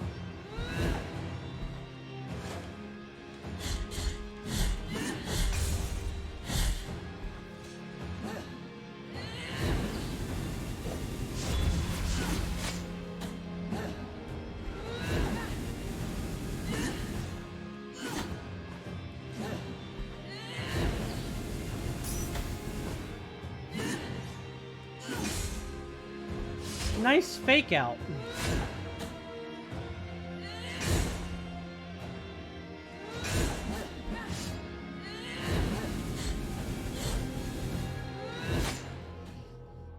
I'm thinking I'm supposed to use Tiento to your Thorned Hairs for this fight and just deal with the lower damage output. In which case, we do not want coagulated ink or any other prayer of any other kind. We want something that buffs our attack output. And that's going to be the Knot of Hair. That's a 5% increase to your attack output. And it's not that I don't think I could beat it. I just think the game expects you to do this with the heightened fervor. Like, she lowered the gravity. She lowered the gravity in the encounter, which makes it very hard to dodge that shockwave. I don't know. I don't know. It'll definitely be worth... What the heck?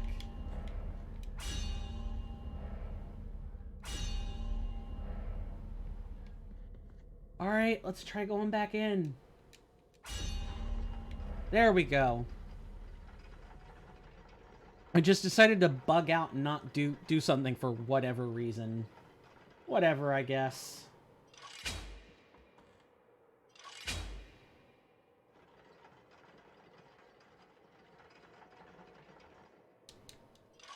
We're so close. I don't know, I keep saying it, and it's not gonna make it true, is it? Anyone else ever feel this way? You get to a point in the game where you're like, I know I can do this, I know I can do this, I know I can do this. You just chant it to yourself over and over and over and over and over and over again. And yet, you get no closer. You arrive no further than when you started. Alright, we have the correct prayer equipped. Penitent carrying. Yes, I know.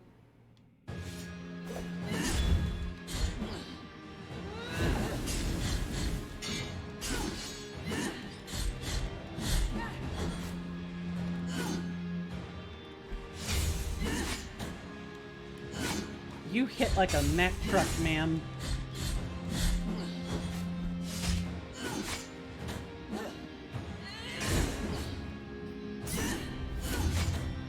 And sometimes she'll do a follow-up, and sometimes she won't.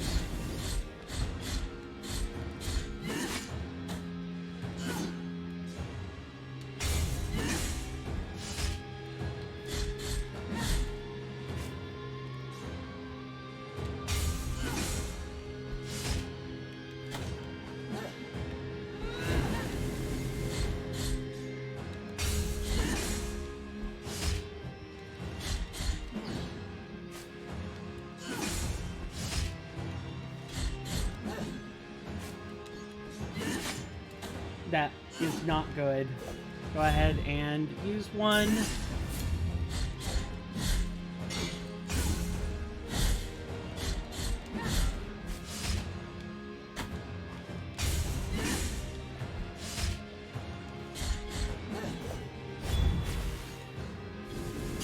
Yeah, go ahead. Hit me with your gravity.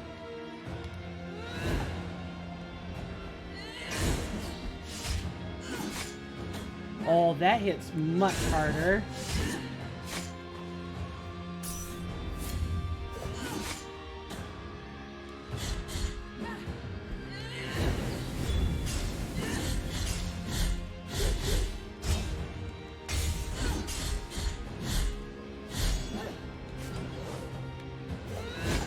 Oh, I gotta parry those. Oh, that was close.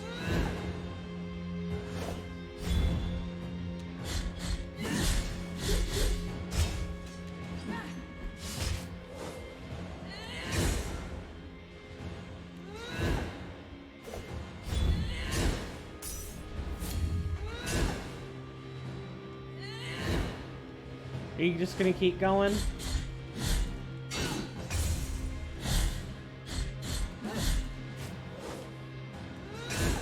You're just gonna keep doing this, ma'am, aren't you?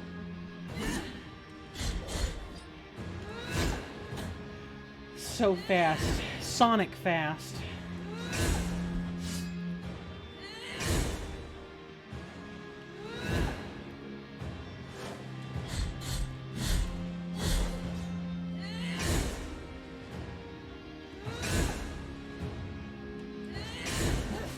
I definitely think the C ending fight is better.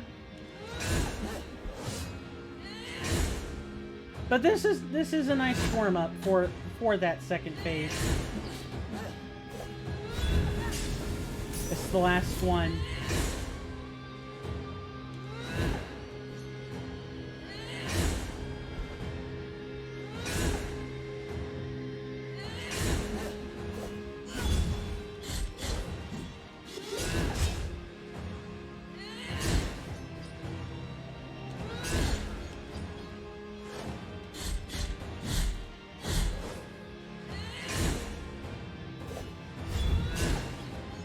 Come on, give me a little more energy, Chrysanta.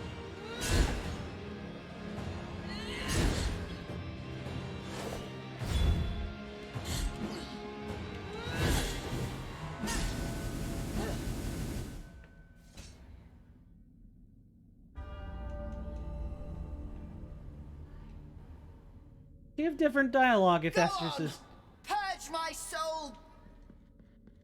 bitten by the miracle.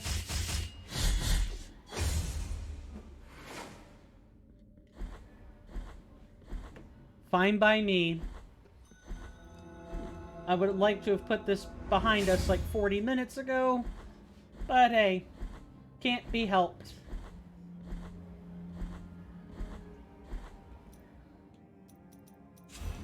And I believe Escribar should be able to be dealt with using like normal means. You're going to be able to use Lorquiana during the first phase and Debla of the Lights during the second, I think is how that's supposed to work.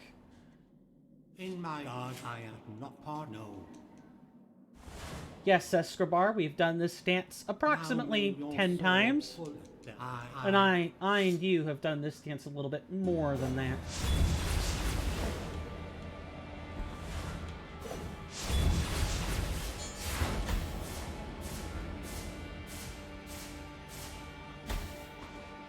Oh, that hurts.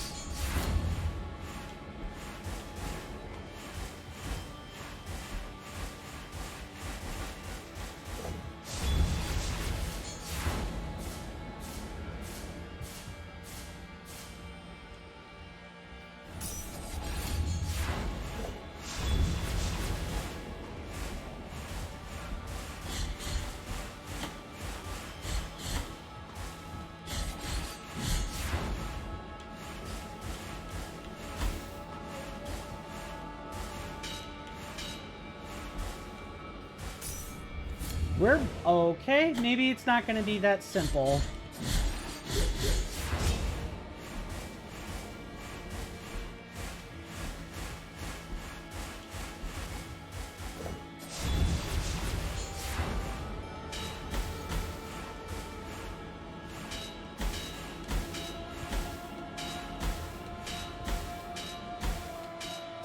If you want to play baseball, we can do that.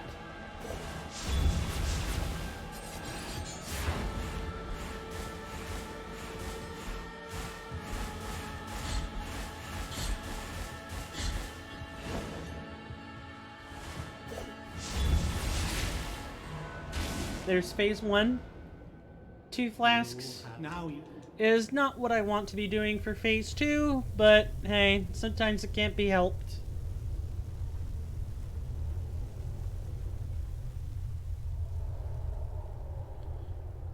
And I have no idea if there are any differences for, you know, Ascension versus not.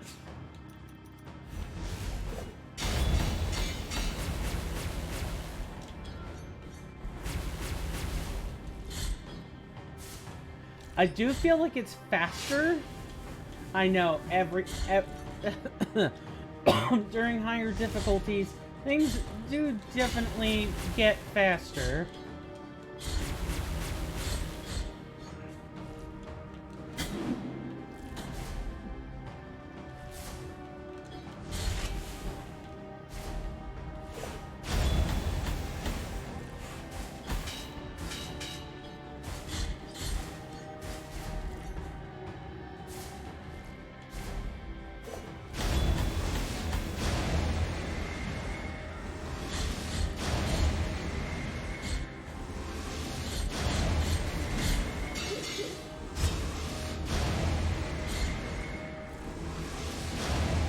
That was close.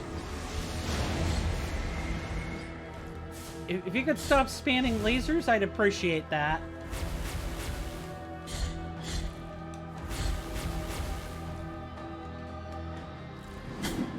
It does definitely feel harder.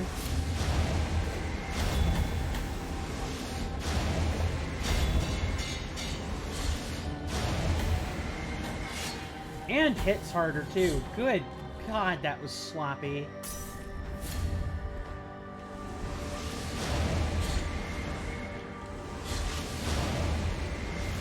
What a waste.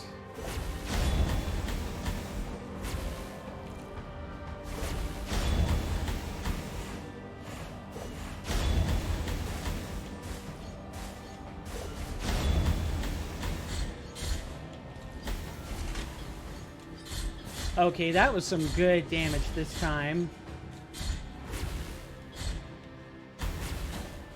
Oh, but this maybe isn't. Alright, we need to keep ready for the Tiento.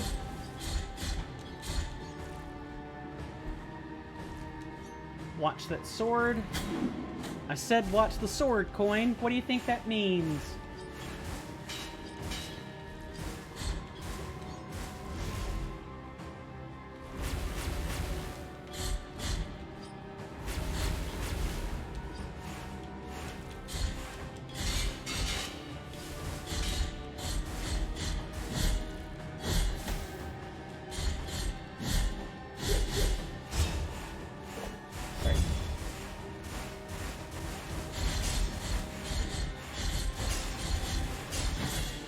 Okay, we got it. We got it.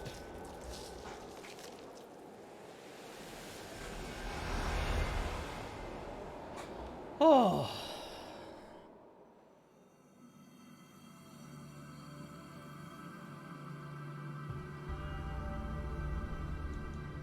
Summa Blasphemia.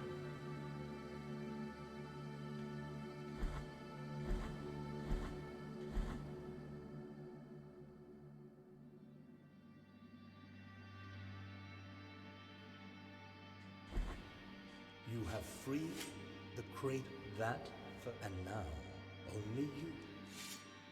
Alright, Internet. I need you to hold it together. But you know what? Just in case, we're gonna start recording. I don't want to miss this. Not for a single second.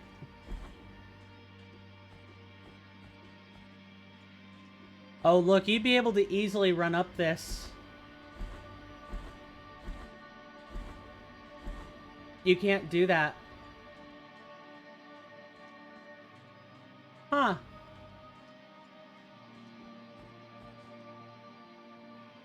Should see an ending in just a second. The Path of the Unworthy.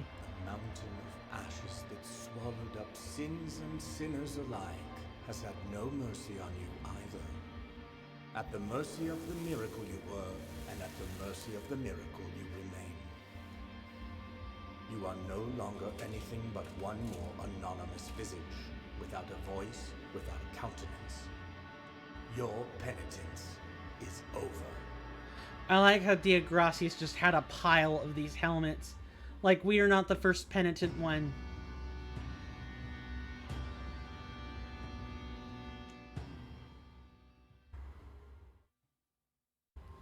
And we are surely not the last. We have one more penitence to obtain.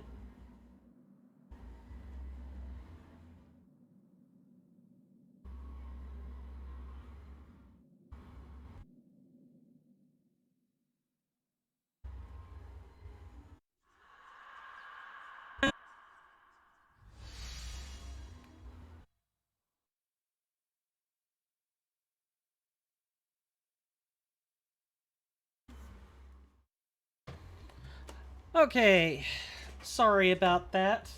You didn't miss much. It just said that we got the reliquary of the fervorous heart. That's all. And a skin. Luckily, I recorded that just in case. We have two down. One to go. And then we can put this game behind us. Sorry for all the dropped frames today. It's, I try not to talk during those, because I know I'm just gonna... it's just, my conversation's gonna be cut out anyway, when that happens. I try not to talk. Not perfect, though. That's about as much as I think I have to say. We're well on our road. We are going to have to make sure we show, crossing souls this time. Though, as that does have dialogue. Thank you guys so much, especially for tonight's longer episode. I am grateful for those who showed up, whether you were a lurker or not. I especially love my lurkers. Now, in terms of the gift subs for the stream, I said I would do a roll of those during the ending portion of the stream, and I will do that. I'm just gonna make a note of all the users in chat, and then I will roll somewhat privately. Let me grab my phone.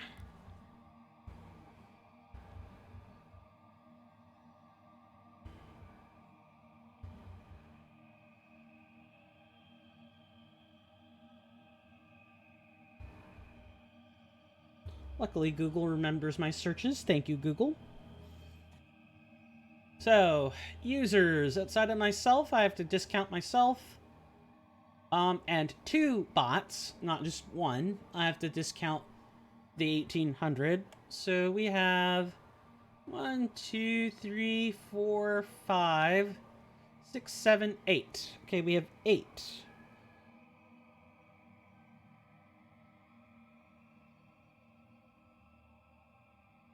Alright. I've made the roll, so what I will do afterwards is I will terminate the stream after I've written down the name of this person, and I will give them the gift sub, assuming they are, in fact, a human being. If not, I will re-roll that off camera, that way I'm not being too much of a disruption, and that person will get a gift sub if they are also human. You know, it goes on and on. I'll find a human. I already have one in store. I just had to wait for card issues and stuff to more or less clear up. They're cleared up now. So that person will also be getting a gift sub. Promise. I want to follow through on the things I say. They should mean something. Okay, so let me just... Where's my snip and sketch tool? It's right here. Love snip and sketch. It's my favorite.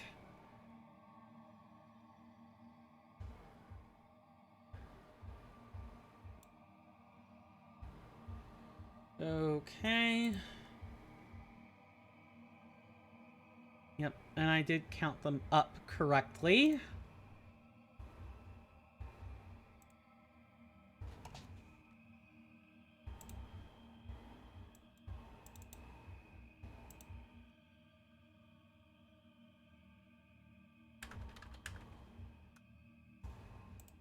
Alright, I got it. So now I will begin the process of communications with folks. I'll do that off camera. Thank you again so much for stopping by, guys. If you guys like the stream, you know, leave me a follow. Make sure your notifications are on so you don't miss. If you come in with a Prime sub, you also get access to my Discord, where it's not currently the most active place. I intend to change that slowly, one user at a time. Hence the free gift sub each month. That is one motivation for it, besides just wanting to build a community. Other than Discord, your best place to get in touch with me is probably Twitter, until the Discord is filled with a sufficient number of users. Or you can catch me on the Elden Ring Reforged Discord. Just Google search Elden Ring Reforged, and you will get what you were looking for. I'm pretty active over there. Admittedly, I'm in a bit of a lull period at the moment. I just don't have much to talk about over there. Needless to say, I don't feel like I've earned any more shilling than that. You guys know where the dono links are. You know where the link tree is. You can find all that stuff in the About Me section on my Twitter page. My Twitch page. Excuse me. Can't even get the outro right. Hence why I don't deserve the shilling. Needless to say, thank you. Thank you so much to everyone. I really appreciate it. I'll see you guys on Friday on YouTube. YouTube exclusives. If you want to see me on YouTube, you gotta go to youtube.com/swirlingvortex09. Every Friday at 1 p.m. Going to 5 p.m. we play Grim Dawn. We play Grim Dawn modded with Dawn of Masteries. So if you want to see, a Diablo clone, or a Path of Exile clone, that has the characteristics of almost both and neither at the same time, check that out. The Grim Dawn streams are fun, if quiet. Hopefully that'll change over the course of many continued streams, because Grim Dawn is a long-winded title. It'll be going on for a while. There are 7 acts. I believe there's 5 in the main game and 1 per DLC. There's a lot of content, in other words, and Dawn of Masteries adds more. Other than that, your next time that you'll be seeing me on Twitch will be on Sunday, barring no real-life events, of course. And we'll be playing Elden Ring on Sunday at the same time, so look forward to that. My name is Coinstamp, or Swirling Vortex, or Steven. You can use any of those 3. This has been another Blasphemous episode. We're really starting to,